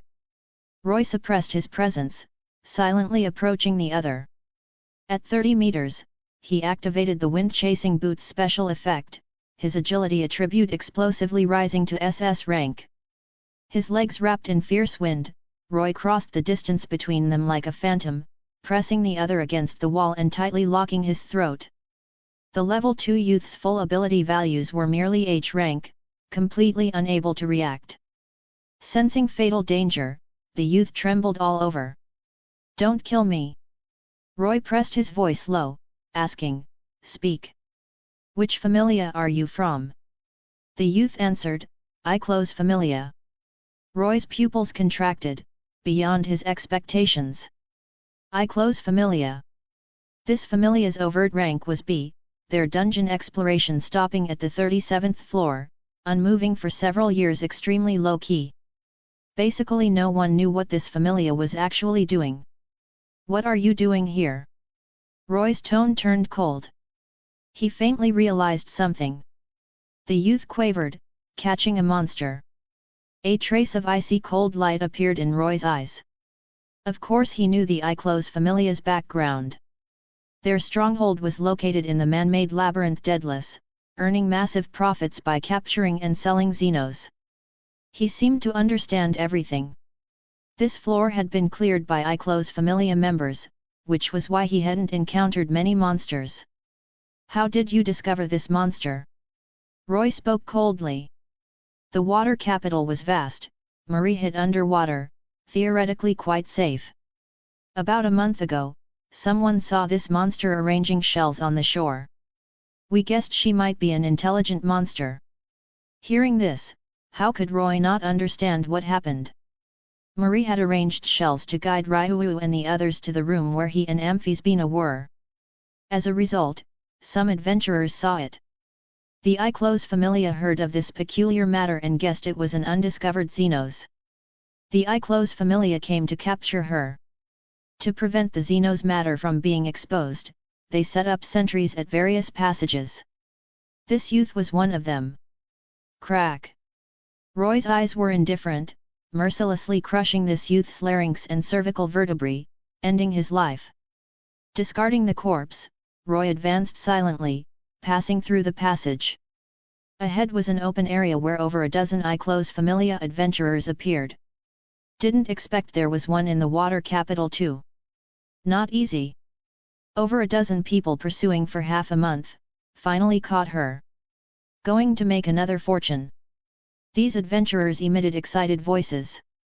On the open riverbank ground, an iron cage was placed. Inside was locked a red-eyed needle rabbit.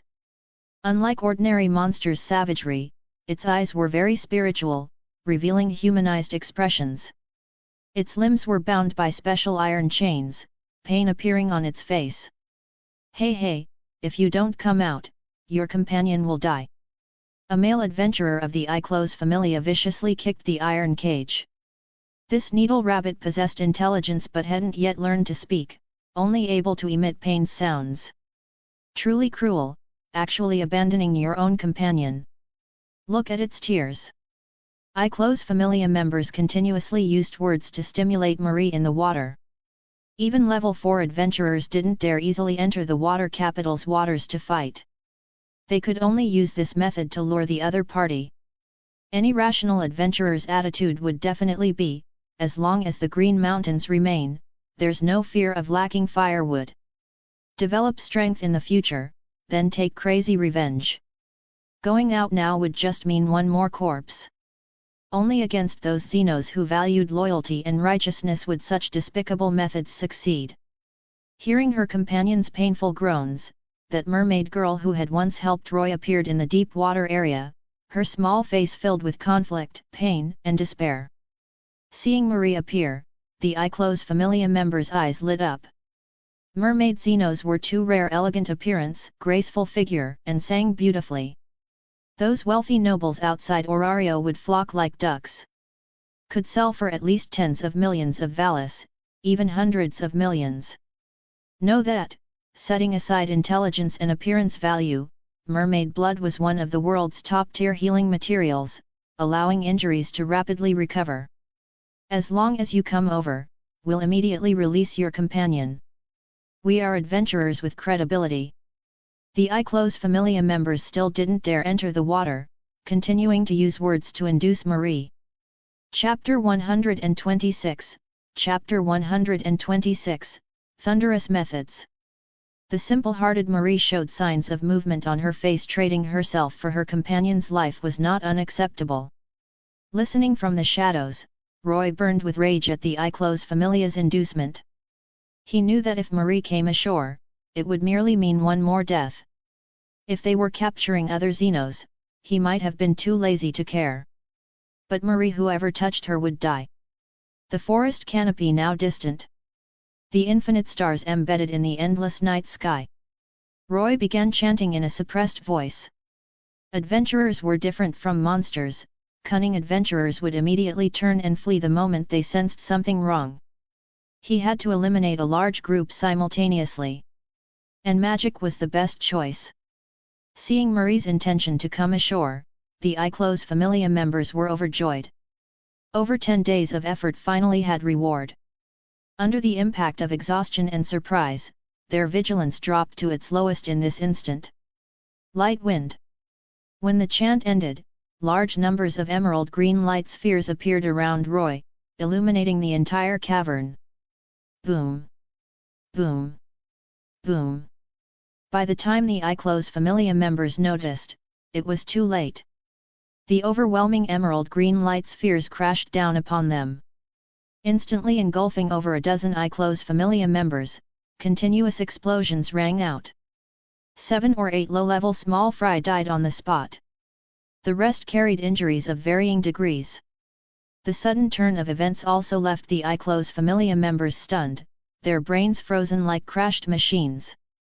Roy's leg muscles tensed, charging at full force toward those people. He retrieved the elven holy sword from his ring, madly reaping their lives.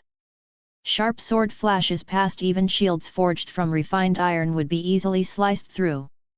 The cut surfaces were smooth beyond compare, showing how terrifyingly sharp the elven holy sword was. Even setting aside its many special effects, it was a rare divine weapon. Head after head was cut off by Roy. A middle-aged man's face changed dramatically. This magic? The Gale? No, it's the Sprout of Justice. Ha!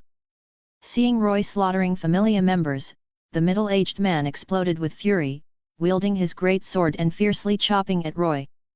In the brief moment it took him to react, the eye-close Familia members around him had almost all been finished off by Roy's follow-up attacks, corpses covering the ground. Clang! Roy turned to block, the elven holy sword colliding with the other's great sword, emitting a sound of metal clashing. Both parties poured power into their weapons. The middle-aged man stared at Roy with man-eating eyes. Sprout of Justice, what exactly are you doing? Snatching monsters in the dungeon, is that strange? Roy smiled coldly. Information about this person flashed through his mind. Glenn Gress, level 3 adventurer, one of the eye-close Familia's executives. Having promoted to level 3 for over 10 years, his ability values and combat experience were undoubtedly top tier for this rank. Glenn's eyes widened. Strange? Of course it was strange. You were a member of the Astraea Familia. Where was your justice? Where was your faith? Eaten by dogs. Roy! Marie cried out in pleasant surprise upon seeing Roy appear. Roy nodded lightly toward her. Seeing their interaction, Glenn seemed to understand something, growling low, Sprout of Justice, you actually conspire with these heretical monsters. Do you know what consequences there will be if this matter is exposed? Although there were beast tamers among adventurers, it was more of a performance nature, making monsters fear them before the populace, thus reassuring the citizens. No one would befriend monsters. Even if these monsters possessed human-like intelligence, they were still heretics, unacceptable to people. Glenn grinned savagely, ha ha ha, conspiring with monsters. Just wait for your reputation to be ruined. Hearing Glenn's threat, Roy sneered, do you think anyone would believe it? Orario had too much gossip flowing daily. You say I conspire with monsters? I say your Familia built a man-made labyrinth and smuggles monsters. Everyone's foundation was unclean. Unless seen with one's own eyes on the surface, no one would believe it. Moreover, Roy's reputation was far better than the low-key eye-close Familia. He had saved a large number of people not long ago. He could turn around and accuse you of slander. Say whatever you want to the guild. Roy's unyielding attitude made Glenn's face ugly. Truly difficult to deal with, completely unlike an inexperienced 16-year-old brat. As both parties continuously poured power into their weapons, Glenn was forced backward, staring at Roy in disbelief. The other's ability values were above his. How was this possible? This brat had only risen to level 3 recently. But the facts lay before him, leaving him no choice but to believe. Crack! A subtle sound rang out. The great sword in Glenn's hand showed traces of damage, being broken open by the elven holy sword. Glenn's face showed shock. This equipment had cost him 3 million Valis in savings. What the hell was that sword in Roy's hand, to be sharp to this degree? Saying it could cut through iron like mud would not be an exaggeration. His eyes revealed greed. His figure retreated backward, beginning to chant a magic spell, My Lord God, please grant me the black fog that envelopes the world. It shall drown everything, becoming the only path of life in the darkness. When facing an adventurer releasing magic, there were only 2 response methods: kill them before they complete the chant, or flee as far as possible. And Roy's choice was stay in place, looking at the other with strange eyes. Boom! Glenn finished chanting, his spiritual power transforming into magic elements, exploding into a vast expanse of heaven shrouding black fog around him. Unable to see one's hand in front of one's face. Using the black fog to block Roy, Glenn rapidly fled toward the passage. Roy shook his head. As expected. With ability values and equipment inferior to the other, besides those few standing at Orario's peak, Roy didn't believe any adventurer would be that stubborn. Heavenly Incineration. Roy activated the Elven Holy Sword's special effect, instantly draining all magic elements within 2 kilometers, transforming them into raging flames that coiled around the slender sword body. Accompanied by roaring sounds, the surging crimson flames transformed into a giant dragon.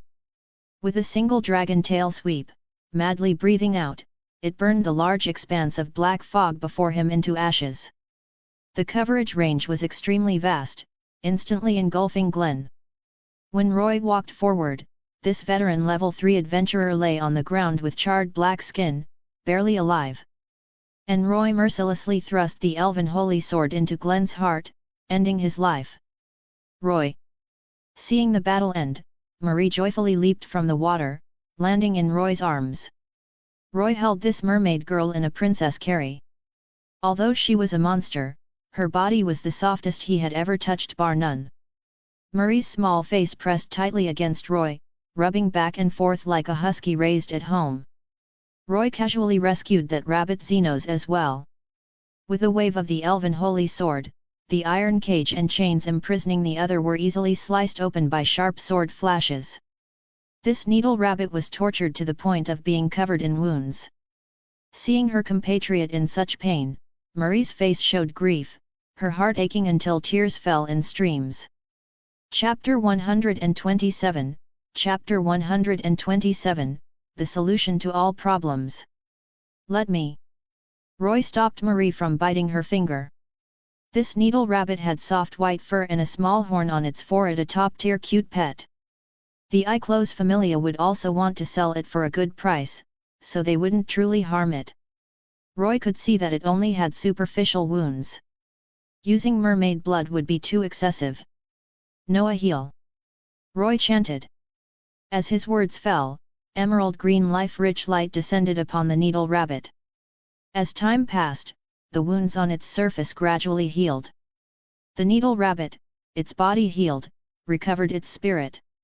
A humanized expression of joy appeared on its face as it leaped up, tightly hugging Roy's thigh. Marie glared at the needle rabbit, as if declaring her sovereignty, sparks flying between their gazes. Both sides confronted each other, neither yielding. As fellow Xenos, they could brave fire and water for each other, but some things could not be surrendered. Since things have come to this, let's eat first. Roy retrieved bread, roasted meat, and other food from his spatial ring. Roy moved over a large rock, using the Elven Holy Sword to carve it into a stone table. Over a dozen exquisite dishes were laid upon it, making both Xenos drool. Hooray! The Xenos had never eaten surface food before. Their attention was immediately diverted. The rich aroma enchanted them greatly. Marie and the needle rabbit ate until their mouths were full of oil, satisfied smiles appearing on their faces. Food stored in the spatial ring had its shelf life greatly extended. Even after several days, it would still seem freshly made. In the dungeon, this was undoubtedly the supreme enjoyment. Hundreds of thousands of Valis would not persuade anyone to exchange it. Roy accompanied the two Xenos in eating, contemplating the problems ahead. The Freya Familia was not yet resolved, and now he had provoked the Iclos Familia. He had killed most of them just now, but it was impossible to clean them all up. The sentry in the passage must have escaped. His exposure was inevitable. Roy. Seeing Roy occasionally furrowing his brows, the simple-hearted Marie also realized something. She looked at him worriedly, guilt appearing on her small face. It's fine, just a small trouble. Roy laughed out loud, stroking Marie's small head. He was only thinking about whether to eliminate the root, conveniently wiping out the Iclos Familia. He had dared to clash head-on with the Freya Familia. Would he still fear a mere Iclos Familia? What he feared was the Thanatos, Death God, Familia, the strongest among the Evilus faction. The Iclos Familia might have connections with that Familia. Both had their strongholds in the man-made labyrinth. And precisely because it was inside the man-made labyrinth Deadless, Roy found it troublesome. He couldn't enter that place, required a key, the Eye of Deadless. After eating their fill, they parted ways. Marie dove into the water. The water capital was large enough, hiding a monster was simple. If her compatriot had not been captured and used for coercion, Marie would not have appeared at all. The needle rabbit would be picked up by other Xenos. Both Xenos watched Roy's departing figure with grateful gazes. This was the first human they had encountered who was willing to help them. In Roy's heart, there was only the distinction between good and evil. Whether one was a Xenos or a human made no difference. Not long after Roy left, the person who came to retrieve the needle rabbit also arrived on this floor. A figure completely shrouded in black robes, like a ghostly presence. It was precisely the sage Fels, who had briefly contacted Roy before. The Iclos Familia corpses had been mostly eaten by monsters, but traces could still be vaguely seen. Fels learned of the events from Marie and the needle rabbit, his tone complex. The sprout of justice, I never expected the first human to accept Xenos would be you. His previous setback with Roy had made this youth memorable. Afterward, the other had risen like a supernova, his speed astonishing. Now he was involved with Xenos again. Was this fate? Fels mused in his heart. Orario in the days to come was destined not to be too peaceful. Meanwhile, Roy returned to the 18th floor. On the way back, as expected, the dungeon's malice struck, large numbers of monsters emerging on every floor. When Roy's stamina was exhausted, the dungeon would reveal its most ferocious fangs. But this time, it was disappointed. Roy did not use these monsters to train his ability values. Instead, he charged through with the Elven Holy Sword. With heavenly incineration activated, crimson flames burned away large swathes of monsters. The Elven Holy Sword attracted surrounding magic elements, equivalent to chantless magic with minimal spiritual power consumption, yet capable of unleashing powerful magic. Whoever saw it would shout cheat. Roy returned to the 18th floor. The three girls had finished resting. The concept of resting for a night for adventurers was different from ordinary people. Only the low-level Maris still showed traces of sleepiness on her face, but she forcibly rallied her spirits. The group smoothly returned to the surface. It was now the early morning of the second day after they entered the dungeon. They arrived at the guild headquarters to report to Ina and exchange magic stone fragments for money. Running off to the 18th floor without permission inevitably resulted in a scolding from Ina. Even Roy was not spared. The furious half-elf girl's momentum even suppressed high-level adventurers and guild master Royman. But Ina also discovered that the originally arrogant Maris had become much more obedient, willing to humbly accept her suggestions. With this attitude, her survival rate in the future would greatly increase. Ina clicked her tongue in wonder. How was this accomplished? What a miraculous Dr. Roy was! This trip testing the Freya Familia, helping Ina look after the newcomer, and visiting Marie had all objectives completed satisfactorily. Roy brought the two girls back to the Stardust Garden. Daphne and Cassandra went to rest. Only in their own home could their minds completely relax. Roy, however, was searching for a new dungeon. According to his character, once someone was determined to be an enemy, he would definitely eliminate their entire family as soon as possible.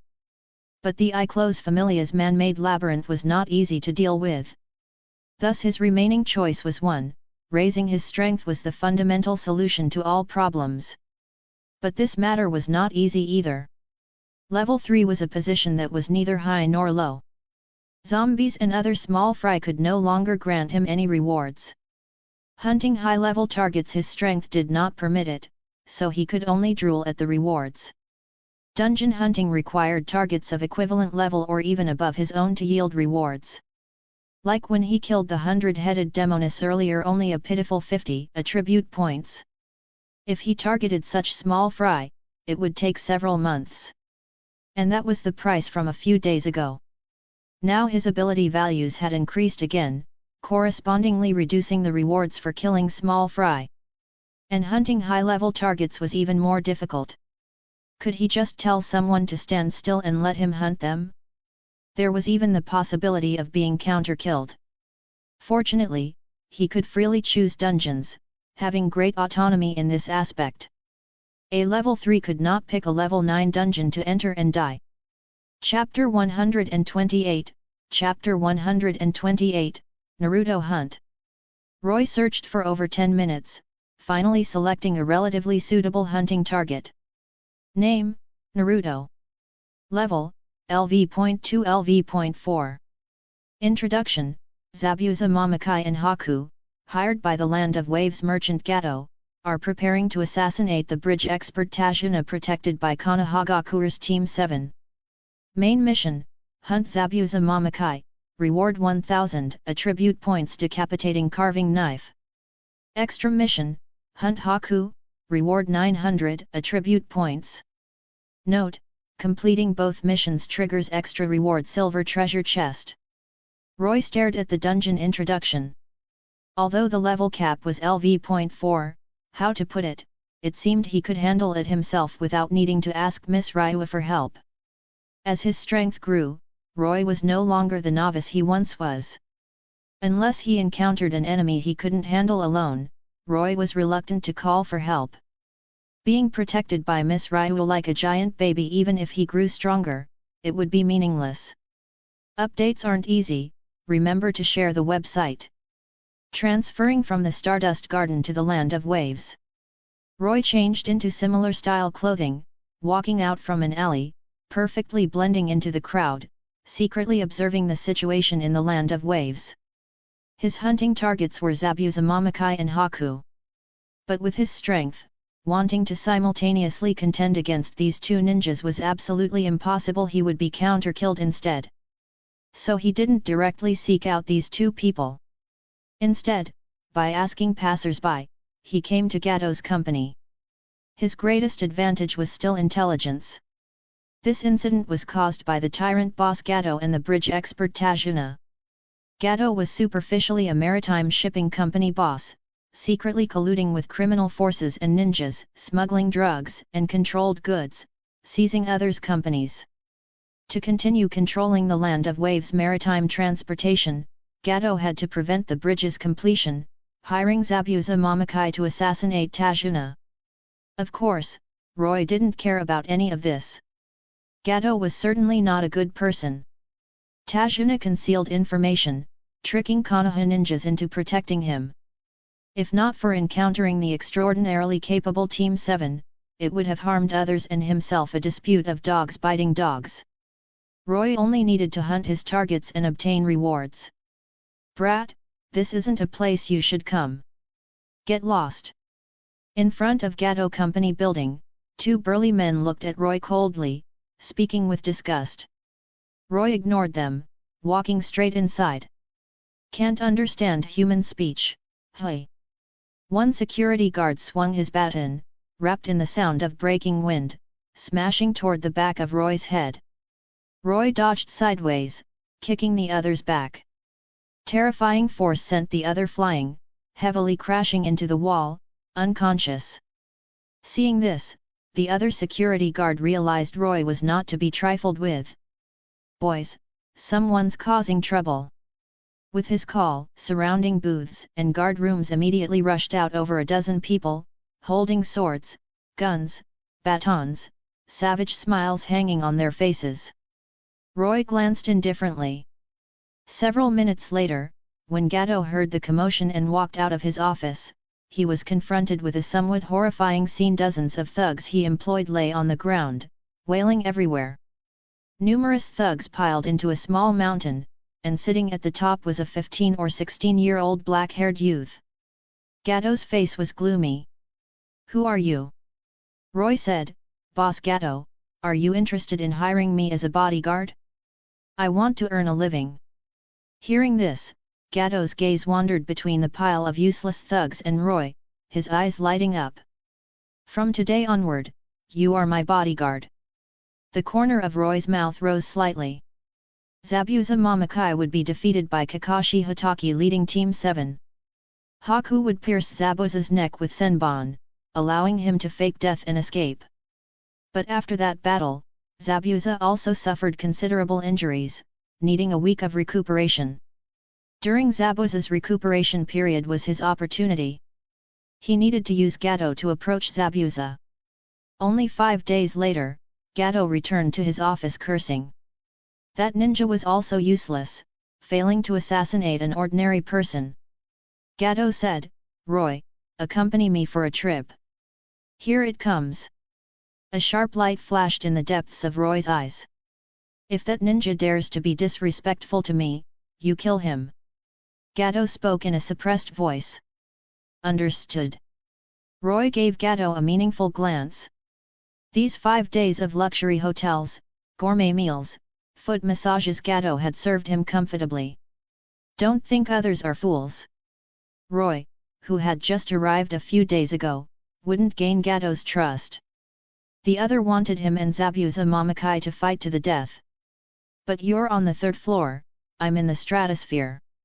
Coming to a secret base deep in the forest, the heavily injured Zabuza was recuperating here. Crash! 2 samurai under Gato broke open the door, entering the wide room where Zabuza was recuperating. Inside the room was only a large bed, upon which lay a young man. The part of his face below his eyes was wrapped in white bandages, a slanted missing nin forehead protector on his forehead. A young man with long black hair and a beautiful girl-like appearance sat beside him, carefully tending to him. Seeing Gato and others burst in, Zabuza and Haku's icy gazes shifted to these people. Roy mixed among the thugs, suppressing his own aura with full effort, avoiding being discovered. What Mist Village elite assassination ninja, can't even kill an ordinary person and a few brats? The so-called Demon of the Mist is nothing special. Gato initiated the confrontation first. Zabuza and Haku remained silent, because what the other said was fact. They had indeed failed the assassination. Gato walked forward, reaching out to grab Zabuza. "Say something, Lord Demon." But Haku's movement was faster than his. Haku grabbed Gato's wrist, speaking coldly, "Don't touch Lord Zabuza with your dirty hands." Crack! Zabuza was this young man's forbidden trigger. He absolutely would not allow Gato to touch him. Haku's strength was so great that cracking sounds came from Gato's wrist. The intense pain twisted Gato's face together. Gato roared, "Kill them for me." 2 samurai drew their swords. Haku used a body flicker technique, appearing between the 2 samurai, small hands grabbing their wrists. The 2 samurai's faces changed so fast. Zabuza snorted coldly. Under the blanket, his hand also gripped a kunai. The moment Gato touched him would be the moment the other died. In a sense, Haku had saved this fool. This brat was still too kind. Zabuza closed his eyes to rest. Haku could handle these small fry. He needed to consider how to kill Kakashi Hatake. But in this instant, Roy moved. Haku leaving Zabuza's side caused this heavily injured demon to lose his final protection. In Haku's eyes, the youth Gato had called to make up numbers should pose no threat whatsoever. Riding the wind. Roy activated the wind-chasing boots special effect. His legs wrapped in fierce wind, he burst forth. Terrifying foot strength caused the wooden floor beneath his feet to shatter. Wood chips flew. Instantly arriving at the bedside, the golden thunder emerging from Roy's palm transformed into a long sword. Sharp blade light fell, severing Zabuza Mamakai's neck. Chapter 129, Chapter 129, Easy Earnings. Clang. Heavily injured, his entire body's nerves paralyzed, unable to move, Zabuza could only watch helplessly as Roy's merciless butcher blade fell, utterly unwilling. Fresh blood dyed the white bed sheets red. Zabuza's head flew out, rolling several times on the ground. His eyes stared at Roy, unable to believe he would die here. His ambitions, strength, and everything else vanished into smoke with his death. Until the final moment, Zabuza glanced at Haku, then slowly closed his eyes. The spacious room fell into complete silence. Gato and the 2 samurai stared dumbfounded at this scene. Not to mention them, Roy's speed was so fast that even Haku hadn't reacted. "Lord Zabuza! Haku let out a mournful scream. After beheading Zabuza, Roy pressed on without stopping, rushing toward the delicate youth. The wind-chasing boots special effect hadn't ended yet, he seemed to transform into a gust of fierce wind. Instantly appearing before Haku, Roy swung his sword, the cold blade edge pressing toward the other's neck. Haku formed a one-handed seal, body flickering to a corner. The fully swung blade missed. Roy clicked his tongue. These ninjas were truly troublesome. Fortunately, thanks to his surprise attack, he had eliminated Zabuza first. "I'll kill you." Haku's face twisted, his delicate appearance completely gone, leaving only mad hatred. Terrifying killing intent emanated from his eyes as he coldly stared at Roy. Roy provoked, "Come at me." Haku, having lost Zabuza and transformed into a beast of vengeance, was impossible to flee exactly as Roy intended. This was also one of the reasons he killed Zabuza first. If their positions were reversed, this effect might not have been achieved. Without Naruto Uzumaki's talk no jutsu, Zabuza might not have realized his feelings for Haku. Another reason was of course that Zabuza's reward was higher. 1,000 attribute points easily earned not in vain for squatting in this world for 5 days. Seeing that both sides were about to engage in a great battle, Gato and the two samurai fled in panic. Neither Roy nor Haku had the leisure to care about them. Haku was blinded by vengeance and anger.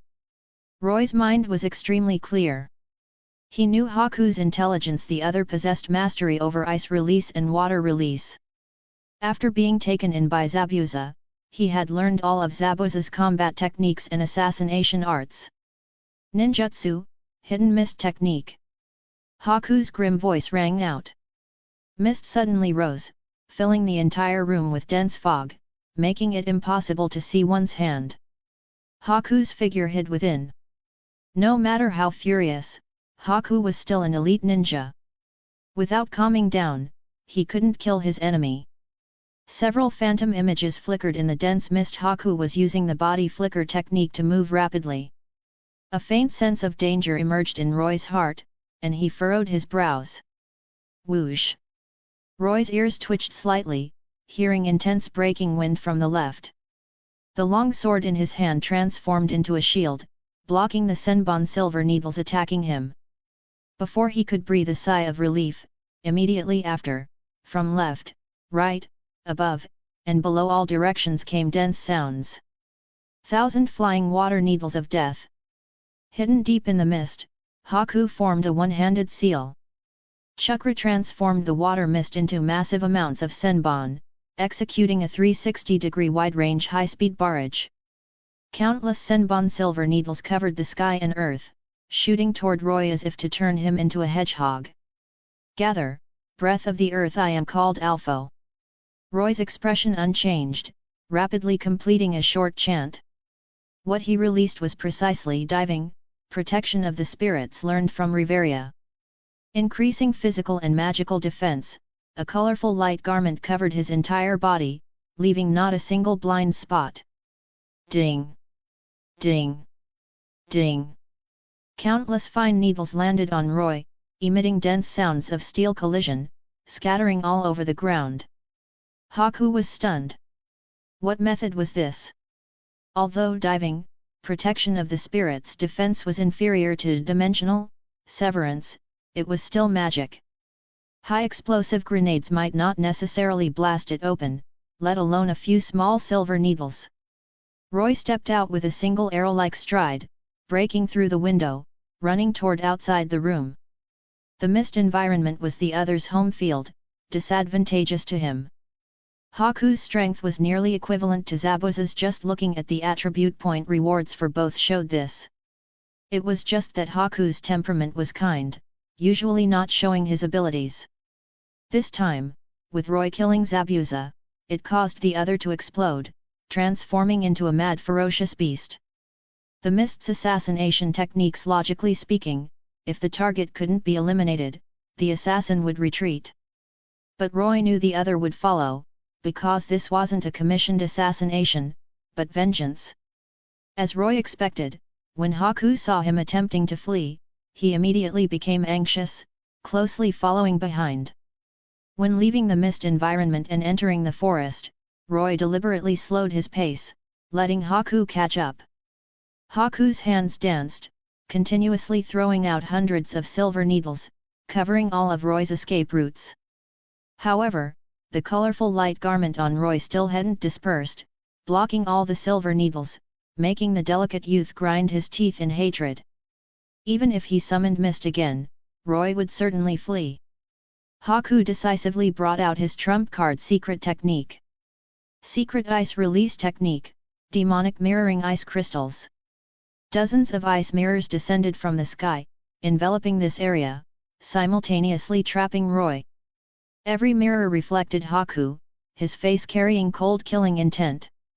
This secret technique wasn't merely trapping enemies with ice mirrors. Haku could move at extreme speed between the mirrors. Haku attacked like a madman, using every technique at his disposal, throwing various moves at Roy. Without Zabuza, what meaning was there in living? He wanted revenge, kill this youth before him, then commit suicide to accompany Lord Zabuza. Haku, harboring thoughts of death, attacked frantically. Truly a pity you fell into the trap.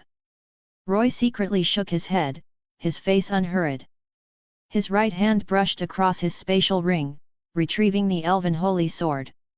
Heavenly incineration.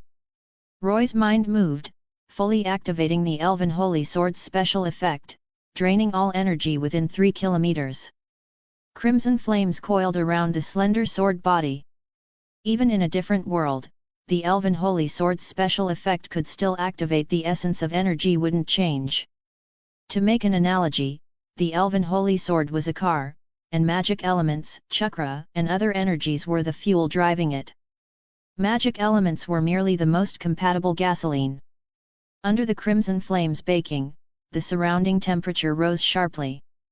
No matter how bizarre ice release was, it was merely using chakra to create solid ice. The ice mirrors trapping Roy began to melt. Roar! Roy heavily swung the elven holy sword. The flame dragon let out a heaven-shaking, earth-shattering roar, instantly exploding. The resulting heat wave, with Roy at the center, madly spread, easily crushing all the ice mirrors. Haku hidden within was inevitably caught in the blast. Thud! Haku, burned into a charcoal-like figure, lay in a deep pit. In this world, setting aside taijutsu specialized ninjas, ordinary ninjas were typical high attack, high speed, low defense types. In terms of thick skin and durability, they couldn't compare with Roy's endurance. Roy stepped forward, coming before Haku. Haku's turbid, lifeless eyes reflected Roy's figure, a trace of unwillingness appearing on his face. Roy thrust the elven holy sword into the other's heart. Chapter 130, Chapter 130, System Warning. Hunt Zabuza Mamakai successful, congratulations on obtaining 1000 attribute points. Decapitating carving knife. Hunt Haku successful, congratulations on obtaining 900 attribute points. Extra reward triggered, silver treasure chest. Hunt mission completed, please return within 24 hours as soon as possible. Before Roy could check his rewards, another group passed through the forest, appearing before him. Precisely Hitaki Kakashi's group. Learning what happened from the fleeing Gato, they quickly rushed over using ninja footwork. Among them, the blonde youth stared blankly at Haku, who had lost all life signs. Thinking of his morning encounter with the delicate youth in the forest, the other's delicate appearance and gentle voice repeatedly appeared in his mind. Why did you kill him? Uzumaki Naruto couldn't help but glare at the murderer before him, his angry questioning voice resounding through the forest. On the other side, Hitaki Kakashi, Uchiha Sasuke, and Harino Sakura vigilantly stared at Roy. Rarely seeing Konohagakure's Team 7, Roy didn't immediately return. Zabuza Mamakai was defeated by Kakashi, allowing him to steal the kill.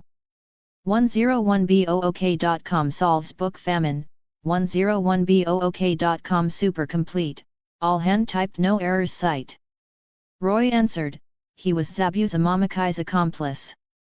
Previously used Senbon to fake Zabuza's death, rescuing him from your hands. Still have an impression.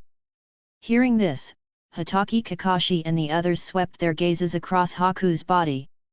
The figure was very similar, seemed correct. They had been played by these two people. Detestable. Hitaki Kakashi said, indeed Zabuza's companion. Then who are you? Both Zabuza and Haku were killed by this youth before him. Just looking at the surrounding battle traces made one's heart tremble. Flames burned a large patch of forest to ash. Ordinary fire release couldn't possibly accomplish this. Roy smiled, just an adventurer. Hitaki Kakashi remained silent, intentionally probing the other's true strength. Although unrelated to this mission, as a Konoha ninja, gathering intelligence was instinct. Uzumaki Naruto interrupted the two, roaring, "Answer me, why did you kill him?" Roy furrowed his brows, retorted, "Why can't I kill him?" Roy's words instantly enraged Uzumaki Naruto. He also had people he cherished, also had goals to fight for. Why did he have to be killed by you? Roy was dumbfounded. Bro, what are you even saying? Seeing Uzumaki Naruto continue with his talk no jutsu, the strongest talk no jutsu, he directly admitted he couldn't afford to provoke it. Speaking of which, if he killed Uzumaki Naruto and Uchiha Sasuke, these world protagonists, would there be any effects? A trace of killing intent flashed through Roy's eyes. The instant Roy had this thought, system panels crazily jumped out before him. Warning! Your killing intent toward Uzumaki Naruto and Uchiha Sasuke has attracted the attention of the Sage of Six Paths. Warning! Your killing intent toward Uzumaki Naruto and Uchiha Sasuke has attracted the attention of the Sage of Six Paths. Warning! Your killing intent toward Uzumaki Naruto and Uchiha Sasuke has attracted the attention of the Sage of Six Paths. Several panels continuously jumped out to remind him. Blood-dripping red warning panels, anyone could see the danger within. Roy was stunned. His gaze toward Uzumaki Naruto and Uchiha Sasuke became strange. So your previous life's father has been watching all along. Truly powerful backing. Extra mission triggered, can voluntarily choose to complete. Accept. Name, Slay Immortals and Gods. Level, LV.10. Introduction, Hunt the Sage of Six Paths, Otsutsuki Hago Romo. Reward, 100,000 attribute points, God tier treasure chest, Forced level 9 upgrade card, Super Invincible Shiny Potion. When seeing the specific contents, Roy was speechless in his heart. You really dare to issue this mission sending a level 3 to hunt a 1,000-year-old monster rated at least level 10? Roy clicked no until it smoked. Even with rewards this absurdly high, he didn't dare touch it. Goodbye. Realizing that old bastard the Sage of Six Paths was staring at him, Roy didn't dare stay a moment longer. Clicking return, his body gradually dissipated, transferring. Leaving Hitaki Kakashi's group staring at each other, their faces only showing confusion and incomprehension. Watching Roy vanish into thin air, Hitaki Kakashi's eyes were heavy. Somewhat similar to space-time ninjutsu. What monster had emerged from where? When returning to the Stardust Garden, Roy's tense nerves relaxed. Solo clearing a level 4 dungeon even using intelligence advantages was extremely satisfying. Obtained 1900 attribute points from Zabuza Momokai and Haku. Adding the 50 attribute points previously obtained from killing the 100-headed Demoness, Roy had a total of 1950 attribute points. Magic didn't concern him. He dumped them into strength, endurance, dexterity, and agility. Name, Roy. Level, 3. Strength, 6561023, SS. Endurance, 6981009, SS. Dexterity, 521153, SS. Agility, 6961336, SSS. Magic, 812, A. Development abilities, Adventurer, H. Abnormal resistance, I. Skills, My Lord is here, blood for blood, elven royal authority, magic, lord of thunder, diving, protection of the spirits, dimensional, severance, light wind, Noah heal. Even without dungeon grinding, daily sparring with Ryuhu that level 5, plus entering the dungeon to fight, had raised all his ability values considerably. With the successful stat allocation, all 4 ability values once again broke through limits ordinary people could comprehend. For ordinary people, having such ability values would make them faint from happiness. But Roy felt he hadn't reached his own talent limit, far from it. But now, first handle this trip's harvest. Name, decapitating carving knife. Level, high grade. Introduction, an enormous shaped blade capable of absorbing enemy blood to regenerate the blade body. The equipment dropped from Zabuza Mamakai. Roy shook his head upon seeing it. Among the Mist Village's 7 ninja swords, he felt this was the most trash thing. Having the elven holy sword, he completely had no use for it. Destined to be thrown in the warehouse to gather dust. When he got an equipment fusion device someday, fusing it into another piece of equipment would be a decent choice. After all, he only needed its blood-absorbing regeneration special effect. Equivalent to solving one piece of equipment's durability problem. Thus came the highlight. Roy rubbed his hands, a trace of excitement flashing across his face, extending his hand to click open chest. A treasure chest shining with silver light opened before him, followed by the panel. Silver treasure chest opened. Congratulations on obtaining synchronization contract. Name, synchronization contract. Level, undetermined. Introduction, can sign a contract with one teammate, mutually stacking each other's ability values, development abilities, and skills. Requires voluntary signing from the other party. Roy furrowed his brows upon seeing only one panel equivalent to the silver treasure chest only yielding one item. Had his European bloodline not activated? But seeing the item open synchronization contract, Roy read that introduction several times, seemingly understanding something. Suddenly, his eyes widened. It wasn't that his European bloodline hadn't activated, but a one-shot jackpot, opening a super explosive hit. Chapter 131, Chapter 131, Synchronization, Marriage, Contract. Who? Roy stared at the synchronization contract with fiery eyes. Stacking a teammate's ability values, development abilities, even skills, this thing was absurdly powerful. He couldn't wait to find a sucker. At dusk, the Astraea Familia members returned one after another. Goddess Astraea, who had purchased fresh ingredients, Daphne and Cassandra, who had just returned from training in the dungeon, and Ryuhu, who had assassinated Evilus faction members. Welcome back. Mr. Roy, welcome back. Seeing Roy appear in the mansion, everyone showed joy on their faces, greeting him one after another. Today Miss Ryuhu and I are cooking, please wait a moment. Roy said apologetically. They took turns cooking, and he would frequently wander outside for several days at a time. This time he had stayed in the land of waves for 5 or 6 days. After bathing, washing away the bloody scent from her body, Ryuhu came to the kitchen to cooperate with Roy in cooking. Wearing a white apron, she had quite the air of a housewife. Although Miss Ryuhu's culinary skills were lacking, helping out was no problem. Washing dishes, washing vegetables, cutting vegetables, these tedious processes were all handled by her alone. Roy only responsible for seasoning and stir-frying 2 steps. Pass me the pepper salt. How many did you eliminate? Roy was making pepper salt pork ribs, asking casually.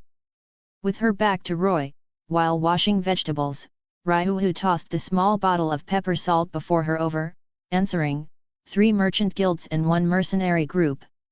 Roy stared at the frying pork ribs, not even looking, as if he had eyes on his back, catching the pepper salt bottle and placing it aside for later use.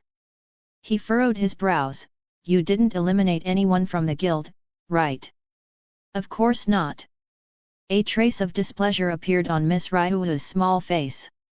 Was she someone with crazy killing intent? She only assassinated Evilus faction members and those colluding with them.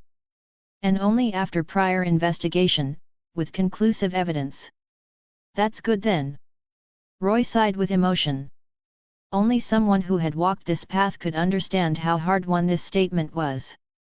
In the original timeline, Ryu had killed to the point of madness, eliminating guild people as well, which was why the guild put an 80 million Valis bounty on her. If not for that, would the guild be bored enough to put a bounty on a peak level 4 adventurer? It seemed his and goddess Astraea's saving, conquest, work had been somewhat successful. Right, after dinner, come to my room. There's something. Roy said. Ryu hesitated for a moment, then agreed. The subconscious hesitation was her elven cleanliness. Agreeing was her recognition of Roy. Roy's room might be even cleaner and tidier than her room. Actually, she quite liked it. Daphne and Cassandra sat in the hall, simply maintaining their weapons and armor. Even if not professional blacksmiths, they could handle such small matters themselves. But their attention was quickly attracted.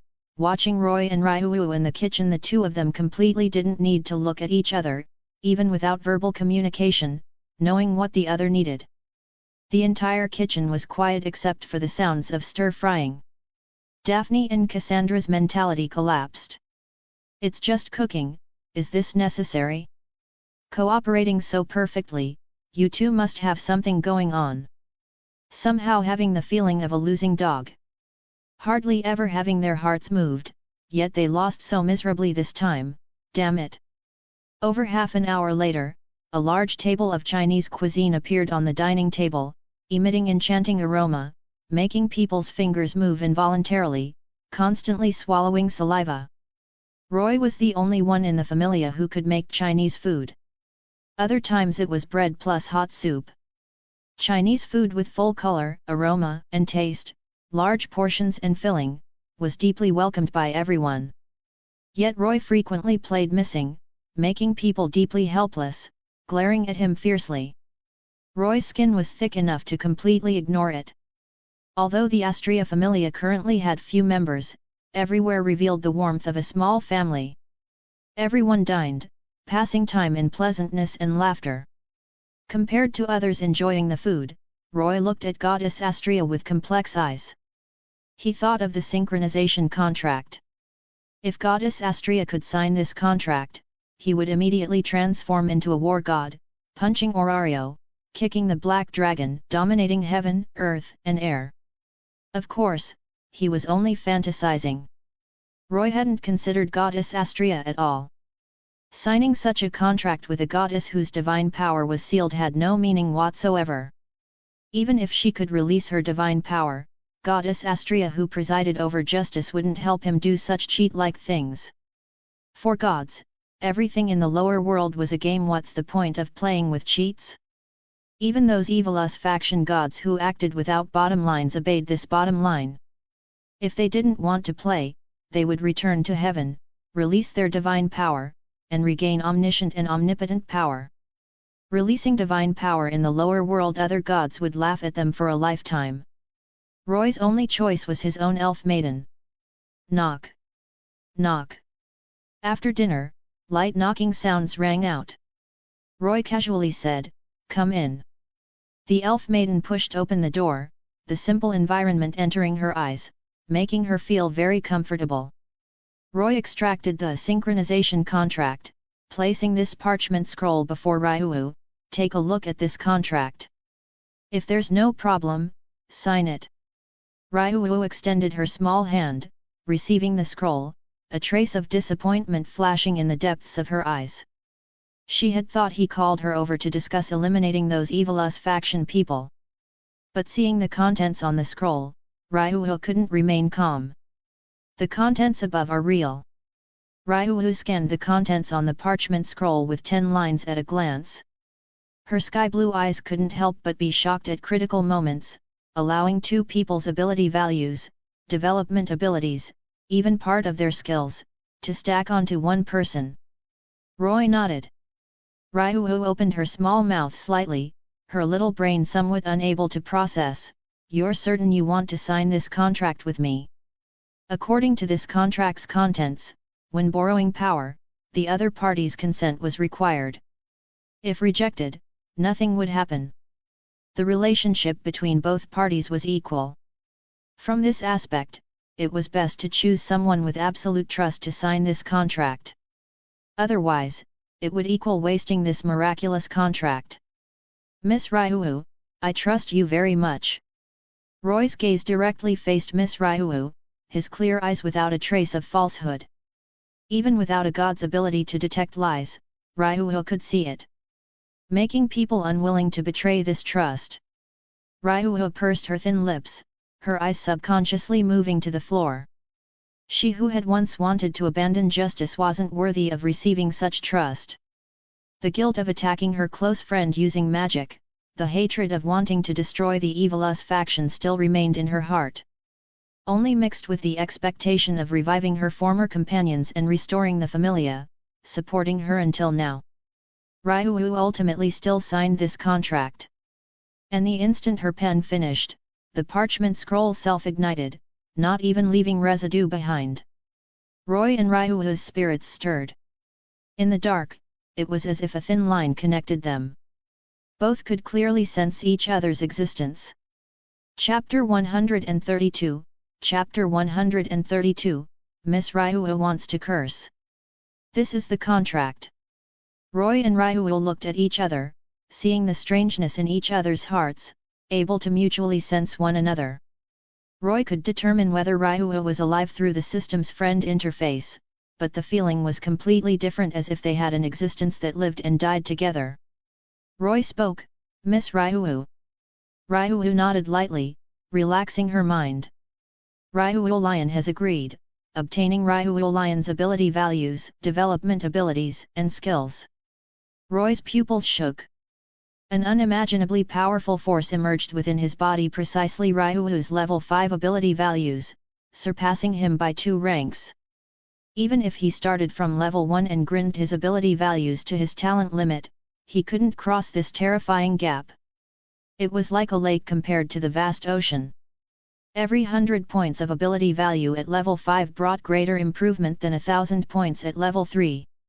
Development abilities: Hunter, Abnormal Resistance, Magic Defense, Mage.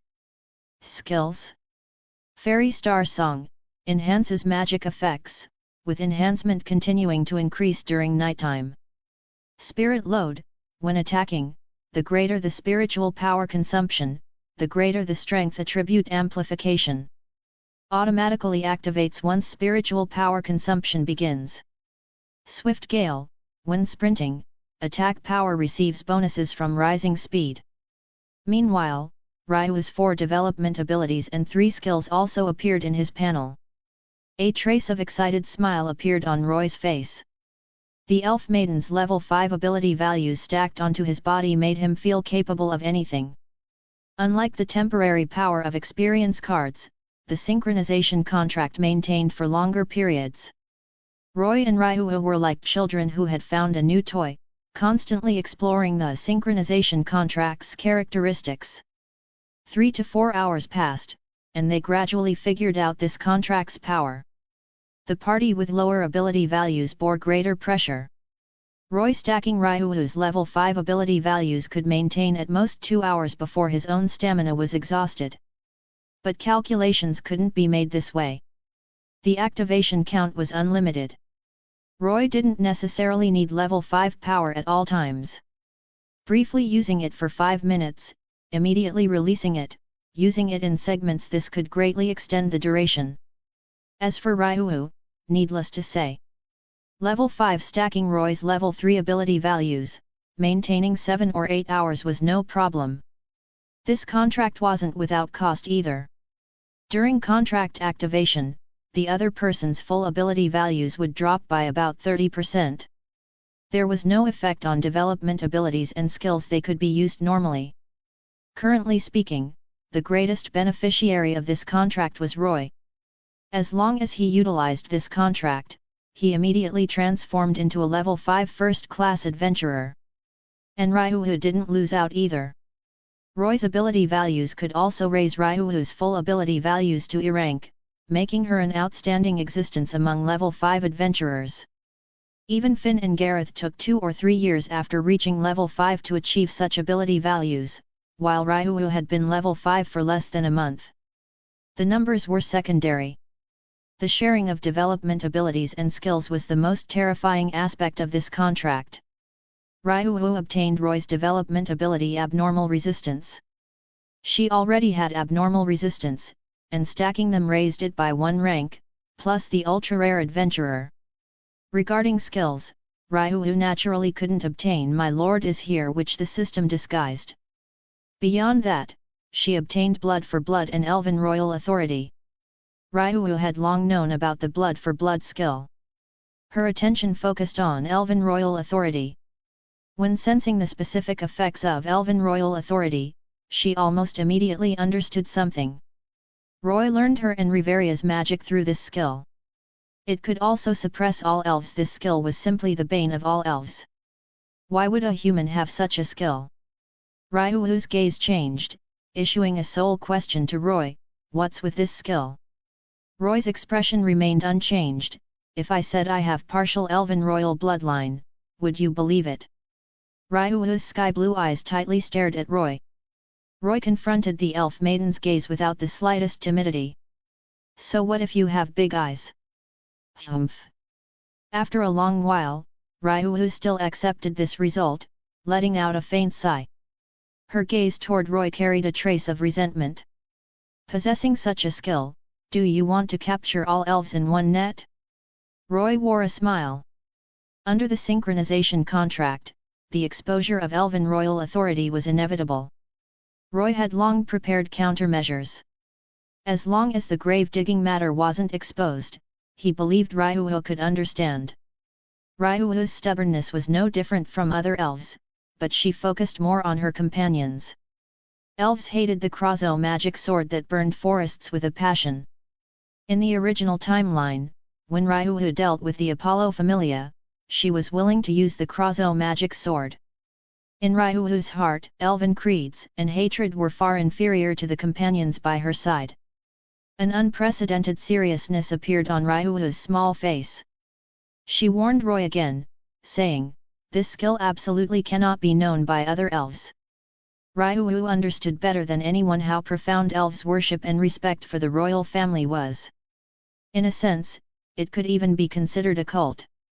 If Roy, this elven royal family's illegitimate child, was exposed, elves worldwide would go mad, mobilizing all means in the world to bury this stain. Roy nodded repeatedly. Seeing Roy so obedient, Ryuu finally breathed a sigh of relief. She should be the only elf who knew Roy had this skill. Suddenly, Ryuu seemed to think of something, her gem-like eyes widening. Her voice trembling slightly, she asked, "When you were learning magic before, did Lady Riveria know about this matter? Did she detect your bloodline?" Roy said, "Probably knew half of it." Ryuu felt dizzy. Her pair of eyes glared at Roy deathly, her silver teeth nearly grinding to pieces. Roy felt that Ryuu at this moment really wanted to curse. That expression seemed to say to him, "You fucking..." Not cursing out loud was the elf maiden's high quality. Being able to anger the kind, upright, gentle, ice beauty like Ryuu to such a breaking point. He should be the first. Ryuu felt her head was about to split open. This skill most shouldn't be known by the Elven royal family. The Elven royal family's conservativeness exceeded ordinary elves. Once known. But Lady Riveria was also a very rare progressive faction among the Elven royal family. So this matter was truly tangled and chaotic. Even with Miss Ryuu's clever little brain, she had a crashed, collapsed feeling. Ryuu looked at Roy with tired and complex eyes. Getting involved with this guy, her life was set. Roy didn't care much, smiling, "Since things have come to this, let's learn magic first." The tables have turned. This time it was Roy teaching magic to Ryuu. Ryuu could also learn magic through the shared Elven Royal Authority, but only during contract activation could she use those learned magics. This contract's help to her was also enormous, suddenly giving her several more magics. Ryu learned Roy's Lord of Thunder, diving, protection of the spirits, and dimensional, severance. At level 5, her use of these magics had their power multiplied several times over. Chapter 133, Chapter 133, Custom Equipment. Crackle. Crackle. Ryu's small, jade-white hands emerged with golden thunder, crackling and popping, molding the thunder into various shapes like Play-Doh. This was Roy's magic Lord of Thunder. Now under the contract, she could also use it. Ryu played with the golden thunder in her hands, her pretty little face filled with wonder. This magic's greatest characteristic was chantless casting and constantly changing forms. Longsword, axe, shield, creating doppelgangers truly infinitely useful. Although she wouldn't feel jealous, the existence of such magic in the world truly made one exclaim it a miracle. And diving, protection of the spirits, dimensional, severance. Ryu's mood was complex. If not exposed before Lady Riveria, how could she have learned these two magics with extremely strong defense and wide applicability? Huge risks accompanied by huge rewards. Are you still going to the secret realm tomorrow? Ryu looked at Roy. She knew that during his disappearance times, he ran to those strange secret realms to hunt monsters. Rest for a day. Roy shook his head. Level 3 and above targets weren't easy to deal with. Walk by the river often and your shoes will get wet without sufficient preparation, he could even be counter-killed. Having obtained the synchronization contract, he actually wasn't too worried about the Iclos Familia's threat anymore. The Iclos Familia only had one level 5 adventurer, their captain Dix Perdix, while they had 2 level 5 adventurers. Even during contract activation, with Ryu's full ability values dropping 30%, making her bottom tier among peers in numerical terms, she was still the noble level 5, wouldn't drop to level 4. Against adventurers below that rank, it was dimensional suppression, merely changing from 1-shot kills to 3-shot kills. Roy asked, "Is there something?"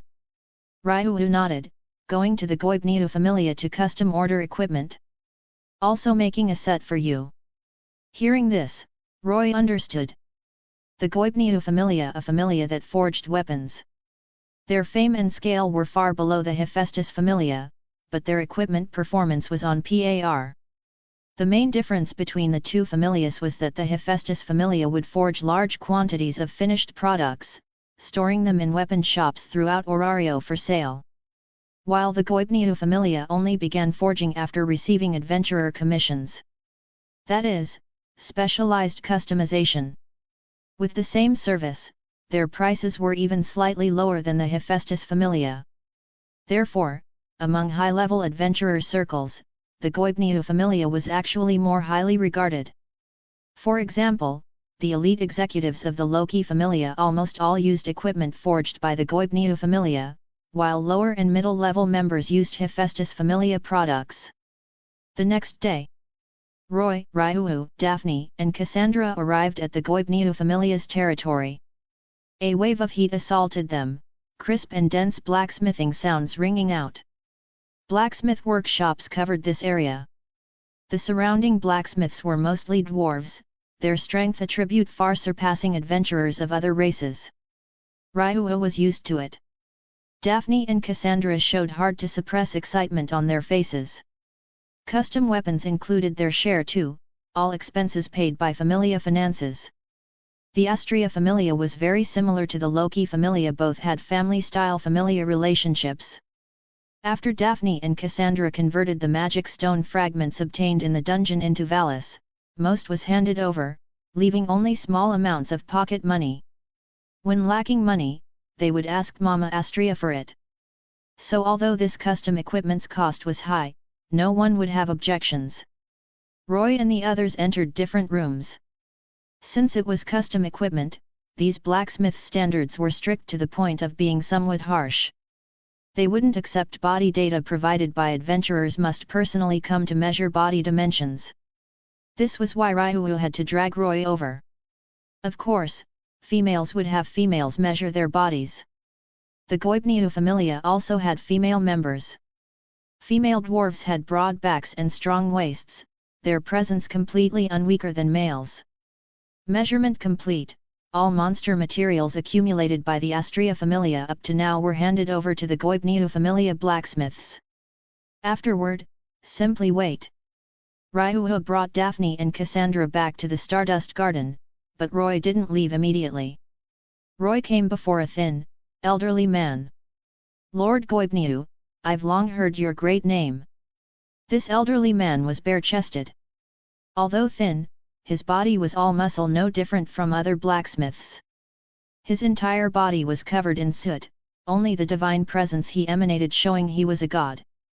Without the arrogance of a god, working in this workshop like an ordinary blacksmith. Lord Goibniu glanced at Roy, sprout of justice. Lately I've heard your name so much my ears are about to grow calluses. What business do you have with me? The fastest leveling adventurer in history. Lord Goibniu's eyes also held a trace of appreciation. Gods liked humans who could create great deeds, and Lord Goibniu was no exception. His own forged weapons being able to help these people was the meaning of his descent to the lower world. I don't dare accept such praise. Roy said modestly, placing the Oni King's armor before the other. Lord Goibniu, can you take a look at this equipment?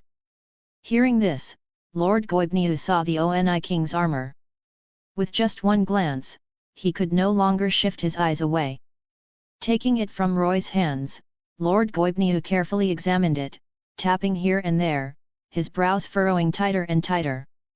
Lord Goibniu said, this breastplate was forged from some monster's torso bones, enhancing ability values through blood absorption.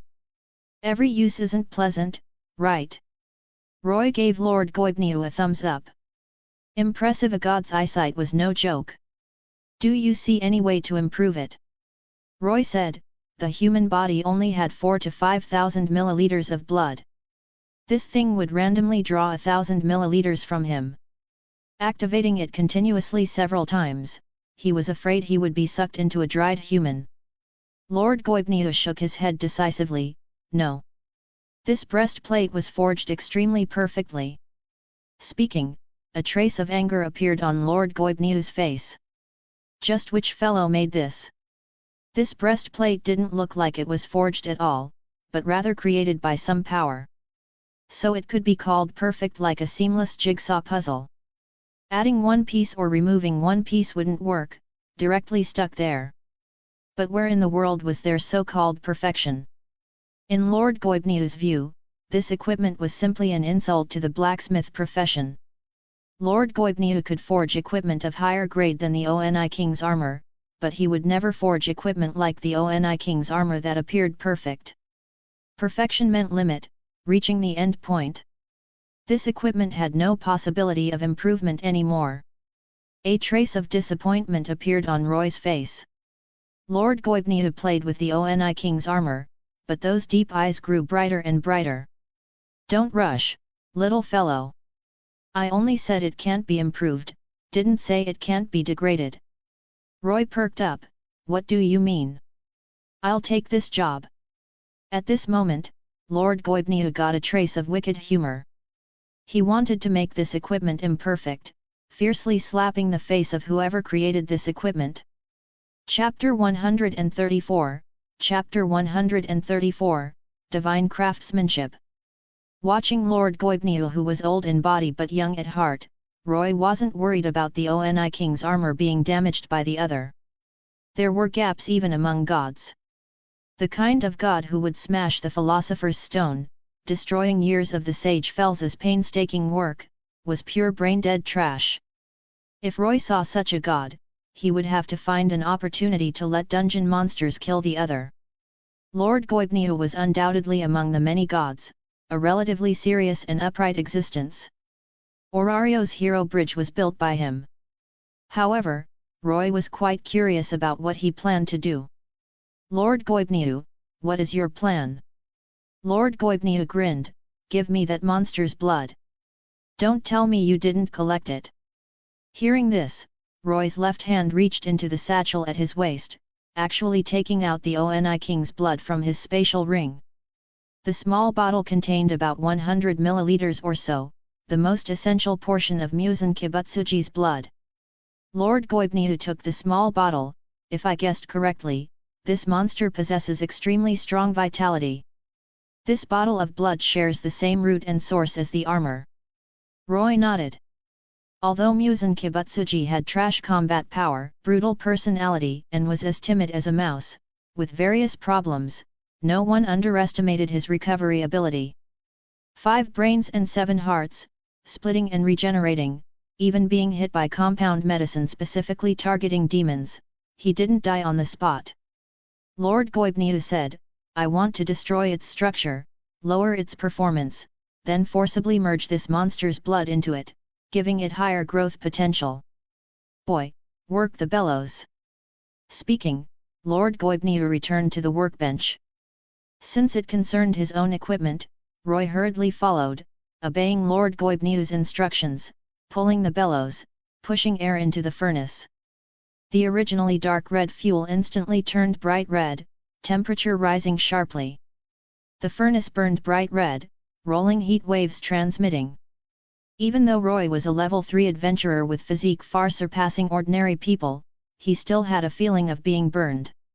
While Lord Goibniu's entire body was illuminated red, even closer to the furnace than Roy, his expression was very calm, as if unable to feel the scorching temperature. Placing the Oni King's armor inside the furnace. Clang! Clang! Clang!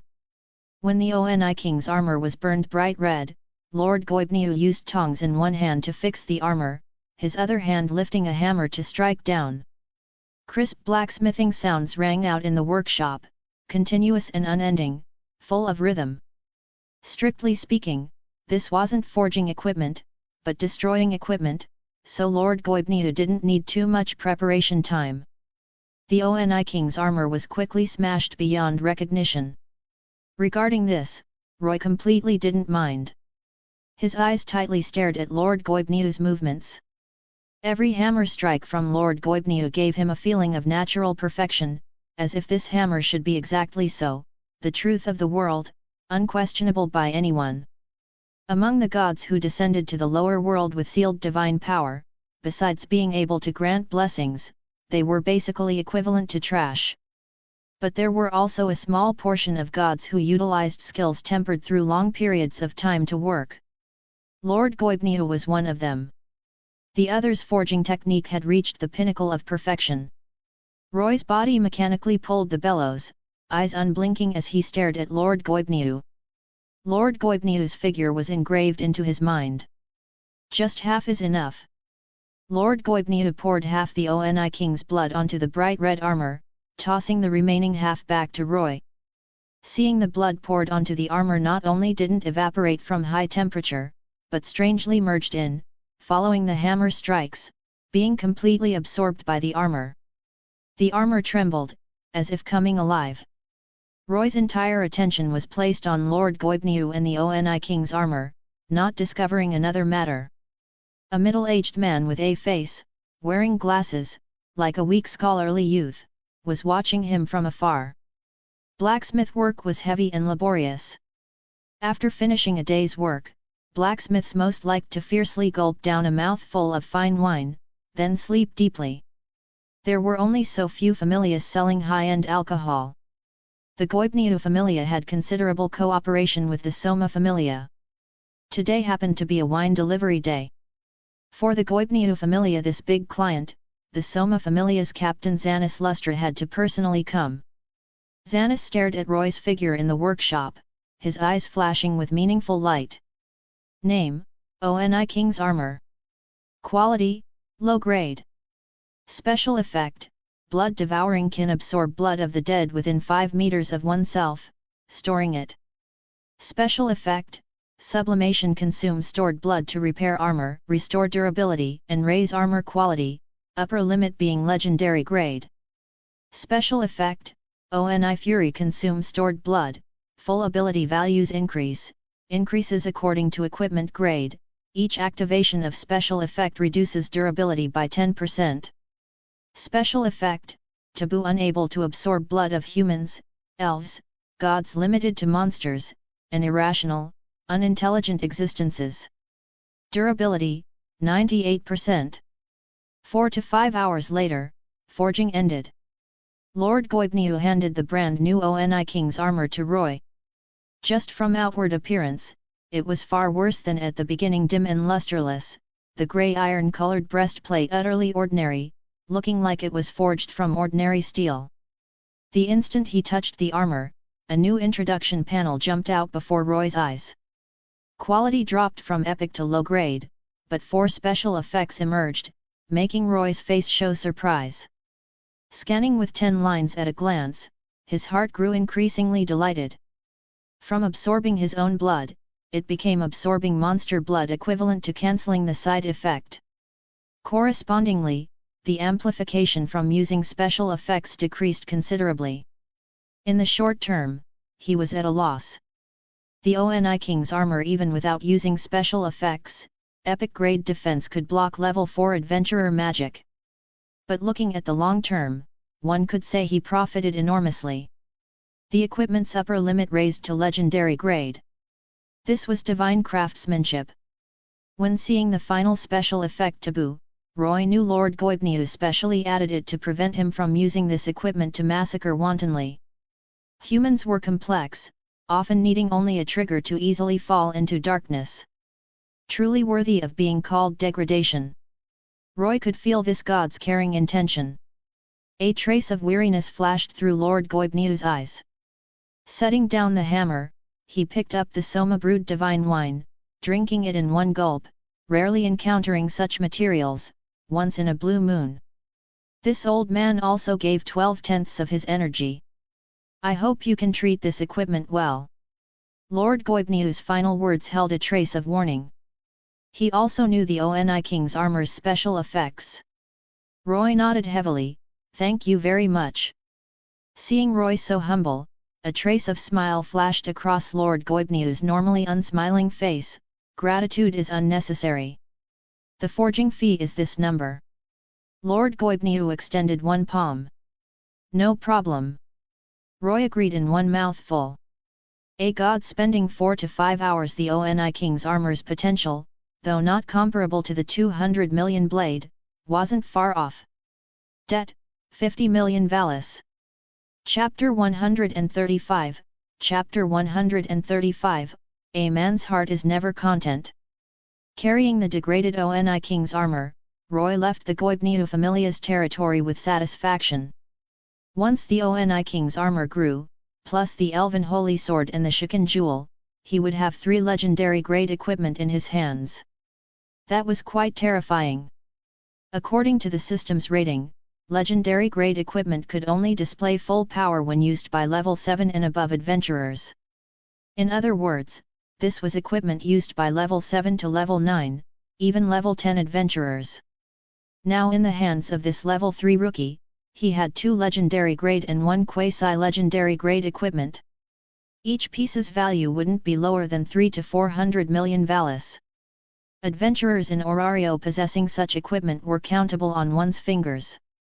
Riveria's Great Elf, one of the 5 supreme wands, and the Hrungnir that Otter had not yet obtained were also among them. Just as Roy was leisurely returning to the Stardust Garden, suddenly, the abnormality he sensed destroyed his beautiful mood for the day. Someone was tracking him. Roy's face remained calm, continuing to walk forward, his peripheral vision stealthily glancing. 2 adventurers hid among the crowd, no different from others, but occasionally seemingly casual gaze movements secretly observed him, tailing behind. Roy's mind stirred. Was it that crazy woman Freya again? But upon careful perception, he discovered the anomaly. The ones tracking him were merely 2 level 1, small fairy Freya wouldn't send this kind of trash. A trace of anger flashed through Roy's eyes. Which fellow had eaten bear heart and leopard gall this time? Clearly knowing he was level 3, yet sending 2 level 1, small fry to track him, this was no different from provocation. At a corner, Roy suddenly accelerated. The 2 adventurers tracking Roy arrived at the corner. In just 2 seconds, Roy had actually vanished without trace. A trace of panic appeared on their faces. Searching left and right, they finally saw Roy's back figure at an alley entrance 30 to 40 meters away. Seeing that Roy was about to disappear from their field of vision, the two also couldn't care about hiding their forms. Exchanging glances, they quickly chased after Roy. The instant they entered the small alley, Roy transformed into a black shadow, rapidly darting out, rushing to the two's front, his large hand grabbing toward them. Great shock appeared on the two's faces. Roy moved like lightning, single-handedly pressing one person's head, heavily smashing it against the wall. With a bang, this person's head bled, dizzy and disoriented. The other wanted to draw his sword. Roy's right foot hooked, tripping the other to the ground. Then, without mercy, he kicked the other's face. Powerful force sent the other flying 4 to 5 meters. The two emitted painful wails. The man being pressed hurriedly said, "Sprout of justice, wait, we're not your enemies." A trace of cold light flashed through Roy's eyes. He spoke indifferently, "So you recognize me, yet still dare to track me?" This person panted heavily, "Someone wants to see you. We only came to invite you over." "Who?" "You'll know when you get there." Before the words finished, Roy's hands grabbed the other's head, fiercely twisting. With a crack, this person's neck was twisted, broken by Roy, losing all life. Roy had no interest playing riddle games with them. "Don't answer, then die." Nothing more to say. "Your turn. Will you speak?" Roy came before that youth who was kicked flying. One companion vanished in an instant. Roy's ruthlessness terrified this person speechless. "Disagree and kill," this was on the surface. "And weren't you a just Astraea Familia member? When did this Familia become more brutal than the evil Us faction?" It was Captain Xanas's order. Between the mastermind and his own little life, the youth unhesitatingly chose the latter. Xanas. Hearing this name, Roy was stunned. Xanas Lustra, captain of the Soma Familia. He thought of the Freya Familia, the eye-close Familia, but never expected it to be the wine-selling Soma Familia. On the surface, he had no connection with the other. The only contact was threatening the other to purchase original divine wine. Roy's face sank slightly. Sending people to invite him without reason, the other must have noticed something. At that time, he couldn't wear the phantom mask to purchase wine from the other. Otherwise, with the berserker who had just defeated the Freya Familia appearing in the Soma Familia, the consequences were imaginable. To avoid making matters big, he didn't even kill Xanas Lustra. The sudden death of a Familia captain would definitely attract attention. If Freya and Loki realized that using divine wine could deceive gods, he would draw fire upon himself again. He even left over 1 million valis for purchasing the divine wine, preventing Xanas from losing large amounts of money and feeling dissatisfied. To put it plainly, Roy could have robbed it. That wasn't money for buying wine, but hush money. But looking at this situation, the other clearly didn't realize this point, and even sent people to track him. Roy's eyes were ice cold. Indeed, he had to wipe out the Soma Familia. Otherwise, his matter of purchasing divine wine might be exposed. In this world, only dead men don't speak. "Can I leave?" The youth lying on the ground didn't know how complex Roy's thoughts were in this brief time. A fawning smile appeared on his face. Roy nodded, patting the other's shoulder, speaking earnestly, "Brother, you must keep my killing secret for me forever." Hearing Roy intended to spare him, the youth was incomparably excited, solemnly promising, "Forever secret." Crack! Roy activated magic. Golden thunder transformed into a long sword, stabbing into the youth's heart.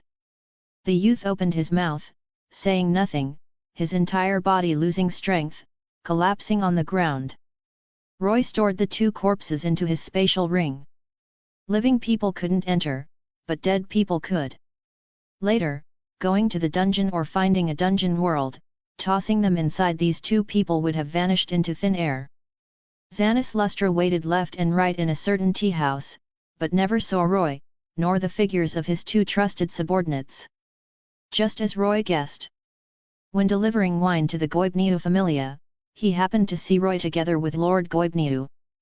At first he didn't pay attention, but Roy's voice made him feel somewhat familiar, yet he couldn't remember where he heard it. Sprout of Justice. He had also watched the Apollo Familia's war game. The more he looked, the more familiar. Xanis finally thought of that day's matter, suddenly discovering Roy's figure had several points of similarity with that person wearing the black cloak. He was almost certain of this matter. What did the Sprout of Justice want to do purchasing original divine wine? He hadn't heard that anyone in the Astraea Familia liked drinking. It wasn't like Loki, that alcohol-obsessed drunkard. The Sprout of Justice still secretly ran over to purchase divine wine, as if afraid of being seen. Xanis swallowed his saliva. He seemed to have touched something he shouldn't touch. But the greed of an adventurer quickly overwhelmed him. Using this matter to threaten the Sprout of Justice, perhaps he could extract more benefits. After all, that was a wealthy person who casually threw down over 1,000,000 valis. Chapter 136, Chapter 136, The Palom Girl in the Flower Shop. Regarding Xanis Lustra's invitation, Roy didn't attend, instead appearing on a certain street. The reason was very simple. No matter whether Xanis Lustra had noticed he was the one who purchased the divine wine, he couldn't let this threat continue remaining in this world. Assassination or the berserker's identity were both unsuitable. It must be with proper justification, openly eliminating the other, letting everyone in Orario detect no abnormality. He needed an excuse to move against the Soma Familia. That flower shop ahead could provide it. Several adventurers with greedy faces were seen smashing this flower shop to pieces, completely ignoring the elderly old couple in the shop bitterly pleading. And the crying of the Palom girl. "Yud, you think you can escape?" A rude dwarf with a face full of beard laughed, raising his fist to smash toward the Palom girl. The surrounding adventurers cheered one after another. Suddenly, this dwarf discovered his fist couldn't smash down. Turning his head to look. Behind him appeared a handsome black-haired youth, who grabbed his wrist. Dwarves were known for powerful strength and enduring stamina. This was their racial talent. Among them, the outstanding ones could, even before obtaining divine blessing, use their brute strength to contend with low ability value level 1 adventurers. After obtaining blessing, that was even more extraordinary. But this youth's strength was so great, clamping his wrist like iron pincers. Bones emitted subtle crack sounds, making him involuntarily emit a scream. "Damn it!" The black-faced dwarf's face was angry, using his other fist the size of a sand pot to fiercely smash toward the youth. Roy grabbed the other's wrist, pulling downward. The other's body underwent a 180-degree flip. With a bang, heavily crashing onto the ground. The surrounding crowd's faces showed shock. That was a dwarf with a broad body weighing at least several hundred pounds, yet this youth so easily threw him out. Roy spoke indifferently, "Under broad daylight, Orario's reputation is being ruined by you all. Adventurers smashing a flower shop, such atrocities actually had no one stopping them." Nearby merchants who came to Orario to do business showed fearful expressions. Until they saw Roy make his move. The Astraea Familia's Sprout of Justice. "Hey, this guy is level 3. Finally someone recognized Roy's identity. The adventurers committing violence in the flower shop changed their expressions. Level 1s like them facing Roy was no different from seeking death. "Yud, consider yourself lucky today." Several adventurers dropped a few harsh words, wanting to flee toward a dark alley. "Did you all misunderstand something?" Roy's cold voice rang beside their ears. These adventurers turned back with terrified expressions. Roy burst forth, like the god of death descending. "Brat!" Seeing no way out, a youth with side-swept bangs angrily swung his sword to chop. Roy clamped the incoming sword edge with 2 fingers. The bang's youth's eyes widened. Wanting to pull the long sword back, he discovered he couldn't advance or retreat. Roy rubbed these adventurers on the ground. The huge gap in numerical values, technique, and experience made the battle between the two sides without any suspense. In the blink of an eye, these adventurers were knocked down by Roy, hugging their bodies and wailing in pain. "Good!" someone in the crowd shouted, and the crowd responded. Some even threw stones at those scoundrels. Just as that saying goes, those who have justice have many helpers, those who lose it have few. Until Ganesha Familia members ran over, taking these troublemaking adventurers away, throwing them into prison cells. They wouldn't be coming out for a short time. "Are you all right?" Roy showed a kind smile, extending a helping hand toward the Palam girl fallen on the ground. The Palam girl subconsciously wanted to grasp the other's hand, but the moment she reached out, seeing the sand and blood on her hand, she withdrew it again. So self-abasing it made one's heart ache. Roy pulled up the other's small hand without caring, helping her up, taking out a bottle of low-grade life potion, pouring it onto her scraped palm. A flash of emerald green light flickered. The originally scraped palm recovered as before, even the bloodstains washed away. Throughout the entire process, not a trace of pain was felt. The Palam girl was startled.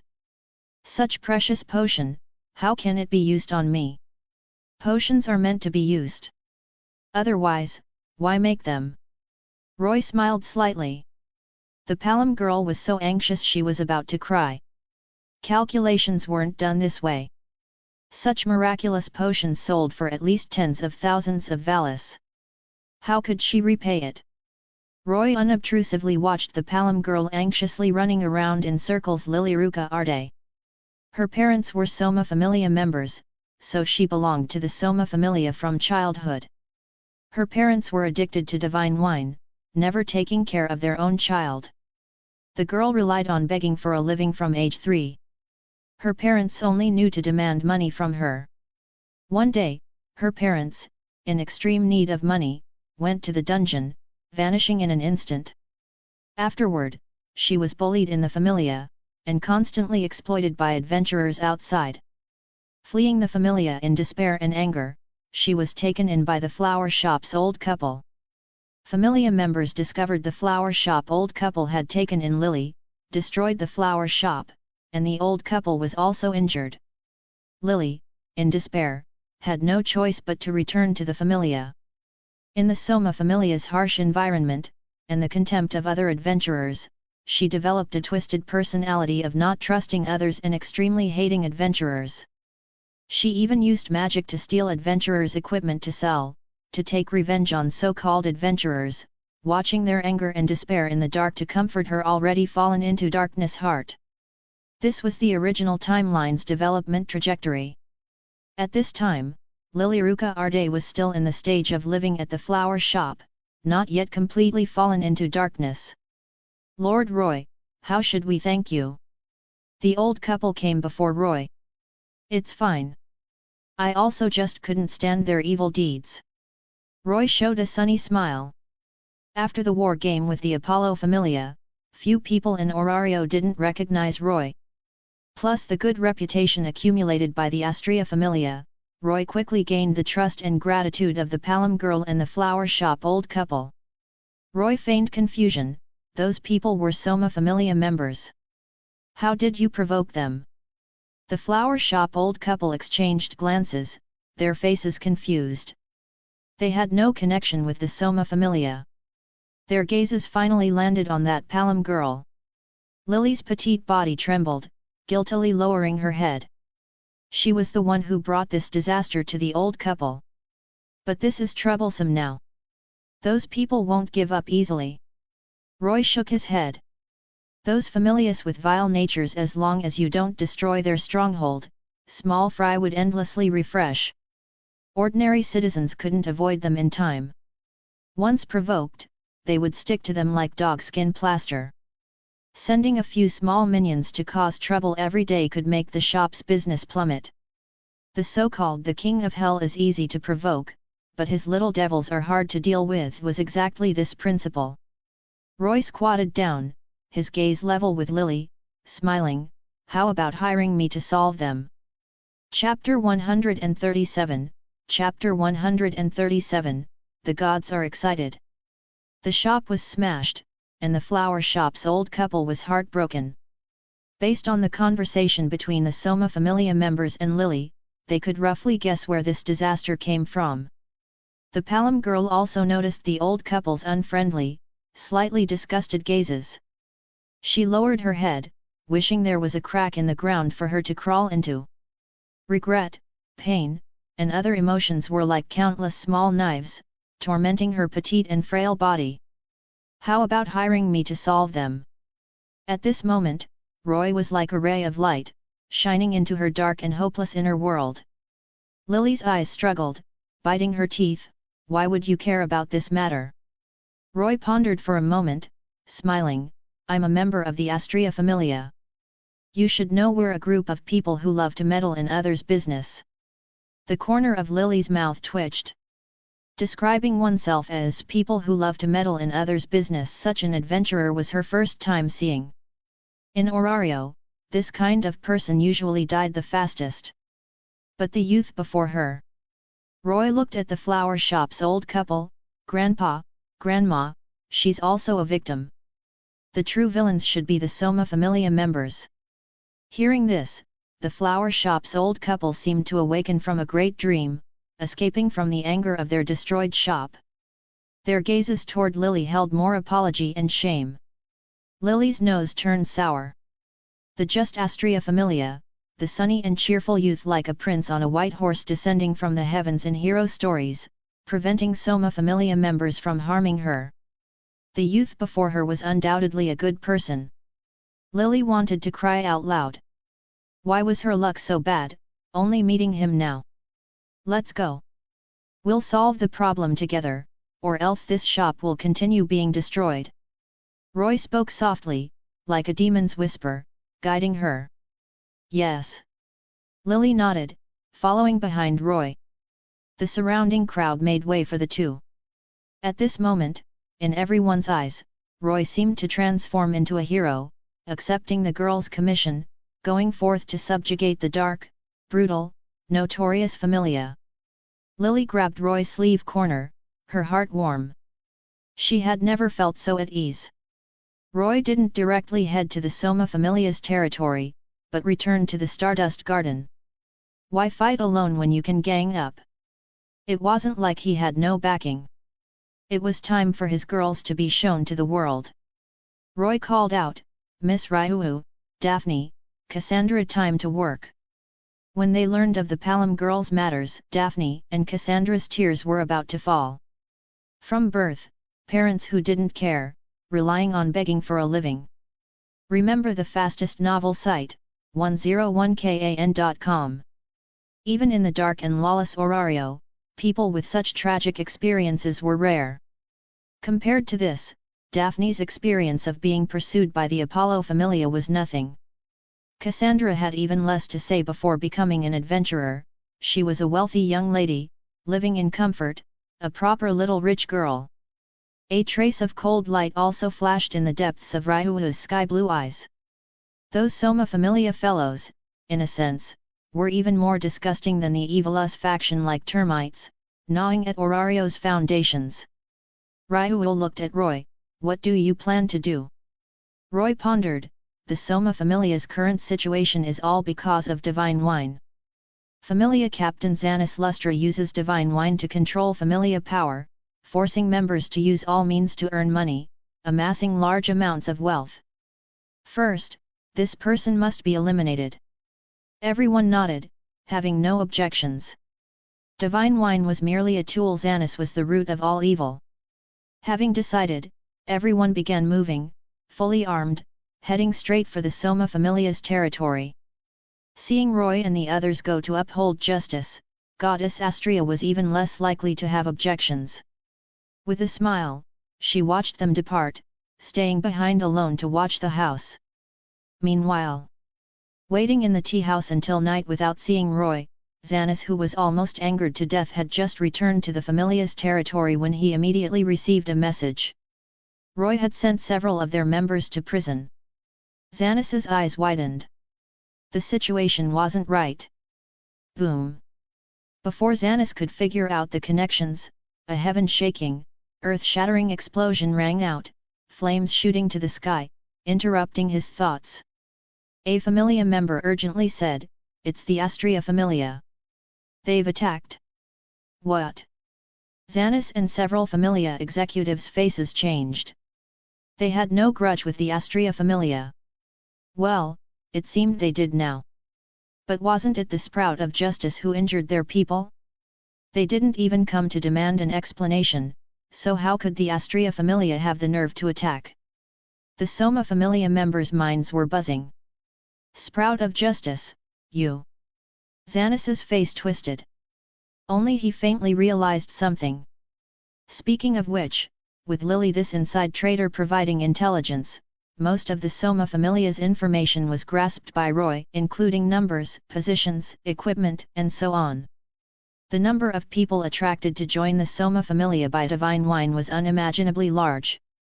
This Familia's total members actually exceeded 6,000, considered a large-scale Familia.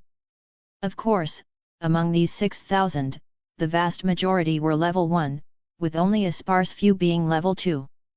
These people joined the Soma Familia to drink, not to adventure. They had no interest in training their combat techniques or leveling up. Every day they swindled outside, only to earn money to drink a mouthful of divine wine. Dealing with these drunkards even with an enormous numerical gap, Roy dared to bring Daphne and Cassandra to break through from the front gate. One magic blast blew open the iron door. Ryu alone blocked the Soma Familia's back door. "Sprout of Justice, what do you want to do? Return fire, quickly return fire!" The Soma Familia members' panicked voices continuously rang out. Orario's peaceful night was completely broken. Large numbers of Familia members were awakened from sleep, grabbing weapons and rushing out, vast and mighty, at least 400 to 500 people combined, their presence fierce and vicious. In the blink of an eye, they surrounded Roy's group. "Arde, you ungrateful traitor! Kill that traitor first!" The Soma Familia members' angry gazes stared at Lily, the killing intent they revealed exceptionally chilling. Lily's small face was pale, the fear hidden in her bones surfacing. At this moment, Roy gave her a reassuring glance, making her immediately relax. Roy spoke solemnly, "Daphne, Cassandra, you know what to do, right?" "Yes." Daphne and Cassandra responded, their small faces slightly nervous. This was their first time dealing with adventurers. Previously, they had only killed monsters in the dungeon. But the two were nervous, not afraid. The ones who should truly be afraid were the Soma Familia members. The matter of Roy accepting the Palom girls' commission during the day to deal with the Soma Familia had already spread. Many people had occupied nearby high ground, preparing ale, peanuts, and other small snacks to watch the show. Especially the numerous gods, who feared not the world being chaotic, excitedly shouting with flushed faces, "Fight! Fight! Fight!" Chapter 138, Chapter 138, Suppressing the Soma Familia. Laurel escapist, Daphne, isn't bad, almost catching up to those kids who reached level 2 2 or 3 years ago. Dream therapist, Cassandra, is truly cute, ha ha ha, apologizing while beating people up. The Soma Familia guys are too trash, boring. I want to see rivers of blood. Sprout of Justice, is that kid even human? Master Roy, try attacking his middle. Battle erupted between both sides at a touch. The Soma Familia, relying on numerical advantage, charged toward Roy and the others. The gods observed the battle situation. At first they were still commenting on everyone's performance, later directly becoming micromanagement masters. Daphne's rapier moves down 0.1 mm, Cassandra retreats 0.5 mm. Numerous absurd statements. "I'm very sorry, very sorry." While bowing and apologizing, Cassandra wielded her staff, knocking down Soma Familia members approaching her and Lily one after another. Daphne held her rapier, rapidly thrusting out, like a violent storm, knocking down large numbers of Soma Familia members. The two's level 2 ability values formed crushing advantages against those drunkards of the Soma Familia. Lily, protected by the two, had her small mouth seemingly able to fit a duck egg. She saw several familiar figures in the crowd, all adventurers who had bullied her in the past. But before Roy's group, these people were harvested like clusters of weeds. These were high-level adventurers. Lily, who had only been able to contact bottom-level adventurers, received extreme shock in her heart. She had seen high-level adventurers fight in the war game's Divine Mirror, but how could it compare to witnessing it personally? The most amazing was still that youth who saved her. Roy spoke solemnly, "Come out." Crackle. Crackle. Crackle. As Roy continuously activated magic, golden thunder emerged from his body surface, madly spreading in all directions. In an instant, over a dozen meters transformed into a sea of lightning. Golden thunder formed jackals, tigers, and leopards appearing. At a glance, there were over 20, their bodies enormous, no different from minotaurs, their presence imposing. Want to compare numbers? Roy had never backed down. The level 3 him summoned physical doppelgangers, each one had level 2 full ability values of D rank and above. Numerous thunder summons charged forward. The Soma Familia members' miserable screams continuously rang out. The battle situation showed one-sided dominance. Gods and adventurers watching from distant high buildings stared with mouths agape. They had long heard Roy's magic had such miraculous aspects, but had never seen it with their own eyes. With this magic present, wanting to overwhelm Roy with numbers was an impossible matter. Everyone also realized one terrifying thing. The thunder summons level would only be one rank lower than Roy's. Didn't that mean after Roy reached level 7, he could summon over 100 level 6 monsters in minutes? Then who would dare provoke him? The combat power summoned by one person was enough to wipe out any Familia. With Roy's thunder summons joining the battlefield, the Soma Familia's troops collapsed like a mountain. Among them, many hadn't even defeated a minotaur before. Now facing these summons, they were even more terrified. Compared to monsters, adventurers possessed wisdom and strategy. But once morale collapsed, they would lose fighting will, only caring about fleeing for their lives. In this aspect compared to monsters, they lacked a bit of bravery and fearlessness. Everyone was fleeing in panic without choosing their path. Mages, release magic. At this moment, the Soma Familia's executives finally stepped forward. Their captain Xanis let out a fierce shout. The several dozen mages standing at the rear finished chanting. Magic elements triggered various supernatural phenomena: thunder, flames, water flow, and numerous attacks streaked across mid-air, flying toward Roy's group. Seeing this, the gods became spirited, their gazes tightly staring at Roy. How would the other respond? If these several dozen magics hit, even an ordinary level 3 adventurer would die on the spot. Come here. Roy's mind moved. Over 20 thunder summons leaped up, merging into one in mid-air, blooming with surging golden lightning. Transforming into a 40-meter great sword appearing in Roy's hand. The part he gripped was no different from an ordinary longsword. Extending outward, it grew larger and larger. Boom!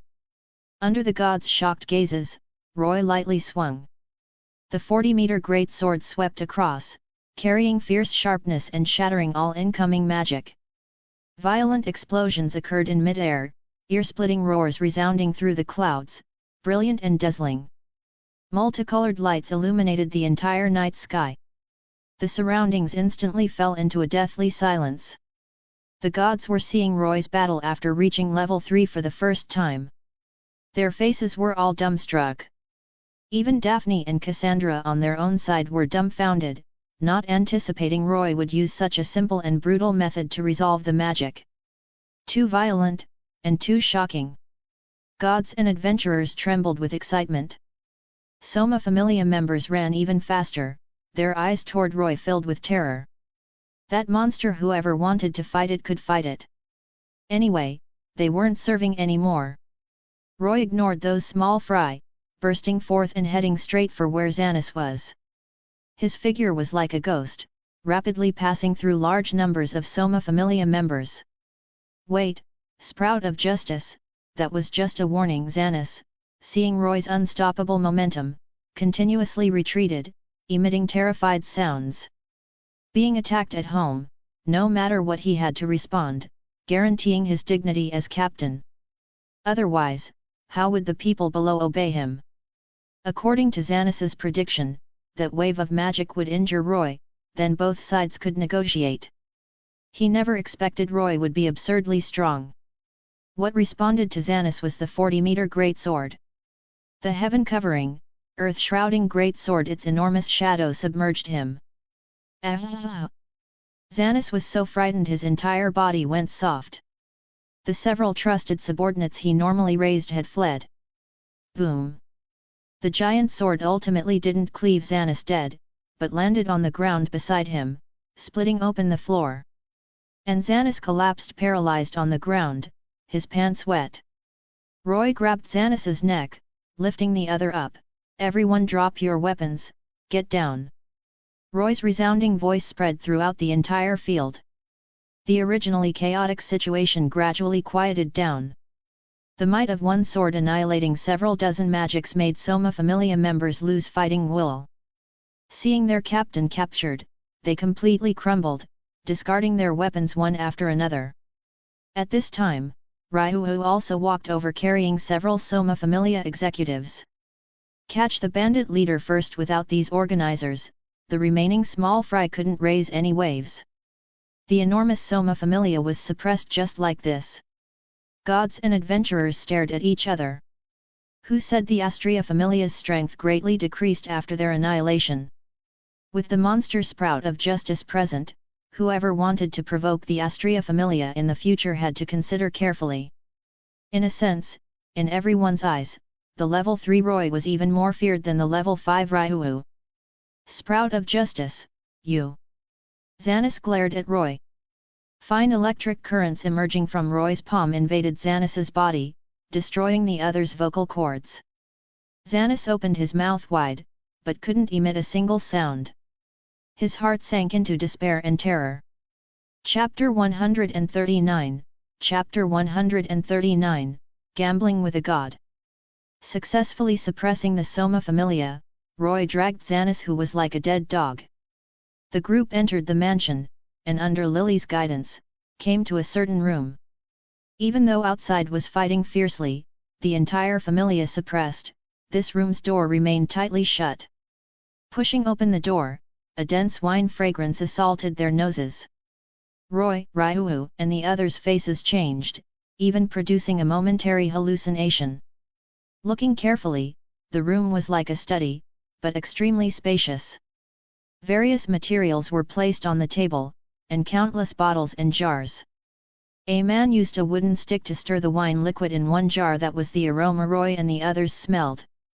The unfinished divine wine could already produce hallucinogenic effects. Lily murmured, "Lord Soma." The divine presence emanating from this man proved he was a god, but far from the glamorous and dashing main gods of other familias. He wore work clothes, his entire body covered in soot, unkempt. Long hair hung down, covering the part of his face above his nose. Hearing Lily's call, Lord Soma only raised his head, glancing at Roy and the others through his hair strands, then continued brewing divine wine. Roy said, "Lord Soma, your Familia members, in order to drink divine wine, swindle and deceive in Orario, bullying the weak to obtain money. Now suppressed by us, could you please come out to preside over the overall situation?" Soma seemed to not hear at all. Seeing this, Raihu, Daphne, and Cassandra didn't know what expressions to show. When Familia children were harmed, any god would have obvious emotional fluctuations: anger, worry, concern. But the Soma before them was completely different. His own Familia suppressed, he ignored it, tightly shutting the door, continuing to brew wine, as if everything in the world had nothing to do with him, a pure attitude of giving up. Regarding Soma's disregard, Roy didn't mind, but said, "All Familia members are addicted to divine wine's deliciousness. You must be very disappointed." The wooden stick stirring the wine liquid in Soma's hand showed stagnation. Ryu and the others looked at Roy incredulously. A miracle actually able to make this god shift his attention. Lord Roy, what do you mean? Lily asked with trembling eyes. Roy spoke with compassion for the world. Most gods descend to the lower world because they're interested in humans. Otherwise, they would certainly stay in heaven as omnipotent gods. What can make a god so disappointed, turning a blind eye to everything, can only be something he once placed high hopes upon. The greater the hope, the greater the disappointment. Hearing this, everyone's spirits stirred. Connecting with Roy's previous words, they seemed to understand something, the root of the Soma Familia's chaos to this day. Soma slowly raised his head, staring at Roy. It was actually an outsider who understood his inner thoughts. After Soma descended, same as in heaven, he remained addicted to brewing fine wine. But brewing fine wine cost money. Thus, for his own interest, and for the children following him, he established a familia. But the familia never earned much money. Soma, to make members work harder, decided to give everyone a prize divine wine brewed by himself. But what he didn't expect was that members who tasted divine wine had their minds controlled by the pleasure it brought, becoming crazily addicted to divine wine. This made Soma feel extremely disappointed. Afterward, Soma was unwilling to interfere with familia internal affairs, turning a blind eye to the familia's chaos. Lily's small face was pale. She originally thought the familia's chaos was caused by Lord Soma letting things go. But the root cause was familia members unable to control themselves. After tasting divine wine's deliciousness, they willingly degenerated, using all means to raise money, purchase materials, only to let Soma continuously brew divine wine. What could Soma, seeing all this, do? Kick all members out of the familia? This was a lose-lose outcome. He could only choose to turn a blind eye. Roy said, Lord Soma, want to gamble with me once? If someone can drink your divine wine and remain sober, from then on you must seriously manage the familia. Because Roy spoke his inner thoughts, Soma developed a trace of interest in Roy. If it's you, I don't doubt you can remain sober. Level 3 Roy definitely possessed the abnormal resistance development ability. Divine wine's side effects would weaken. It's not me, but her. Roy shook his head, moving his gaze to Lily. I can't do it, Lord Roy. Lily let out a frightened cry. At age 6, when the greedy Xanis Lustra became Familia Captain, the Soma Familia's chaotic situation became even worse than before. Lily was also persuaded by Xanis to drink divine wine, becoming crazily obsessed with pursuing divine wine. Later, unable to get money, and being bullied by familia members, she had no choice but to flee the familia. By chance, she was taken in by the flower shop's old couple. Believe in yourself, you can do it. Roy squatted down, meeting eyes with Lily. His calm emotions quickly infected this Palom girl, letting her calm down. Roy knew that Soma's root of illness lay in his own familia. As an outsider, even if he poured several dozen jars of divine wine into his stomach, he couldn't shake Soma's heart. It must be a member of Soma's familia. Drink it, prove it to me. Giving face to Roy, Soma, who had long been disappointed in Lily, picked up a jar of fermented divine wine and placed it before Lily. Smelling this smell deeply engraved in her brain, Lily's small face showed a trace of paleness. She only had fear toward divine wine, no attachment. Under Roy's encouraging gaze, Lily extended her two small hands, lifting that jar of divine wine, taking a small sip. Divine wine's terror had no relation to how much was drunk. Even if only a drop, the effect was the same. Lily's petite and exquisite body became rigid, her eyes blurred, her face completely red, licking her rosy small lips, as if transforming into a greedy little demon. Daphne and Cassandra's faces showed worry. Ryuu's hand gripping her wooden sword tensed slightly. Seems you lost. Soma mocked, also as if mocking himself. He had absolute confidence in his divine wine, even gods would be charmed by it. That may not be so. Roy shook his head. Lord Soma, perhaps you should believe in your own Familia member a bit more. The next moment, Lily drew the short sword at her waist, stabbing it into her own thigh. Fresh blood splattered. Intense pain let her recover a trace of clarity. Lily's tears fell, choking. Lord Soma, please, seriously manage the Familia from now on. Lily's movement was so swift. Everyone present didn't react in time, disbelievingly looking at Lily. She actually had such determination and ruthlessness. Soma, sitting firmly on the fishing platform, was startled into standing up. Lily was bathed in tears. Her parents didn't care for her. She could live until she began to remember things because she was cared for by Soma during her infancy. But since being attracted by divine wine, she never went to Soma's room again. She couldn't indulge in divine wine's deliciousness, or else the flower shop would be destroyed. Lord Soma would be completely disappointed in all Familia members, and would also make Roy lose the bet.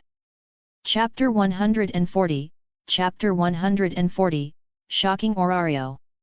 For the first time, a Familia member appeared who drank divine wine and remained sober. Soma, who had been living in disappointment, his mood can be imagined. His heart received enormous impact. Soma's gaze toward Roy held a trace of complexity. His own main god's understanding of Familia members was inferior to an outsider's. How truly failed! Roy's face remained calm on the surface, secretly breathing a sigh of relief. Before coming, he had specially borrowed orchid perfume from goddess Astraea. He let Lily smell it in advance, raising the latter's spiritual power by one level. Otherwise, relying solely on that bit of ability values, she would be instantly destroyed by divine wine. Of course, Lily's willpower couldn't be ignored. Roy hadn't expected she would use self-harm. Soma's voice became much gentler, asking, "Are you still willing to stay in the Soma Familia?" Lily's confused gaze wandered between Soma and Roy, hesitation appearing on her small face. After a long while, Lily's eyes turned. "Lord Soma, I'm willing to stay." No one was surprised by Lily's choice, Roy included. Just knowing each other for one day and wanting to take her away? What kind of Orario boy would be confident to this degree? Joy appeared on Soma's face. "From today onward, you are the Soma Familia's captain." Lily's mouth opened wide. At this time she was only 10 years old, yet had become a Familia captain. With the main god's decision, this matter was beyond question. Lily took quite a while to accept this fact, but she didn't seem particularly concerned about this captain title. Her small eyes occasionally stole glances at Roy. If Soma knew that Lily stayed to use this Familia's resources to better help Roy, he would probably cough up blood in anger. Roy, Ryuhu, Daphne, and Cassandra exchanged glances, smiles appearing on their faces. Everything seemed to be heading toward a happy ending. But Xanis, dragged into the room, his heart sank into deep despair. His power, his wealth, were they all to be taken away by a Palam girl? Anger, unwillingness ultimately transformed into killing intent. Ah! Xanis erupted with a duck-like cry, grabbing the short sword on the table, fiercely stabbing toward Lily. The distance was less than 2 meters. No matter how trash Xanis was, he still had level 2 ability values. The dagger's sharp edge instantly arrived before Lily's small head. Lily's pupils widened. The threat of death had never been so close. A black shadow appeared from the side, blocking this strike for her precisely. Roy's palm. The dagger pierced through his palm, fresh blood splashing onto Lily's small face. The sharp blade edge was less than 1 centimeter from her. Crackle! Crackle! Golden thunder emerged from Roy's other palm's center. Clenching into a fist, it landed on Xanis's face. Terrifying force blasted the other out of the room. Ryuhu's reaction was almost synchronized with his, swinging her wooden sword, striking Xanis's abdomen. "Kill him!" Seeing Xanis actually dared to sneak attack and even injured Roy, Daphne and Cassandra erupted in fury. rushing out, wielding staff and sword. In the blink of an eye, Xanas was killed, losing all life signs. Noah heal! Ryu rapidly chanted. Emerald green light descended upon Roy, the wound in his palm beginning to stop bleeding. Lily stood beside, tears swirling in her eyes. Roy was injured because of her. Roy said, "Apologies, Lord Soma. Our people were too impulsive. This isn't your fault." Soma shook his head. Xanas's evil deeds, even if he survived, would be lifelong imprisonment. A trace of smile appeared on Roy's face. Originally, after Soma revoked Xanas's captain position, he still wanted to find an opportunity to let Xanas die silently. Seems that wasn't necessary anymore. It was over. His matter of purchasing divine wine from the other no one would ever know from now on. Soma opened the window, taking out a jar of divine wine and throwing it toward the square outside. The jar fell, the shattering sound attracting everyone's attention. Wine fragrance overflowed. Soma Familia members' eyes emitted green light. Some even lay on the ground licking that wine liquid. This appearance was utterly disgraceful. But these drunkards didn't care. "All members drop your weapons." Soma spoke solemnly, "I have already relieved Xanas of his captain position and punished him. From today onward, all Familia affairs, big or small, will be personally handled by me." Within the Familia, the main god's command was supreme. Not obeying meant being deprived of blessing at any time, turning back into an ordinary person. Previously, Soma gave up, which was why Xanas continuously held Familia power. But once a god became serious, who dared to act recklessly? Originally, after Roy's group entered the mansion, Soma Familia members secretly contacted each other, preparing to turn the tables. At this moment, they also had no choice but to drop their weapons. Several thousand people half-knelt on the ground. The scene was spectacular. When a hint of white appeared at the horizon, declaring tonight's battle ended. With the Soma Familia suppressed, the main god recovering his spirit, and the captain changed as the ending. Outside the Soma Familia, all of Orario exploded. After yesterday's battle, watching gods and adventurers spread the word. Everyone knew the Astraea Familia relied on 4 people to suppress the Soma Familia of several thousand. For a time, everyone was shocked, speechless. Ryu handled some executives at the back door. In the god's eyes, the most outstanding performance was undoubtedly Roy's 40-meter-long sword sweeping through magic, taking the enemy commander's head amidst 10,000 troops. The gods who saw that scene were too excited to sleep. They descended to the lower world precisely to see this. The gods who didn't run over to watch regretted so much their intestines turned green. Just from others' descriptions, they could imagine how shocking that scene was. Some gods also ran to the Stardust Garden. "Astraea, give the Sprout of Justice to me. I'm willing to offer 10 million valis." "Scram, 10 million valis? Go sit at the kids' table." "Astraea, I offer 100 million valis, let the Sprout of Justice convert to my Familia." "I offer 100 million valis plus 100 Familia members, all children with potential." Outside the Stardust Garden, it was like an auction had begun. Facing the pestering endlessly gods, Goddess Astraea unceremoniously swept them all out. As for the Soma Familia's miserable state, after Roy and the others announced their evil deeds, gods and adventurers clapped and cheered good riddance. Most gods and adventurers weren't actually hating evil as if it were a personal enemy. It was the divine wine. Selling defective products to them, such black-hearted merchants, even whipping their corpses wouldn't be excessive. How much money had they been cheated of all these years? Facts proved that only when concerning their own interests would people become active and attentive. The Astraea Familia launched large-scale battles in the city. The guild also turned a blind eye, fining several tens of thousands of valis and calling it done. If they really heavily punished the Astraea Familia, Orario's citizens wouldn't agree. When gods and adventurers looked back, they were shocked to discover that since Roy's debut, in just half a year, 3 Familias had already been destroyed by him, too ruthless. His fearsome reputation made people tremble at the mention. Chapter 141, Chapter 141, Roy, Vice-Captain of the Soma Familia. Through a series of operations, Lily became the Soma Familia's captain. But at only 10 years old, not understanding management, main affairs were still handled by the main god Soma. This matter wasn't easy either. Soma recovered his former spirit, but only briefly. His interest was solely in brewing. After the passion passed, facing a series of problems, he was in a flurry. In fact, this wasn't Soma's fault. All of Orario's gods were like this.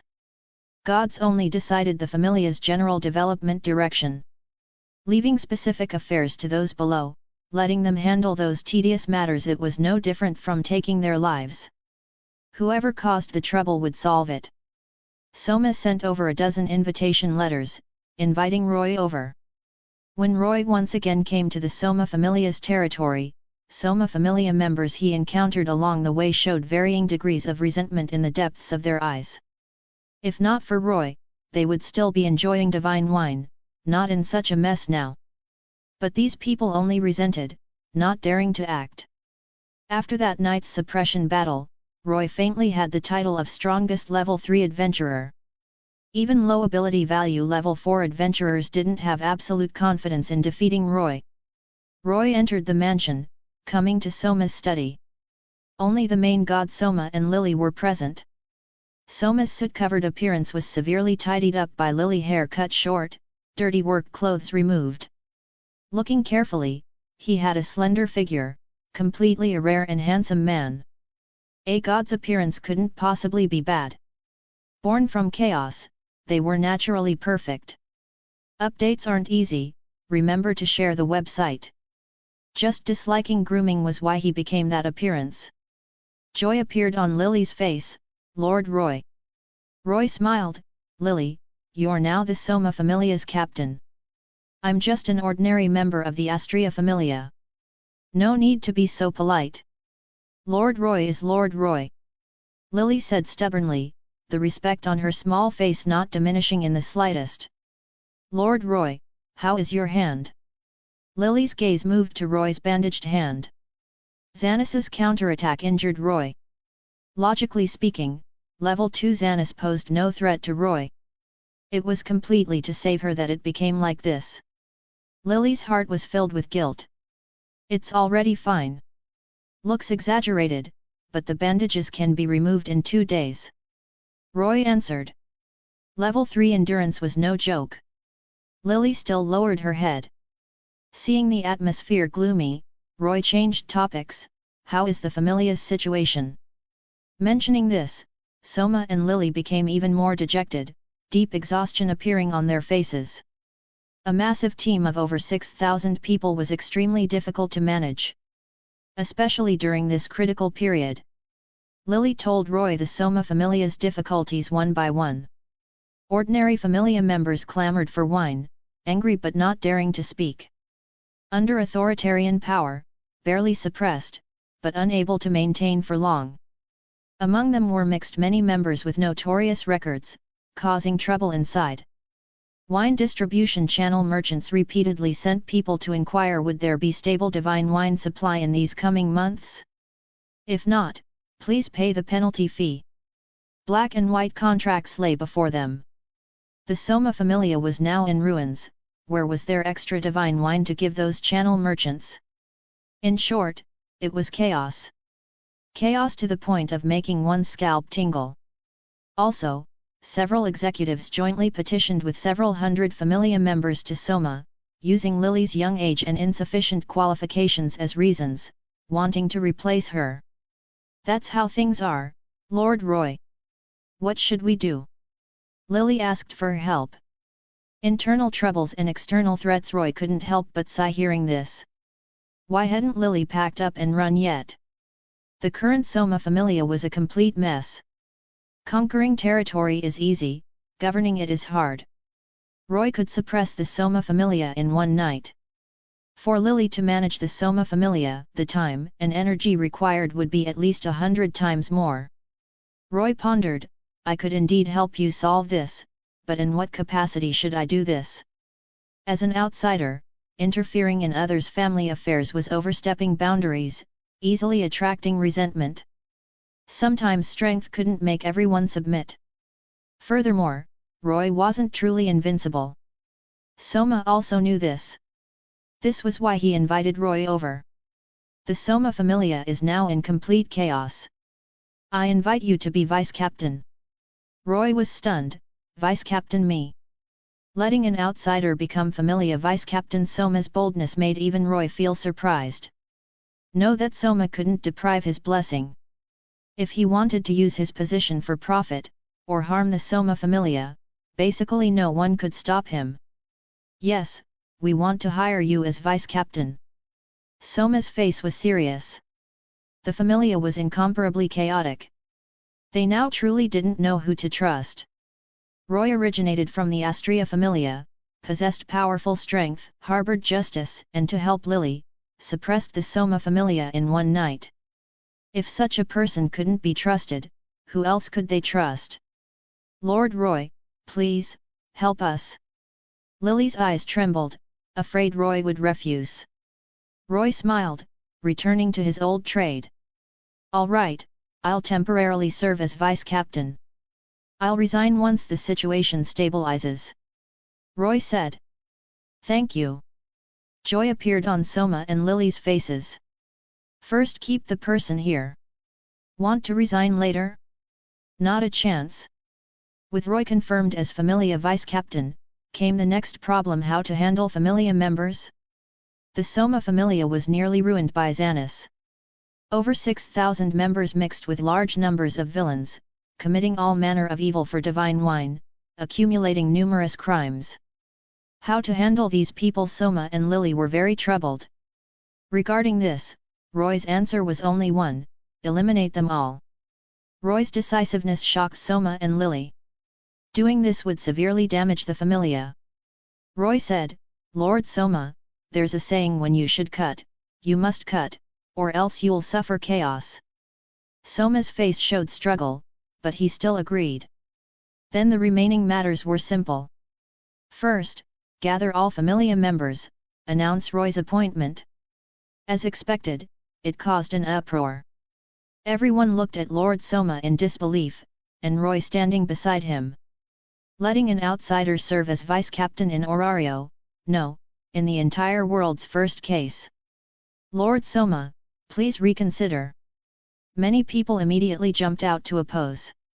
Their opinions were naturally ignored by Soma. Someone finally invited over: how could he be fired because of 1 or 2 sentences? Several executives were similarly quite dissatisfied. They thought with Xanis dead, they could rise to position. As a result, Soma gave the captain position to a 10-year-old brat, and invited an outsider as vice-captain. What was the meaning of this? Was the Soma Familia out of people? He comes with ill intentions. Don't rush, see what he wants to do. These several executives understood patience better than other members, not making trouble immediately, hiding in the crowd, whispering, communicating with each other.